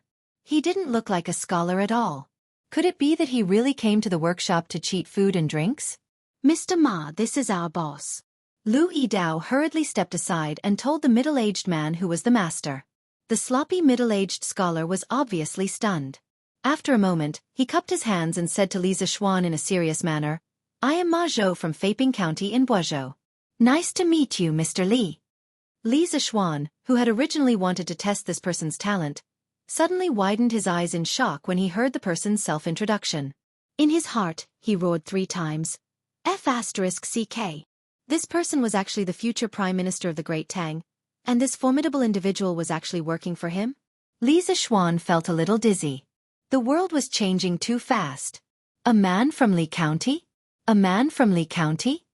Ma Zhou saw that Li Zixuan was standing there in shock and didn't speak for a long time. He was a little worried and called him twice. He was worried in his heart. Could it be that the fact that he was a teaching assistant in Guizhou, drank all day and was scolded by the provincial governor for not doing any work had already reached the ears of this man from Li County? Ma Zhou lost his parents when he was young and had no one to rely on. Fortunately, he was diligent and didn't give up on himself. However, the years of poverty made him somewhat angry. His behavior was undisciplined and he drank wantonly. He was often drunk. During the reign of Wuda, the provincial governor of Guizhou, de Shishu, heard that Ma Zhou was proficient in classics and history. He was knowledgeable and talented, so he hired him to be a teaching assistant in Guizhou. However, this fellow's work ethic was obviously problematic. He drank all day and didn't take teaching as his job. He was paid but didn't do any work. He only knew how to drink and looked drunk all day. De Shishu reprimanded him a few times, but Ma Zhou didn't change. He still did things his own way. Finally, one day, Ma Zhou drank and messed things up again. De Shishu couldn't take it anymore and heavily reprimanded him. This time, the reprimand was very heavy. Ma Zhou lost face on the spot. Thus, in a fit of anger, he took off his official robe and handed it to his student. He asked him to return the provincial governor's robe. Then, he laughed to the sky and left Guizhou. When this fellow left Guizhou, he was very confident. However, when he left Guizhou, he was dumbfounded. He didn't have any money for travel. Fortunately, he met a few important people on the way. After a few turns, he arrived at the capital, Chong'an. However, his money for travel had already been used up. However, he had to find a job. After finding a few jobs at the academy, he had nothing to do. The money they gave him was too little. It wasn't even enough for him to drink. Thus, this fellow quit his job and continued to look for jobs. As a matter of fact, he happened to come across the workshop of Strange Taste Pavilion. The pay was very generous. Thus, he didn't care about being reserved as a scholar and eagerly ran over. Oh, Mr. Ma, right? How did Mr. Ma recognize me? Li Zixuan reacted and casually asked. Ma Zhou smiled and said, the scooters of Strange Taste Pavilion are not only popular in Chong'an, they are also gradually becoming popular in other provinces and counties. The divine plow of curved yuan also originated from Strange Taste Pavilion. It was greatly promoted by the current emperor. Countless people in the world have benefited from it. Nowadays, who doesn't know the name of Strange Taste Pavilion? Who doesn't know the owner of Strange Taste Pavilion? Just now, when Steward Lu called you owner, I guessed that you were the man from Lontian County. Li Zixuan had only asked casually. He didn't expect Ma Zhou to beat around the bush with so many twists and turns. He thought to himself that when this person was smart, he really wasn't vague at all. Mr. Ma is smart. I wonder if Mr. Ma is satisfied with this job? Satisfied. Ma Zhou nodded repeatedly. However, he heard Li Zixuan's tone. It seemed that he had the intention of raising his pay. Then he rolled his eyes and added, it's just that there's no wine to drink in this workshop. It's really a fly in the ointment. Li Zixuan rolled his eyes. In his previous life, he had heard that Ma Zhou was addicted to alcohol. Now it seemed that it was true. As long as Mr. Ma has real talent and can help me with something, I'm willing to give you some good wine. Li Zixuan purposely kept him in suspense. Ma Zhou's eyes lit up. He thought to himself that there was hope. He quickly asked, is owner's words true? Li Zixuan smiled and said, of course it's true. I wonder if Mr. Ma has heard of Drunken Immortal? If Mr. Ma is willing to do his best to help me, I'll give you an extra pot of Drunken Immortal every month in addition to your salary. How about it? A pot of Drunken Immortal? Ma Zhou couldn't help but swallow a few mouthfuls of saliva. Not only had he heard of Drunken Immortal, he had also smelled it. Of course, he couldn't afford to drink it. When he first came to Chang'an, the first thing he did was to find out where the best restaurant in Chang'an was. In the end, when he arrived at Drunken Immortal, he was dumbfounded when he saw the price of the wine and dishes. With a few hundred copper coins in his wallet, he couldn't even afford a plate of chicken, let alone a liter of Drunken Immortal. Therefore, he could only pretend as if nothing had happened and tell the waiter that he had gone to the wrong place. Then, he silently left. When he walked to the door, he suddenly smelled the strong fragrance of wine on the tables of other diners. As a result, this guy couldn't take another step. He stood at the door of Drunken Immortal for the whole day, smelling the Drunken Immortal. At this time, he heard Li Zixuan say that he could provide him with an extra pot of Drunken Immortal every month. His heart trembled a few times. This was worth 50 strings of coins, which was dozens of times more than his basic salary. However, he had never met Li Zixuan before. Why would he give him such a generous offer? After being excited for a while, Ma Zhou immediately calmed down and became vigilant against Li Zixuan. What does owner want me to do? I'll make it clear in advance. Although I'm poor, I will never commit crimes, break the law, or go against reason. No matter how much money you give me, I will never do it. Sweat. The offer was too generous. The other party thought that he had bad intentions. Li Zixuan was sweating in his heart. It was hard to be a good person these days. Haha, Mr. Ma. Don't worry. What I want you to do is definitely not against the law or against reason. It's just that. It's just that. Chapter 168. What do you mean? When Ma Zhou heard the first half of Li Zixuan's words, his eyes lit up. However, when he heard that Li Zixuan did not continue, he felt as if 100 claws were scratching his heart. He was annoyed that Li Zixuan was deliberately keeping him in suspense. Li Zixuan smiled and did not answer. Instead, he changed the topic and asked, "What do you think of the movable type printing technology in this workshop?" When Ma Zhou heard about printing technology, he immediately became excited and said excitedly, "Of course it's good. That's great. With the movable type printing technology, the cost of books will be greatly reduced. In the future, all the poor scholars in the world will be able to afford to read books. Lord Zhu, you are doing a great deed." Li Zixuan was puzzled and asked, "What? Do you mean that books are very expensive now? Scholars can't afford them?" He had transmigrated for a long time and had never bought books from a bookstore. He did not understand the situation of the book market. When he saw that Ma Zhou was overly excited, he was curious and asked this question. When Ma Zhou heard Li Zixuan's question, he seemed to have thought of something. His eyes suddenly became red. He angrily hammered the pillar next to him and said angrily, "It's not just expensive, it's simply robbery. My Tang dynasty has millions of books. I'm afraid that 700,000 to 800,000 of them are in the hands of the aristocratic families. The price of a book in the bookstore is enough for an ordinary family of 3 to live for a year. How can those poor scholars afford it? If it wasn't for my father's collection of books, I would still be an illiterate person. It's good enough that I didn't starve to death. How can I still hope to read books?" The way Ma Zhou was spouting nonsense was like an ancient version of an angry youth. In fact, Ma Zhou was right. The book trade in the Tang dynasty was very active. Bookstores were all over the country. Because engraving printing was not popular, books were still handwritten. Therefore, the price was relatively expensive. Generally, each volume cost more than 1,000 copper coins. Yi Meng of the Southern Song dynasty summed up the price of books before the Tang dynasty in one word. Expensive. He said, before the Tang dynasty, all books were written and there was no way to print them. People valued books. It could be seen that at that time, people regarded books as a very valuable commodity and scrambled to collect them. Just like modern real estate, it was more valuable than gold, which led to people buying houses crazily. Li Tai couldn't help but interject, "Doesn't the imperial court encourage people to copy books? Mr. Ma, you can copy books and send them to the government office to exchange for money before buying other books." After Li Er became the emperor, in order to encourage the people to contribute their books, he once issued an edict. Books from the 3 ministries will be given 1,000 coins. It meant that each copy of a book would cost 1,000 copper coins. It could be said that this was the first time an official price had been set. Therefore, the books in bookstores were usually priced slightly higher than this. Ma Zhou said angrily, "Bullsh*t, if you want to copy books, you have to be able to borrow the books first.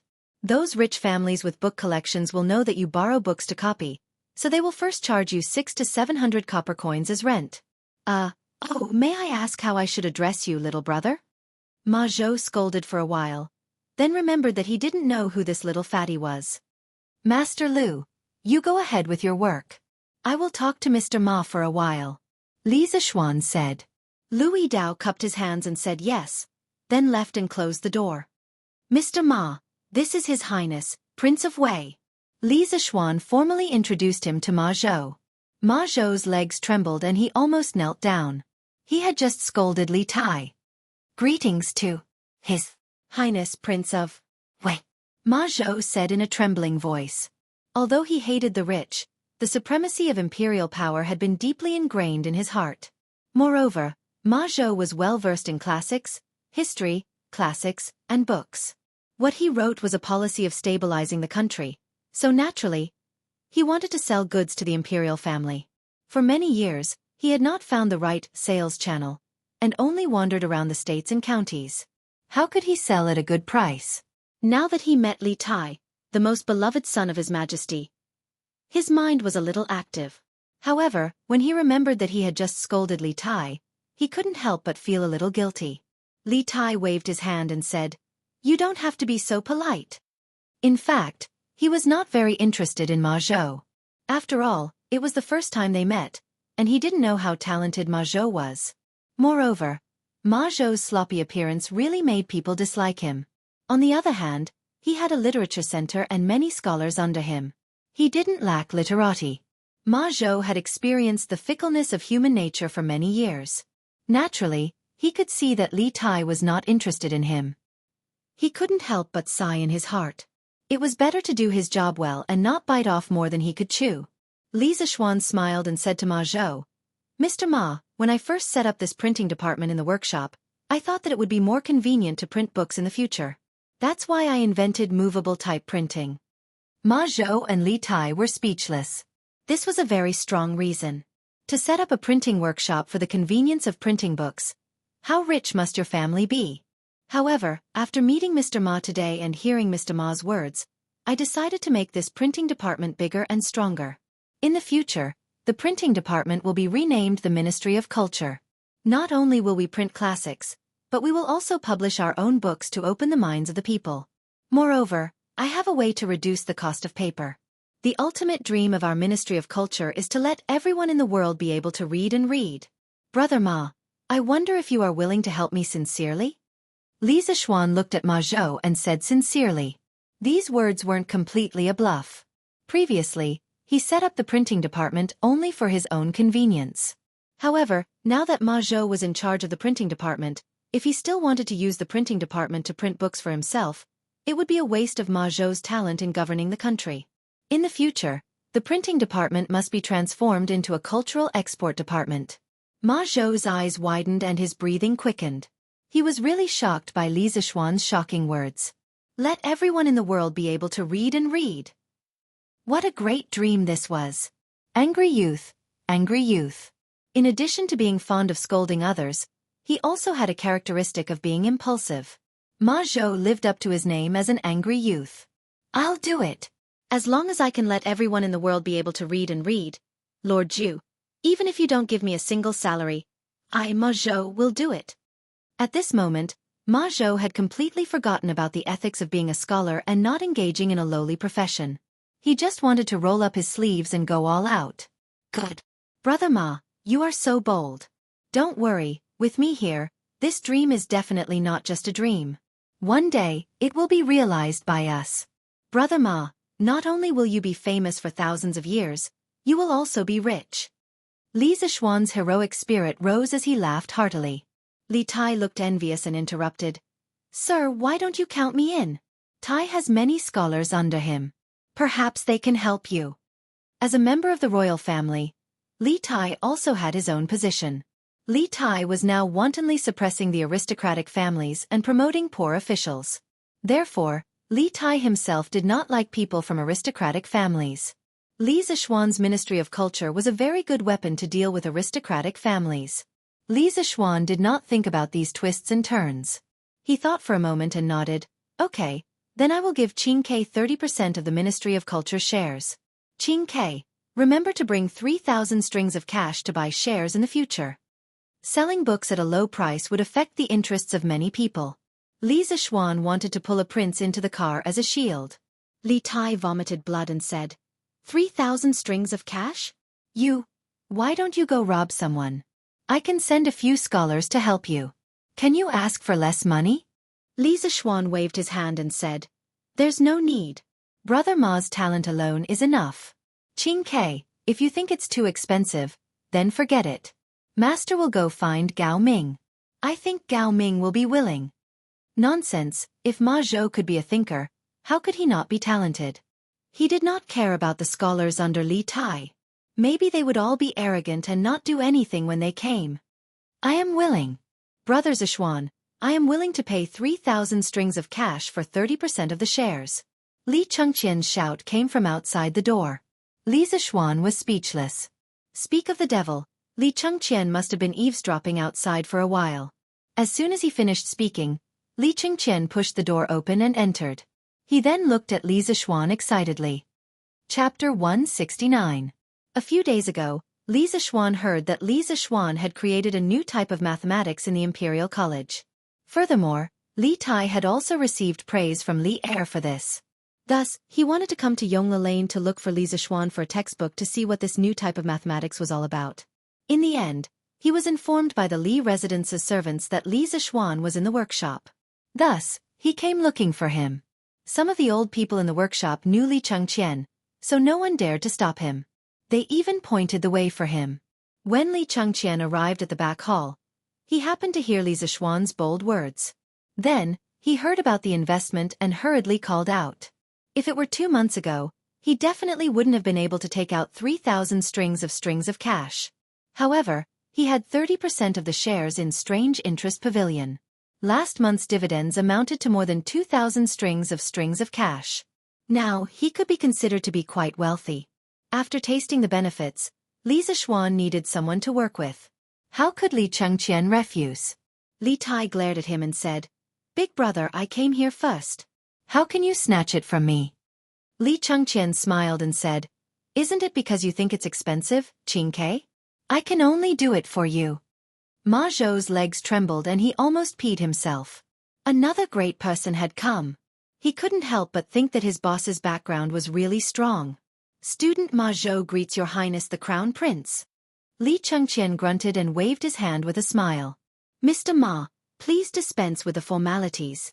He knew how to conduct himself slightly better than Li Tai. When he heard Li Zishuan's tone outside the door, he seemed to be very respectful to Ma Zhou. Thus, he also gave some face to Li Zishuan and addressed Ma Zhou as Mr. Ma Zhou. Ma Zhou was instantly overwhelmed by the favor. To be addressed as Mr. by the current crown prince was such an honor. Li Tai said unhappily, Who says I think it's expensive? Isn't it just 3,000 strings of cash? I can afford it, Mr. Li. I'll get someone to send 3,000 strings of cash over tomorrow. Since young, the little fatty had always liked to compete with his big brother, Li Chengqian. At this time, how could he be willing to fall behind? He calculated in his mind.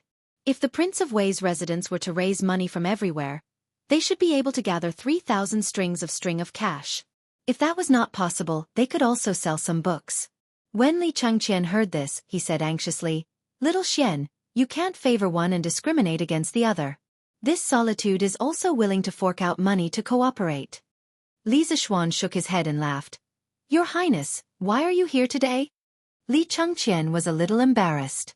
After all, he had been eavesdropping outside for a while. Ahem, I originally wanted to borrow a textbook from you today to see your new mathematics. I didn't expect you to not be at home, so I came here to look for you. Li Zishuan nodded, thought for a moment, and said, Since both your Highnesses want to participate, how about this? Both your Highnesses will contribute 2,000 strings of cash each, and each of you will get 20% of the shares. What do you think, your highnesses? He only wanted to honestly live his own leisurely days. He didn't want to help Li Tai and Li Chengqian in their infighting, nor did he want to offend either of them. Of course, if possible, Li Zishuan hoped that the two of them could live in harmony. Li Tai and Li Chengqian looked at each other. They both knew that this was probably the best solution, so they nodded in agreement.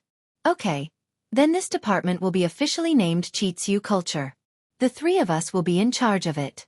I hope that everyone will work together to make all the people of the Tang Empire able to afford to read as soon as possible. No matter what grudges the two of them had before, now that they had a common interest, they could not help but be of one mind. Next, I will be in charge of improving the paper-making technology and reducing the cost of paper.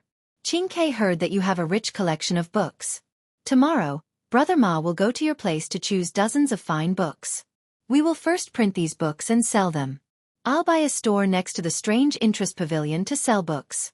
Li Zishuan thought for a moment and said. Li Tai smiled and said, Okay, I will go back today and tell the servants. Ma Zhou, you just need to come over tomorrow. Ma Zhou cupped his hands and said to Li Tai, Thank you, your highness. Li Zishuan took 2 steps and said, In addition to printing some unique copies of ancient books, we also have to produce our own books. Relatively speaking, this is a huge project. Let me tell you an idea first, you can refer to it. Li Chengqian asked curiously, Xiaofan, you plan to write the books yourself? Li Zishuan nodded and said, Currently, the aristocratic families control most of the education resources. If the children of ordinary families want to read and write, they have to pay a high price.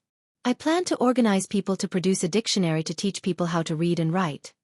Li Tai smiled and said, Mr. Li, the book you mentioned already exists. Now, every bookstore sells Shua Wenjie Zi. The author of Shua Wenjie Zi was Su Xin. It was the first book in China that systematically analyzed the Chinese characters and studied the source of the characters. It was also one of the earliest dictionaries in the world. It was a Chinese dictionary arranged according to the radicals.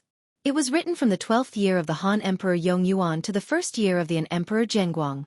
In the Sui and Tang dynasties, Shua Wenjie Zi had become one of the essential reference books for scholars. Li Zishuan shook his head and said, The dictionary I am talking about is Shua Wenjie Zi, with symbols. I call these symbols pinyin. As long as you learn the spelling method, no matter how complicated the word is, as long as it is marked with pinyin, even a child can read it. Is pinyin so magical? Ma Zhou couldn't help but cry out in surprise. He had suffered since he was a child, and he understood better than anyone that if pinyin really was as miraculous as Li Zishuan said, then the educational structure of the Great Tang would undergo a fundamental change, and more people would become literate. Li Zishuan didn't talk nonsense. He came to the table, picked up the brush, and wrote 26 letters on the paper. He began to teach the 3 of them pinyin. An hour later, Li Zishuan wrote Jiao in pinyin and said, Qing Ke, you try to spell it. Among them, Li Tai's ability to accept new things was the strongest. Therefore, Li Zishuan let him try first. Li Tai nodded and went forward to spell it. Jiao yi jiao. Li Zishuan clapped his hands and said with a smile, Exactly. Ma Zhou also reacted and exclaimed in admiration, Amazing, it's really amazing. If this is a child from an ordinary family, it would take a few days to learn pinyin. Then, if they buy a dictionary like you said, wouldn't they be able to learn to read at home? It's really magical. Li Chengqian also said with a happy face, Pinyin is really a good thing. If my father knew about it, he would be very happy. Li Zishuan said, Since everyone agrees on this dictionary, Ma Zhou will be the chief editor of the dictionary. Qing Ke, Gao Ming, each of you send 3 scholars to assist Ma Zhou. This dictionary will be called the Tang Empire Dictionary. Pay attention, the scholars you send are only to assist Ma Zhou. Don't fight with each other and make the Ministry of Culture a mess. Li Zishuan decided to say the ugly words first, in case there was trouble later. Li Chengqian nodded and said, Okay. Ma Zhou waved his hand and said, Lord Ju, you can't do that. I have little talent and knowledge. How can I let the scholars assist me? Li Tai also frowned and said, Yes, is Ma Zhou talented enough? This guy never knew how to beat around the bush. His words were too hurtful. Li Zishuan said angrily, I believe Brother Ma can do it well. If you have any objections, we won't compile the dictionary. Ma Zhou saw Li Zixuan supporting him and couldn't help but feel touched. Li Tai rolled his eyes, he learned this from Li Zixuan, and didn't say a word. Chapter 170. After settling the matter of the dictionary of the Tang dynasty, Li Zixuan suddenly felt that he had forgotten something. After thinking for a while, he clapped his hands and smiled. He clapped his hands and said, "All right, Ma Zhou, other than compiling the dictionary, you have to help me with something else. I want to start a newspaper." Ma Zhou frowned and asked, "Lord Ju, what is a newspaper?" In the past, he was conceited that he was extremely talented and knowledgeable, but what he saw and heard today had really struck a great blow to his confidence. Because some words that he'd never heard of kept popping out from Li Zixuan's mouth, causing him to be unable to help but wonder if Li Zixuan was too monstrous, or if his knowledge was too shallow. Li Chengqian and Li Tai also looked at him curiously. Li Zixuan explained, "The so-called newspaper is a printed matter that is published to the public on a regular basis. It mainly publishes strange news and comments from famous people. This newspaper is quite large and is divided into several sections. It can record some of the new things that are happening around you.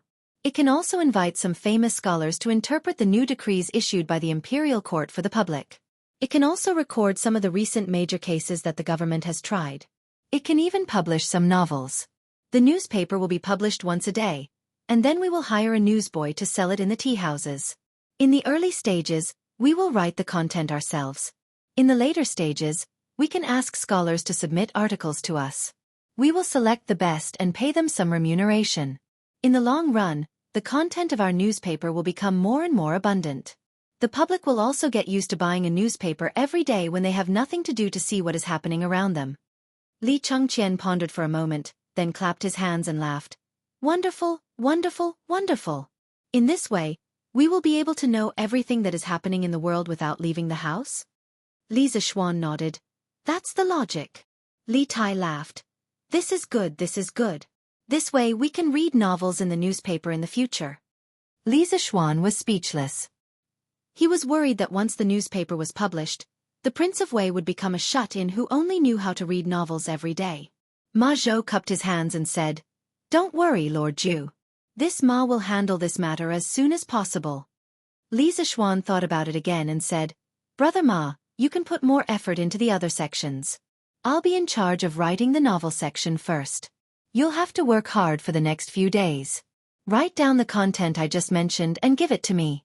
I'll do the typesetting for the first issue. For the next few issues, you just have to copy it." Ma Zhou was just about to agree when Li Chengqian beat him to it. "Little Xian, you have a new novel?" Li Zixuan nodded and said, "I just started writing it recently. It's called The Legend of a Mortal's Journey to Immortality. Here, this is the manuscript." As he spoke, he took out a stack of manuscripts from his sleeve. His other purpose for coming here today was to ask Lu Yidao to arrange for someone to print the first few chapters of the novel, and then sell it as a serial book. As a result, now that he had Ma Zhou, Li Zixuan planned to create big news and directly launch a newspaper. He believed that with the addition of this wonderful novel in the early stages, the sales of the newspaper would definitely get better and better. Li Chengqian hurriedly took it excitedly and glanced at it. He immediately exclaimed, "Wow, I haven't seen you for a few days. Little Xian, your handwriting has become so good? Oh no, why does this handwriting look a little familiar?" Li Tai smiled proudly and said, "I wrote this myself. Of course my handwriting is good." Calligraphy was one of Li Tai's strengths that he was proud of. At this time, when he heard Li Chengqian's praise, the little fatty couldn't help but grin even though he usually didn't get along with his big brother. "Oh, no wonder, no wonder. Qing Ke, your calligraphy has improved again." Li Chengqian nodded in understanding and casually praised Li Tai. As the big brother, he still had this kind of bearing. "Haha, you flatter me." The little fatty's face was full of pride. He didn't know the meaning of modesty at all. Li Chengqian smiled and looked at the thick stack of manuscripts in his hands. He thought for a moment and said, "Little Xian, I wonder if I can take these manuscripts back to read?" He wanted to read them now, but with so many manuscripts, it was obvious that he wouldn't be able to finish reading them in a short period of time. He could only take them back and read them slowly. Li Zixuan nodded and said, "Yes, Your Highness. Just remember to send someone to deliver them after you've finished reading them. The few of them discussed the future direction of strange culture. Li Tai and Li Chengqian said goodbye. The two of them usually had a lot of things to do. They weren't like Li Zixuan, the rich second generation, who could wander around all day. At this time, only Li Zixuan and Ma Zhou were left in the room.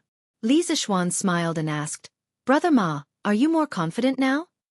Ma Zhou laughed haughtily and said, "Of course. I really didn't expect Lord Ju to be able to get in touch with the Crown Prince and Prince Wei. With the help of the two of you, our strange culture will definitely succeed." Li Zixuan nodded and looked into Ma Zhou's eyes for a while before saying, he stared at them for a while and said, "Brother Ma, if this succeeds, not only will you and I be famous for eternity, but you will also have a bright future and wealth in the future. I hope Brother Ma can settle down and do things honestly before strange culture takes off. Don't think about anything else." Ma Zhou's heart trembled. He knew that Li Zixuan's words were a warning to him. He didn't expect Li Zixuan to see through his previous thoughts. He quickly cupped his hands and said, "Lord Ju is right. I will definitely do my best." He also understood that he had nothing now. Prince Wei and the Crown Prince would definitely look down on him. Li Zixuan could help him now. No matter what, he had to be worthy of Li Zixuan. Instead of going out to curry favor with others, it was better to stay here and do a good job. When the time came and his name was known, he wouldn't have to worry about his future. Li Zixuan nodded with satisfaction. He walked to the table and pondered for a moment. He said, "I wonder if Brother Ma has a family in Chang'an?" Ma Zhou sweated and said, "Cough, cough. I have been poor since I was young. I haven't married yet." Li Zixuan was speechless. Ma Zhou looked like he was at least 26 or 27 years old. In modern times, there was no problem. However, in ancient times, it was very problematic for someone to be unmarried at such an age. Alas, he could only blame himself for not caring about his appearance. His image was too poor. Then where is Brother Ma staying now? Ma Zhou was even more embarrassed. He coughed embarrassedly and said, "Cough, cough, cough. I used to stay in an inn. However, I used up all my traveling expenses a few days ago. I've been staying here for the past 2 days." Li Zixuan looked around. There wasn't even a bed in the room. This Ma Zhou probably slept on the table at night.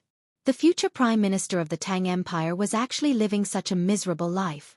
Li Zixuan frowned and said, "How can this be? I'll ask Faubert to rent a house near the workshop for Brother Ma. A person can only work more efficiently when he has a good rest." Ma Zhou hurriedly cupped his hands and thanked him gratefully. After chatting with Ma Zhou for a while, Li Zixuan pushed the door open and left. Chapter 171. After exiting the back hall, he bumped into Faubert. Li Zixuan briefly told him about the newly established Strange Culture Department and asked him to cooperate with Ma Zhou's work more in the future. He also repeatedly told him to improve Ma Zhou's treatment so that he could work in the workshop with peace of mind. After explaining, Faubert gave Li Zixuan 2 things. One was a horseshoe, and the other was the blood transfusion syringe that Li Zixuan asked him to make a long time ago. "Young master, this is the horseshoe and syringe that you asked me to make before. This horseshoe is quite easy to make. Just follow the blueprint. As for the syringe and needle, I tried my best, but this is the best I could make." Faubert handed the things to Li Zixuan and said with a bitter smile. Li Zixuan took a look and suddenly his forehead was full of black lines. This F*King needle was almost as thick as a matchstick. Was it trying to stab someone to death? If it was a little thicker, it would be almost as thick as a human's blood vessel. The syringe was nothing to complain about. In this era, there was no rubber. Li Zixuan also thought for a long time before he suggested Faubert to wash the animal intestines, sterilize it with alcohol, and then rinse it with distilled water. Then, connect it to the syringe to replace the syringe. His previous set of equipment could not only be used to concentrate wine, but also to make distilled water. Li Zixuan also understood that the process of making this set of blood transfusion equipment was very troublesome.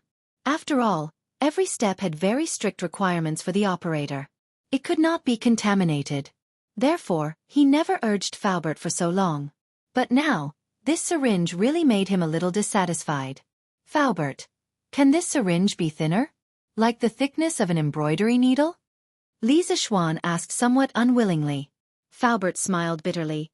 Young master, this is already the thinnest needle we can make.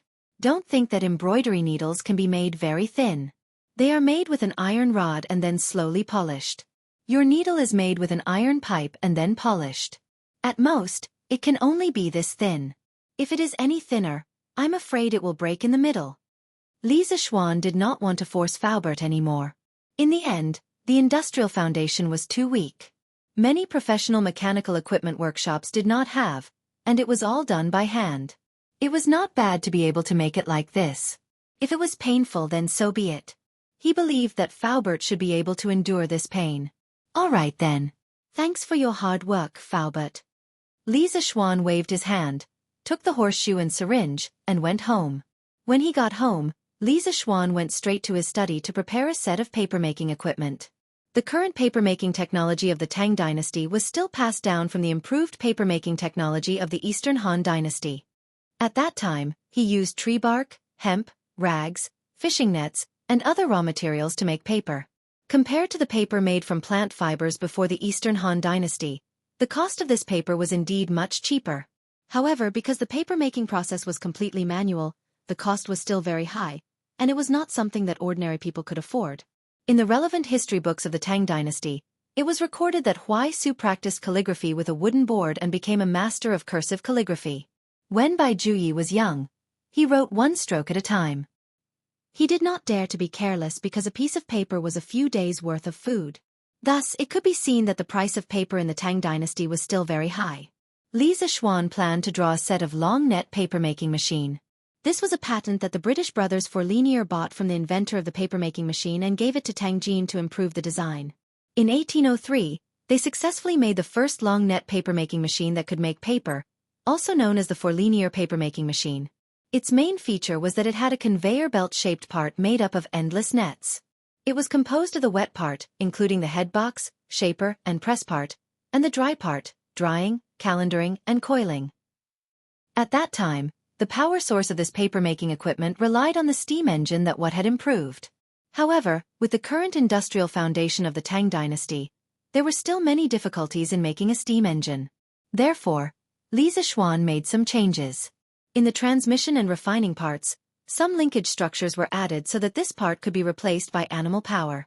Compared to the current traditional papermaking workshop, not only would the speed and efficiency of papermaking be greatly improved, but the cost would also be lower. For other people, drawing such a complicated set of blueprints would take at least 2 to 3 days.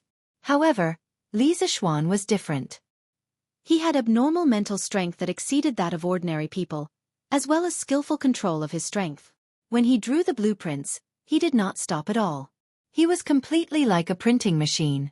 After nearly 2 hours, Li Zixuan finally straightened his body. He shook his sore wrist and let out a long breath. Looking at the stack of blueprints in front of him, he smiled with satisfaction. Then he called San Bao and asked him to send it to the workshop and pass it to Faubert. Young master, you told me not to let anyone disturb you while you were drawing. In the end, you were drawing until now. You didn't even have lunch. I'll get the kitchen to cook for you. At this time, Xiaoxi ran over and said with a distressed expression. Only then did Li Zixuan look at the sky. It was already past lunchtime. He then remembered that when he came back, he did tell Xiaoxi not to let anyone disturb him while he was drawing. Who knew that he had been drawing for so long that he even forgot to eat lunch? His stomach also let out 2 goo-goo sounds of protest. Sigh, I'm not qualified to be a rich second generation. How can a rich second generation starve? Li Zixuan criticized himself in his heart. He looked at Xiaoxi's beautiful face and said, Okay, Xiaoxi, go quickly. I'm starving. Xiaoxi obeyed and left. Li Zixuan admired the little girl's delicate back and could not help but sigh. It's so good to have a little girl like her by my side. Clothes will be handed to me. Food will be served to me. The most important thing is that she's beautiful. When I have nothing to do, it's nice to look at her. Unknowingly, Li Zixuan was walking further and further down the path of feudal society. He did not look back at all. After finishing his lunch in a whirlwind manner, Li Zixuan was just about to lie down and rest when Lana ran over. Brother, Lon Air's little gray was bullied by the big white horse. Quickly go and save it. Li Zixuan was speechless. A dog could be bullied by a horse. What kind of nonsense was this? Xiaohe, what's going on? Isn't the white horse at home recuperating recently? Li Zixuan looked at Xiaohe, who was behind Lan Er, and asked. That day when the big white horse was injured and carried back, Wang Zhong was very perceptive and took the initiative to invite the best veterinarian in the city to treat its injuries. Li Zixuan was surprised when he heard about this. He did not expect that there would be a professional veterinarian in the Tang dynasty. Xiaohe looked at Lan Er and hesitated for a long time before saying to Li Zixuan, Young master, the big white horse's injuries were not serious before. It's already recovered today. Little Gray was still teasing it like before, but in the end. Chapter 172. After Xiaohe explained for a long time, Li Zixuan finally understood. According to the stables groom, Little Gray saw that the big white horse's hooves were injured a few days ago, so it couldn't move. Therefore it came up with the idea of flirting with the big white horse. From time to time, it would come to the side of the big white horse and harass it in all kinds of ways. The white horse was indeed powerless and could only snort in protest. Little Gray tried a few times and found that the white horse really couldn't do anything to him, so he became more and more aggressive. There were even a few times when he ran into the white horse's trough to pee. In the end, it was a tragedy today. This white horse not only held grudges, it was also quite intelligent. Although it had already recovered from its injuries today, when it saw Little Gray strolling over as usual, it deliberately pretended that its injuries were not healed. It lay on the ground, waiting for Little Gray to come over and harass it. As expected, Little Gray fell into the trap. It started to flirt with the white horse. Suddenly, the white horse jumped up and kicked Little Gray. Little Gray was kicked into the air and experienced what it meant to be a flying dog. After it landed, it lay on the ground and cried out in pain. Previously, because the white horse was injured, the servants didn't tie it up. However, today, the white horse suddenly went berserk and relentlessly chased after Little Gray all over the courtyard. Lan Er ran over to her brother to ask for help. After all, this big white horse was Li Zixuan's mount. Li Zixuan shook his head and laughed in spite of himself. He had no sympathy for Little Gray, this little rascal. This little thing had obviously dug its own grave, so it deserved its fate. However, he couldn't let the big white horse continue to cause trouble. All right, Lan Er, stop fooling around. Big brother will accompany you to take a look. Yeah. Lan Er hurriedly stood up excitedly and pulled Li Zixuan away. Wait, I'll go get something. Li Zixuan brought the horseshoes to the west side of the backyard. Sure enough, he saw Little Gray being chased by the big white horse beside the stable. The little thing turned its head and barked at the white horse as it ran. Li Zixuan was speechless. This guy was about to die, yet he was still acting like a bitch. He really didn't know where his courage came from. In fact, the big white horse obviously didn't use all its strength to chase. It probably also wanted to tease Little Gray. Li Zixuan put his thumb and middle finger together, placed them in front of his tongue, and blew a long whistle. The big white horse heard the whistle and stopped. It turned its neck to look, and when it saw that it was Li Zixuan, it immediately ignored Little Gray and happily ran to Li Zixuan's side. It used its head to intimately rub against Li Zixuan's arm. When Little Gray saw that the white horse was no longer chasing after it, it excitedly barked twice. Then, it ran to Lan Er's side and rubbed against Lan Er's trousers. It whimpered pitifully. Lan Er squatted down and hugged it. She complained to Li Zixuan, Big brother, your white horse is too much. Little Gray is so cute, yet it has the heart to bully it. Li Zixuan was speechless. There was no need to be so protective. This matter was obviously caused by the little thing's own death. How could the white horse be blamed? At this time, the white horse also snorted, as if it was protesting. Li Zixuan touched the mane on the white horse's neck and said to Lan Er, Okay, the white horse won't bully your Little Gray in the future. Xiaohe, go call a few servants over to help. I want to put on shoes for the horse. Xiaohe was confused and asked, Young master, why does the horse need to wear shoes? Li Zixuan waved his hand and said, You will know in a while. Go call the servants first. Xiaohe didn't dare to ask any more. She went to the front yard with a stomach full of doubts. A moment later, Xiaohe called over 4 strong servants, including San Bao. Li Zixuan tied the white horse's reins to the tree next to him and instructed the servants to flip the horse over so that the horse's hooves faced the sky. Then, he asked the four of them to hold the white horse down. Li Zixuan personally went up to nail the horse's hooves. The big T-shaped iron nail on the horse's hooves was about 5 centimeters long. It was nailed directly into the horse's hooves. Lan Xiao Shi and Xiao He screamed at the side and quickly covered their eyes, not daring to look. Li Zixuan shook his head with a smile and continued to do the same thing. He nailed horseshoes on the other 3 hooves of the white horse, and then let the people let go of the white horse. The white horse rolled on the ground and stood up directly, as if nothing had happened. Li Zixuan stroked the horse's mane and said with a smile, "Okay, from now on, I will call you Whitey. Haha, now that you have shoes to wear, you don't have to worry about your feet getting hurt anymore." The white horse used its head to knock Li Zixuan's arm. No one knew if it liked this name or not. "Brother, why isn't the white horse injured?" Lana opened her eyes and saw Whitey standing there perfectly fine. It didn't look like it was injured at all. She couldn't help but ask curiously. Li Zixuan stroked Lana's little head and said with a smile, "Of course it's fine. Brother is just putting on shoes for it, not killing it." In fact, the dark part of the horse's hooves was a very thick layer of hard cuticle. There were no nerves or blood vessels in it, so the horse didn't feel any pain at all. The reason why Whitey was injured on the road last time was mainly because it was running too fast. The vines directly pierced through the cuticle and hurt its flesh. Lana made an "oh" sound, but still didn't understand. "But why is brother putting on shoes for it?" "Then why do you have to wear shoes, Lon? It hurts my feet if I don't wear shoes." If a horse doesn't wear shoes for a long time, it will also hurt its feet. Whitey was injured because of this last time. After wearing shoes, Whitey can run on all kinds of terrain and won't have to worry about pricking its feet anymore. In fact, the hard cuticle on a horse's hooves was equivalent to a human's fingernail.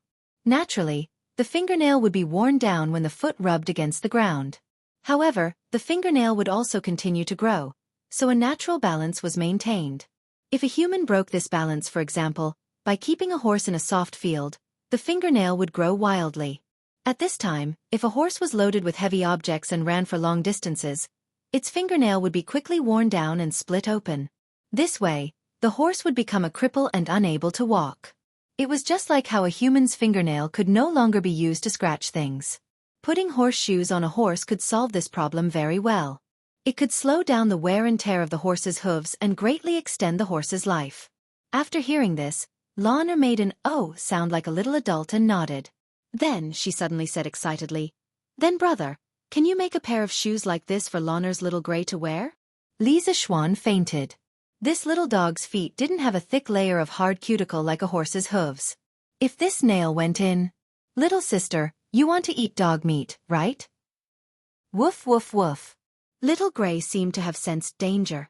It quickly broke free from Lana's embrace and ran away. Chapter 173. Father, this is the magic of pinyin. All words can be marked with pinyin. As long as the children who have just entered school spend some time learning pinyin, they can rely on self-study to recognize all the words. Li Tai spoke frankly in the Sweet Nectar Hall. From the looks of it, he had probably just finished teaching Li Er about pinyin. As for Li Chengqian, that fellow was hiding in the Eastern Palace reading novels. After all, after Journey to the West, he had not read for a long time.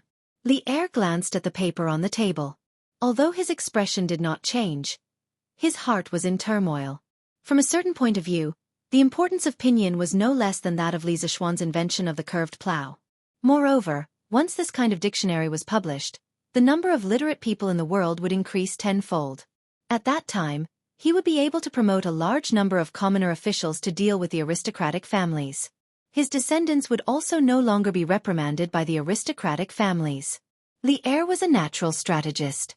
He quickly understood the deeper meaning of pinyin. He could not help but excitedly say, "Good! What a good pinyin! Qin Ke, this matter is of great significance. You and Chengqian must pay attention. If you do not have enough people, we can have Kong Ingda transfer a group of professors from the Imperial College to assist you." Li Tai smiled and said, "Many thanks, father, but I and big brother have more than enough people." The father and son chatted for a while more before Li Tai clasped his hands and excused himself. He also had to go back and choose people to help Ma Zhou write the dictionary. Li Er looked at Li Tai's plump back and smiled warmly. A moment later, his eyes suddenly focused and he said, "Zhao Song." "Present." "Send someone to hurry Li Zishuan. Why hasn't he presented the locust control strategy we had him write last time? Could it be that this kid forgot?" Li Er said, somewhat exasperated that Zhao Song had failed to meet his expectations. "Yes, father." Zhao Song held back his laughter and slowly retreated. He had never seen anyone who dared to stand Li Er up. However, Li Er only reprimanded him and did not punish him.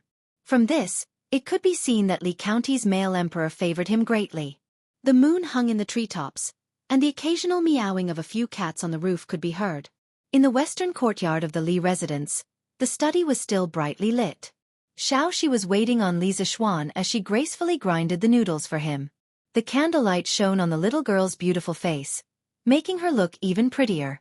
The fragrance of a girl who had just finished bathing also filled the air. In the dead of night, the candlelight shone brightly. A single man and a single woman were in the same room, but there was no ambiguous atmosphere. Li Zishuan also did not experience the pleasure of having a beautiful woman join him. He was bent over a few tables and writing at a rapid speed. In the afternoon, Li Er sent a eunuch over to Li Zishuan to urge him to write, which gave Li Jingma and his wife a big fright. Li Zishuan's father sternly scolded Li Zishuan and told him that no matter what, he had to write the memorial that Li Er requested.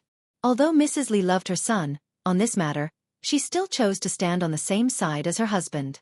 Li Zishuan was embarrassed by the scolding. If the eunuch did not rush him today, he would have forgotten that Li Er asked him to write a detailed plan for curing locusts. "You can't blame me for this. I have been busy with classes recently." In the study, Li Zishuan wrote while venting his resentment in his heart. Swish, swish, swish. Only the sound of the brush rubbing against the paper and the light breathing of the two people could be heard in the room. After half an hour, Li Zishuan put away his brush and stretched his waist. He laughed and said, "Haha, it's done. Xiaoxi, let's sleep." "Young master. Young mistress is not married yet? How can you do this?" Xiaoxi's hand that was grinding the ink trembled. Her other hand quickly covered her chest as she said anxiously with a blushing face, Cough cough, I meant to say that we should go back to our own rooms to sleep." "Little girl, what are you thinking? Do you want to sleep with me so badly?" Li Zishuan placed his hand on his forehead and was speechless. However, when he saw Xiaoxi's blushing face, he suddenly had the intention to tease her. "No way." Xiaoxi was anxious. She quickly packed up her ink slab and brush and was about to run away. Li Zishuan laughed behind her. "Xiaoxi, don't forget to get someone to send this memorial to the palace tomorrow." "I know. Look, this The Legend of a Mortal's Journeys." Although the beginning is plain and not as exciting as Journey to the West, the more you read, the better it gets. I feel like I am like Han Li, embarking on the long and difficult path of cultivation. In the East Palace, Li Chengqian held the manuscript of The Legend of a Mortal's Journey and praised it. After a few minutes he said in annoyance, "Why is it gone? This mysterious little bottle just came out and it's gone?" Did Li Zishuan purposely stop writing at this point? Li Chengqian's annoyed look was similar to how people in the modern world would feel when they met some unscrupulous author and the story was cut off at the climax. The helplessness of love and hate. However, you can't blame Li Zishuan for this. He wrote 20 to 30 chapters in half a day. It's already very productive, all right? What else do you want? Your Highness, it's getting late. You should rest. Li Chengqian's personal maid carefully bowed and said. Li Chengqian looked at the sky and nodded. He handed the manuscript to the maid and said with a smile, "All right, I'll go to sleep now. Yan call a servant tomorrow and have him send this manuscript to Ma Zhou of the Strange Taste Pavilion Workshop."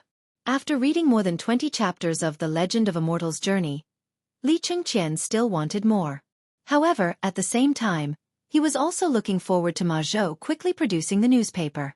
When that time came, everyone in Chang'an would be trapped like him. It was so hard to wait for a new chapter. Li Chengqian's mentality of wanting to drag everyone down with him was very similar to those unscrupulous readers in the modern world who had been tricked many times. Yen Er took the manuscript and hurriedly bowed and said, "Yes." The next day, after breakfast, Lisa Schwan and Iron Egg went out of the house to school. Lon Er had a temper when she woke up today and didn't come with them. Lisa Schwan didn't force her. When Lon Er cried and shouted that she wanted to go to the Imperial College to attend classes, Lisa Schwan had already guessed that this little girl would slack off for 3 days and dry her net for 2 days. Although this little girl didn't persist for 3 days, it didn't matter. He didn't expect this little sister of his to be knowledgeable and become the top scorer in the exams. Iron Egg carried more than 30 textbooks and walked behind Lisa Schwan with difficulty.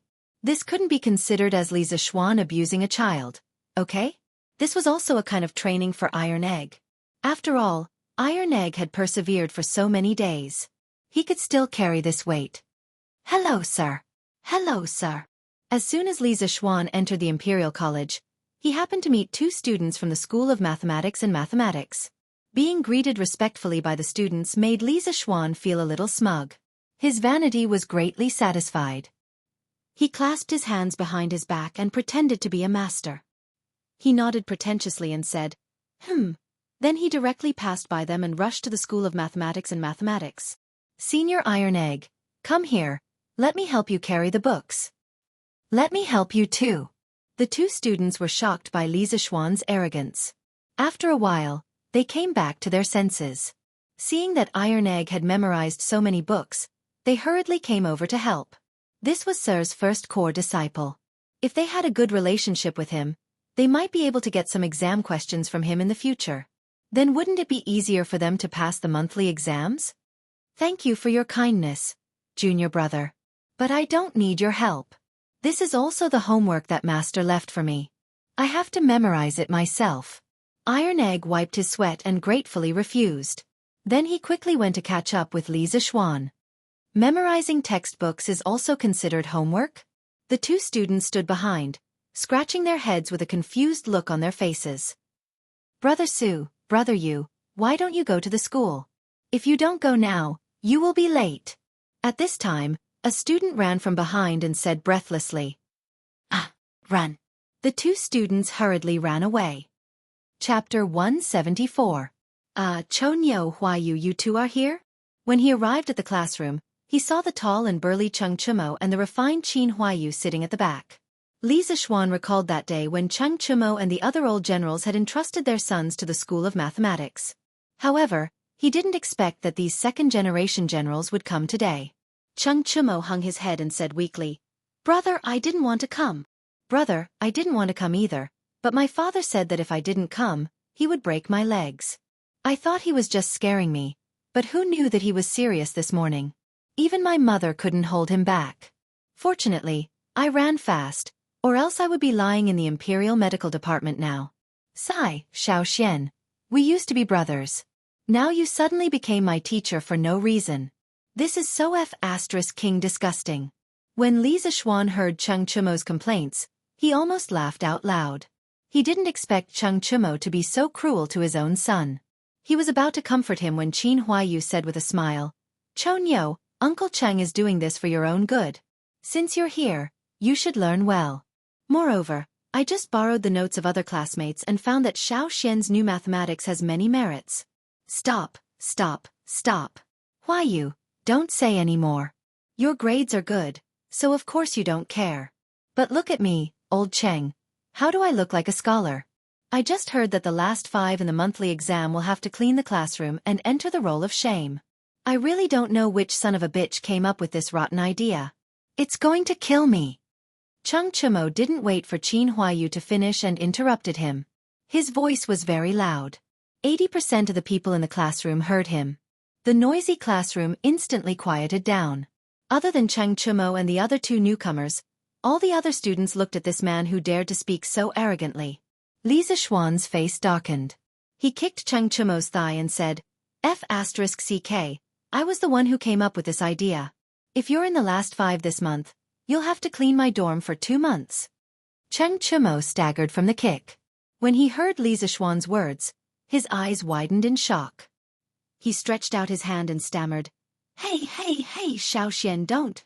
What kind of relationship do we have? Is there a need to be like this? Just treat me as a fart and let me go." Ha ha ha. When the students saw Cheng Chumo's antics, they couldn't help but burst into laughter. Many of them knew the identities of Cheng Chumo and the others. Those who didn't know found out after asking them in private. They thought that these second-generation generals were all arrogant, but they didn't expect Cheng Chumo to be so funny. He was no different from ordinary people like them. Li Zixuan ignored Cheng Chumo. He looked at the tanned and fat youth beside Qin Huayu and asked, "You're Yuqi Baolin, right?" The little fatty scratched his head and laughed. Yes, I'm Yuqi Baolin. You can call me Baolin, sir." Li Zixuan nodded and encouraged him. "Okay, Baolin, study hard. If there's anything you don't understand, you can ask Iron Egg or me directly." Cheng Chumo muttered at the side. "Tiste, what's there to learn from him? In the end, he still has to fight with me for the last place." Li Zixuan was so angry that he turned around and slapped him on the head. "If you really get last place in the exam, we'll see how Uncle Cheng will deal with you. I won't recognize you as a disgraceful brother." Cheng Chumo rubbed his head like a wronged wife. He looked at him with an aggrieved expression and muttered, "Little Xian, you're not kind. I've always been so good to you. How can you be like this?" "Like what? Even I have to do as Sir says. What else do you want, ugly ox?" Li Tai had just arrived at the academy on time. He heard Cheng Chumo's aggrieved complaints and couldn't help but interrupt. Cheng Chumo looked at Li Tai in surprise. He opened his mouth and wanted to say something, but in the end, he didn't say anything. He held his forehead with his hand and sighed. It seemed like he had completely accepted his fate. "All right, let's start class. Students, take out your homework. Iron Egg, go collect your homework and pass it to me." The sound of a bell and drum came from outside. Li Zixuan had hired a night watchman to ring the bell for the academy. When the bell rang, Li Zixuan started a new day of classes. "Yes, master." Iron Egg stood up and collected the homework one by one. He had just handed out new books to all the students when he arrived in the morning. In addition, he was Li Zixuan's eldest disciple, so the students treated him very well. After a while, Li Zixuan took everyone's homework and skimmed through it. After a while he frowned and shouted, "Wang Meng, get up!" Wang Meng sat down and waited for Li Zixuan to praise him. He had thought for a long time before coming up with the homework. However, judging from Li Zixuan's tone, it was obvious that he wasn't going to praise him. Wang Meng stood up in shock and stuttered, "Yes, sir. Tell us, what method did you write in your homework?" Wang Meng sweated and said, I wrote that if you saw the ginkgo tree down, then connect a few rulers on the ground to measure the height of the tree, you would be able to get the height of the tree." Ha ha ha. The students burst into laughter after hearing this. Cheng Chumo was also amused. He laughed and shouted, "Ha ha, brother Wang Meng, with you here, it seems like I don't have to be the last in the exam. Ha ha." Li Zixuan asked everyone to be quiet. He looked at Wang Meng and said, "Now do you know that you were wrong? The reason why I'm teaching you mathematics is so that you can apply what you've learned in your daily life. I don't want you to be like before, relying on brute force for everything." Wang Meng hesitated for a while and said, "But my dad said that when he was doing carpentry, he used this method to measure the length of the tree trunk." Li Zixuan was speechless. After wasting a lot of time with Wang Meng, Li Zixuan finally convinced this one-track-minded guy. Then, he began to evaluate the winners of the homework. All the students perked up and listened attentively. After much deliberation, I think that Meng Wenhao did the best homework. His method was to measure the length of the shadow of the person and the tree at the same time. Then, he multiplied the length of the shadow of the person and the actual height of the person to get the true length of the ginkgo tree. Other than Meng Wenhao, Li Tai's method was also outstanding. He made the person's eyes stick close to the ground and then moved a ruler until the top of the ruler was in a straight line with the person's eyes and the tip of the tree. Then, according to the ratio of the distance between the person's eyes and the ruler's distance, he multiplied the length of the ruler to get the true height of the ginkgo tree. Both of their methods were the smartest and the best. However, I think that Meng Wenhao's method is simpler and more accurate. He deserves to be first. Let us give a round of applause to these two students. Chapter 175. Clap, clap, clap. Regardless of whether it was sincere congratulations or fake flattery, there was still a warm round of applause in the classroom. Meng Wenhao clenched his fist and was so excited that his face was red. He did it, he really did it. His hard work for the day was not in vain. At this moment, he really wanted to shout to the sky. Ku Shirqing, who was sitting not far away from him, looked at him in surprise. At the same time, a sense of crisis rose in his heart. At present, the waters in the School of Mathematics were getting deeper and deeper. It would not be easy to get first place in the exams like before. Li Tai sat in the front and was a little depressed. This method was discussed by him and a few mathematics experts for a long time before they came up with such an answer. He was very confident that he would get first place, but he did not expect that there would be an accident. However, he was also very impressed with Meng Wenhao's answer. Hence, the unhappiness in his heart quickly dissipated in the warm applause. Li Zixuan stood in front and looked at Meng Wenhao. He was a little emotional. He did not expect this child to be able to think of such an answer. He really could not underestimate the wisdom of the ancients. The applause gradually stopped and Li Zixuan began a new day of teaching. What was different from the previous time was that today's class would have a 15-minute break every 45 minutes. This made the students more energetic in class, and the class was livelier than before. Li Zixuan believed that as time passed and they got used to this way of teaching, their learning progress would be much faster than before. Taiji Palace, Sweet Dew Hall. After the morning court, Li Er gathered Zhongsun Wuji, Feng Xianling, and Du Ruhui to the Sweet Dew Hall to discuss the plan to eliminate the locusts. Li Er knelt on the seat of honor while Zhongsun Wuji, Feng Xianling, and Du Ruhui knelt on the cushions below. Li Er looked up and asked lightly, "How are the three of you thinking these few days? Do you have any countermeasures for next year's locust plague?" Zhongsun Wuji took the lead and said, "Your Majesty, since Your Majesty has already firmly believed that there will be a locust plague next year, I think that the most important thing now is to increase the storage of food in case of emergency." Li Er nodded and looked at Feng Xianling and asked, "What do you think?" "Your Majesty, I estimate that the Ministry of Revenue doesn't have much money left. I'm afraid that it will be difficult to deal with this locust plague. I'm afraid that Brother Fuji's plan won't work." After some thought, Li Er explained just how difficult the imperial court situation was. It's true that the Bureau of Revenue currently has no more than 4 million strings of coins left. Adding on the various expenditures, we can only use a little more than 1 million strings of coins. Relying on this amount of money to buy food will not be enough for the people of the Great Tang to survive the plague of locusts. Du Ruhui could not help but say, "Your Majesty, this old subject did not think that the finances of the imperial court would be so tight. From today onwards, this old subject will voluntarily not take any salary from the imperial court. This subject is also willing to do so." Zhongsun Wuji and Feng Xianling couldn't help but agree. Li Er waved his hand and refused. "My three beloved ministers, you have followed me to conquer the world and have suffered a lot. Now that the world is peaceful, how can I let you suffer? Let's continue discussing the locust plague." When Zhongsun Wuji, Feng Xianling, and Du Ruhui heard this, their eyes reddened. They were extremely touched. At this moment, Du Ruhui stood up and said, "Your Majesty, why don't you mobilize all the wealthy merchants to donate money? The imperial court can use this to tide over this crisis." It had to be said that old Du's idea was quite advanced. However, he had neglected a fact. But in what name will the imperial court use to mobilize the wealthy merchants to donate money? Li Er's eyes lit up at first. However, after a while, they dimmed again. The reason for the donation was indeed a big problem. Du Ruhui was taken aback when he heard this. He immediately reacted. The prophecy of the locust plague could not be made known to the world. Naturally, they could not use the name of the locust plague to get people to donate money. However, if that was the case, what convincing excuse could they find? The hall fell into silence. The three important ministers all calmed down and pondered carefully. Li Er was a little disappointed. He did not expect that the three ministers he relied on the most were also at a loss. Was there really no other way? "Your Majesty, Li Xianxing has asked Duke Lu to send in a secret memorial." At this moment, a chamberlain ran in with a memorial in his hands. He bowed and reported to Li Er. Li Er perked up and scolded jokingly. "This brat finally sent the memorial over. Quickly hand it over. If it's not written well, I will not let him off easily."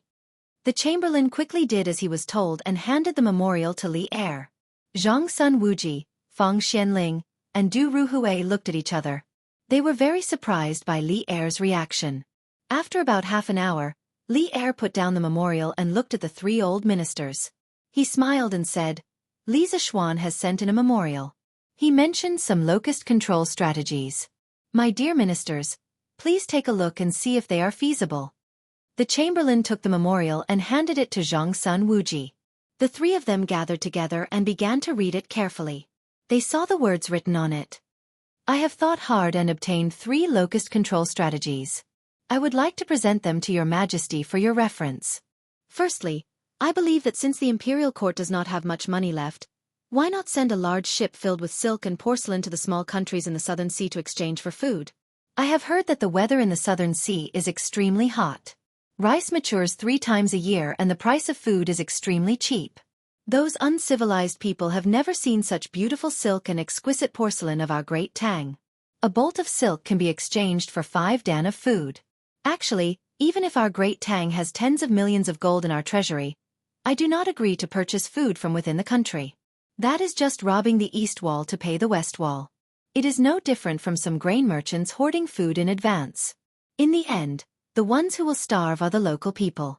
Secondly, I believe that the imperial court can issue a decree to encourage the people to raise chickens, ducks, geese, and other poultry through tax reduction. When the number of these poultry reaches a certain level, it can guarantee that the crops will not be harmed by the locusts when the locusts come. What the imperial court has to pay is just a portion of the tax for the coming year. Otherwise, when the locusts come and the people are unprepared, all the crops will be eaten by the locusts. At that time, not only will the imperial court not be able to collect 10% of the tax, they will also have to fork out additional money to provide relief.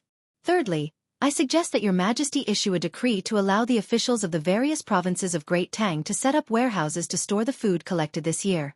When the locusts come next year, the various provinces will open the warehouses to provide relief. This will prevent the transportation of food and huge losses during the journey. I have thought for half a night and came up with these 3 strategies. If there is anything wrong with them, I hope that your majesty will not blame me. A child's words carry no harm. A child's words carry no harm. Zhongsun Wuji, Feng Xianling, and Du Ruhui originally thought that Li Zishuan's words were very reasonable. However, when they saw the last sentence, they almost laughed out loud. To dare to write such a joke in a secret memorial to Li Er, this kid is really bold. Chapter 176. Within the Sweet Dew Hall, Li Er saw the expressions of the 3 ministers and knew what they were thinking. He smiled helplessly and said, "What do you think of Li Zishuan's 3 strategies for controlling locusts?" Zhongsun Wuji stepped forward and said, "Your Majesty, I don't know much about the situation of the small countries in the southern sea. As for the poultry's ability to exterminate locusts, I also have my doubts. However, I feel that Li Xiannon's 3rd plan is very feasible." Li Er nodded and said with a smile, "Li Zishuan said that the situation of the small countries in the southern sea is true. A few years ago, I saw in some of the previous dynasties' nautical records that the rice in some of the countries in the southern sea does indeed ripen 3 times a year. The local grain prices are also very cheap. As early as the Sui dynasty, the imperial court had already started to establish maritime communications with Taiwan.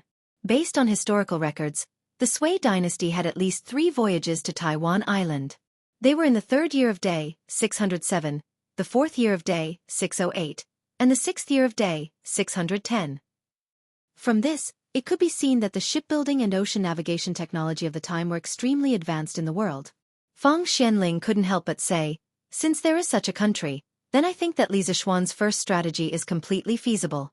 The imperial court can send the navy to escort the caravan to Nanyang in exchange for food." The latter half of Li Xiannon's words aren't wrong.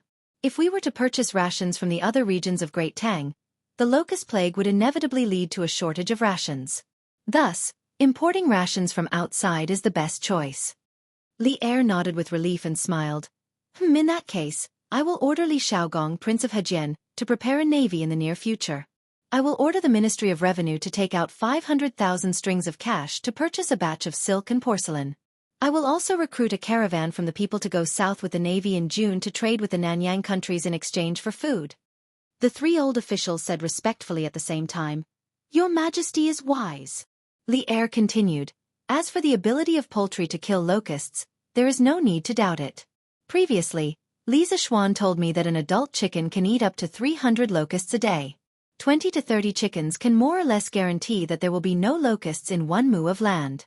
At the time, I didn't believe it, but later, I sent someone to the imperial plantation to ask the old farmer and verified that it was true. The 3 people in the hall looked at each other in surprise. In the end, Du Ruhui stood up and bowed. Your Majesty, this old subject believes that Li Xiannan's 3 strategies for dealing with locusts should be implemented as soon as possible. With such a talent in the younger generation of my great Tang, a golden age is certain to continue. This old subject congratulates Your Majesty. Your subjects congratulate Your Majesty. Feng Xianling and Zhang Sun Wuji also cupped their hands and praised. The 2 of them were shrewd old men. They knew that Li Er had been worried about the next generation of talents of the empire. At this moment, they could make Li Er happy. Not only did it not violate their principles, but it could also harmonize the relationship between the ruler and his subjects. Wasn't it killing 2 birds with 1 stone? Ha ha ha! Li Er laughed heartily. Du Ruhui's words had struck a chord in his heart. He swept away the gloominess from a few days ago and smiled. Minister Du is right. The great Tang will have to rely on these young people in the future. People of our generation are already old. Since the 3 of you agree, then the 3 of you should cooperate with me to implement the 3 strategies for dealing with locusts as soon as possible. This subject obeys the decree. At noon, the mathematics school was about to start classes. The Imperial College had its own canteen. After all, there were many students from outside the city. Of course, the Imperial College did not force the students to eat in the canteen. Therefore, many students from the city chose to go home for lunch. Huayu, how is Uncle Qin's health recently? After class, Li Zixuan found Qin Huayu and asked. Qin Huayu was still thinking about the lessons in the morning. Unlike Cheng Chumo, who had been fooling around outside since he was young, the Qin residence's upbringing was extremely strict. Qin Huayu had been ordered by Qin Qiong to study hard at home since he was young. Therefore, although he was the 2nd generation of a military family, he was more like a gentle scholar. This was the first time he had heard of this new mathematics class. Even now, he was still immersed in it. Li Zixuan saw that he was in a daze and repeated it again. Qin Huayu was instantly awakened and said in astonishment, Ah? Oh, thank you for your concern. Although my father's health is not as good as before, he is much better after these days of recuperation. Li Zixuan did not know whether to laugh or cry at the way Qin Huayu addressed him. This Qin Huayu was still immersed in the lesson and had not changed his identity. Huayu, after class, you can just call me Little Xian. If you still call me Mr., wouldn't it be too distant? That's right, that's right. Cheng Chumo quickly echoed from the side. Even in class, this fellow was unwilling to call Li Zixuan Mr., let alone after class. Okay, then I'll call you Little Xian after class. Qin Huayu was much more awake now and quickly said. Huayu, I'll go check on Uncle Qin tomorrow afternoon. Send someone to inform Taoist Sunday. If Uncle Qin's blood has been completely replenished, then that's even better. If it's still as weak as before, then I'll give Uncle Qin a blood transfusion. I've already built the tools for the blood transfusion. Li Tai also came over at this time. Hearing this, his eyes widened and he said in disbelief, Little Xian, this blood transfusion can be used to treat illnesses? How come I've never heard of it? Li Zixuan looked at him indifferently and said, Qin Ke, why are you so impudent and not calling me Mr. anymore? Li Tai said bluntly, didn't you just say that I'll call you Little Xian after class to avoid alienation? Li Zixuan was speechless. This little fatty really didn't treat him as an outsider. That's right. Little Xian. I heard from my dad that you're going to give Uncle Qin a blood transfusion. Unfortunately, you didn't have the tools before. This time, I have to go and see. Cheng Chumo said excitedly. I'll go too, I'll go too. Li Tai was also very curious about this novel treatment method. You two still have class tomorrow. Li Zixuan said unhappily. Cheng Chumo curled his lips and said, Then why don't you have class tomorrow? In the future, you two will have self-study in the afternoon. Assistant Lecturer Su will be in charge. If you have anything you don't understand, you can ask Mr. Su. Li Zixuan expressed that his reason for being lazy was very good. Su Hongji's foundation and talent in mathematics were originally very strong. In the end, Li Zixuan's new mathematics still had a lot of shadows of traditional mathematics. Su Hongji was able to comprehend by analogy. After studying the textbooks for a few days and asking Li Zixuan about some doubts, he had already digested most of the elementary mathematics. Therefore, Li Zixuan dared to be so lazy. Cheng Chimo, Yuqi Baolin, and Li Tai were all speechless. After a while, Cheng Chimo rolled his eyes and said smugly, "I'm going to be sick tomorrow and need to apply for leave in advance. Even Chancellor Kong can't say anything, right?" Li Zixuan kicked Cheng Chimo's butt and said unhappily, "You brat, why don't you go to heaven?"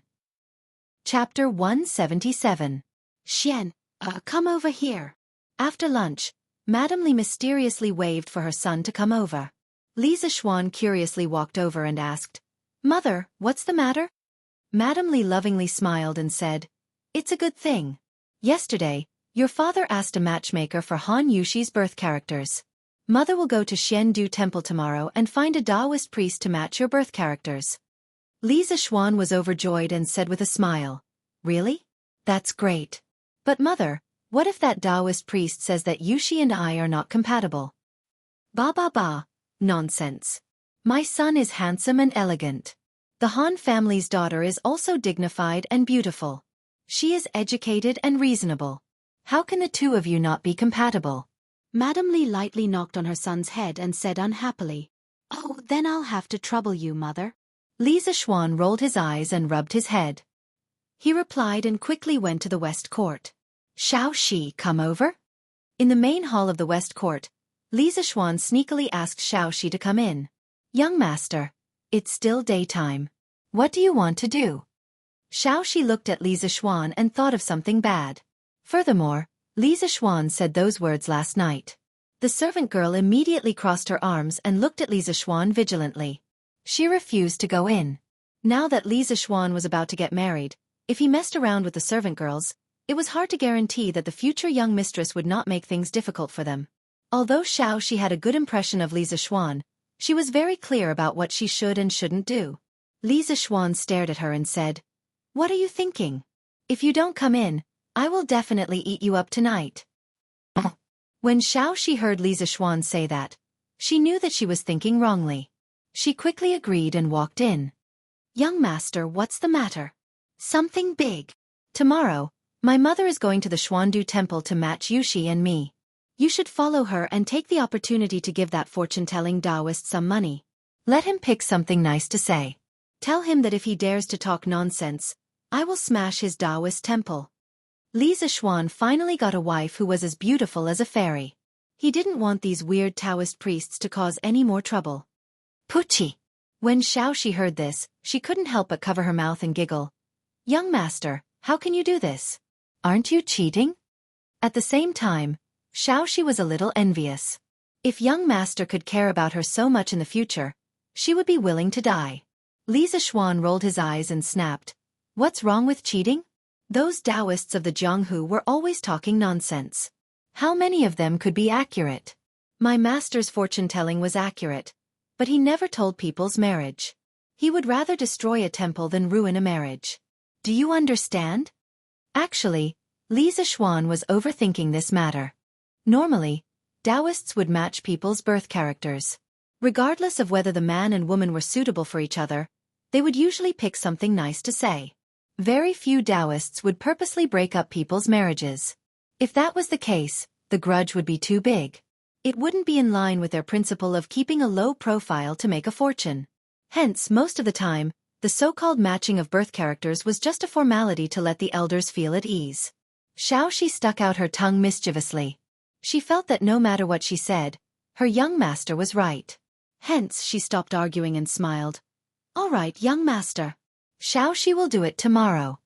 Li Zixuan grinned and said, That's right. This is my family's good Xiaoxi." Xiaoxi blushed and ran out. She thought to herself that ever since the young master wanted to marry the young mistress, he liked to tease her and Xiaoxi more and more. Could it be that the young master had turned into a big pervert? If Li Zixuan knew what the little girl was thinking, he would definitely vomit blood. He was also a man. Every day, he would guard these two pretty little girls. He couldn't eat them, and he would occasionally say a few flowery words. How did he become a pervert? Strange Interest Pavilion Workshop. Ma Zhou was sitting in the study room in the backyard. He was leisurely drinking tea and reading a book. On the table beside his hand, there was a thick pile of books. The current Ma Zhou was not the same as before. Ever since Li Zixuan came that day, his position in the workshop had skyrocketed. He sat firmly in the second position. Furthermore, because he was an authentic cultured person with great potential, his position in the workshop was faintly surpassing Faubert's. Therefore, he was naturally treated well now. There were even 2 servants outside the door who could be ordered around. He was really living a comfortable life. He was now reading the manuscript of The Legend of a Mortal's Journey to Immortality that Li Chengqian asked the eunuch to return. He was already working on the newspaper that Li Zixuan asked him to do last time. The stack of documents on the table was the recent major events in Chang, and that he had collected. He had also personally written the relevant manuscripts. Now that he was free, he wanted to read Li Zixuan's novel and see how the quality was. After all, Ma Zhou was very confident in his literary talent. He believed that if his article was published in the newspaper, it would definitely receive a lot of praise. However, he was not confident in Li Zixuan's literary talent. Ma Zhou was afraid that Li Zixuan's novel would be too lousy and drag down the overall quality of the newspaper. The beginning is so flat and straightforward. It doesn't pay attention to the rhymes. It's completely vernacular. How can this kind of article be presented? But what are the circles and dots in the middle used for? Why does it look like it's used for punctuation? This idea is not bad. Ma Zhou looked at the first chapter and couldn't help but say with a look of disdain. However, he was still very interested in Li Zixuan's punctuation. Forget it, let's read the next chapter. After thinking for a while, Ma Zhou still patiently continued reading. Cultivation? The idea of this chapter is a bit interesting. Ma Zhou had never read a Xuanhuan cultivation novel. The first time he saw the world structure and the cultivation system, he couldn't help but be deeply immersed. At this time, he didn't care about the literary talent of the article. TSK. TSK. Exciting! This eternal spring art is so powerful. How did Li Xiannan come up with it? Why is this bottle so strong that it can't be broken? This bottle has a great origin. It can actually accelerate the ripening of spiritual herbs. Won't Han Li be able to level up quickly in the future? How did it end so quickly? At first, Ma Zhou was still disdainful of Li Zixuan's literary talent. In the end, he was quickly immersed in the novel and dreamlike plot. Unknowingly, he finished reading more than 20 chapters, and it was obvious that he was still somewhat unsatisfied. Although the beginning of the story is flawed, the more I read, the more exciting it is. The owner has completely created an unprecedented new world. It's really too novel and too interesting. Ma Zhou touched his chin and muttered to himself. After a while, he looked at the press release he wrote before and his heart wavered. Should I also write this article in vernacular? No, wouldn't that be too lacking in content? But I keep feeling that there's something missing. At this moment, Ma Zhou began to hesitate and feel conflicted. Forget it, I'll take it and ask the owner. Ma Zhou thought for a while and decided to personally listen to Li Zixuan's opinion. After all, the idea of this newspaper was originally proposed by Li Zixuan. Swordsmen are working so hard. Students who read pirated versions, can you come to QQ Bookstore and subscribe 2 chapters to support me? It's just a few cents. Give me some motivation to persevere. The results are too terrible.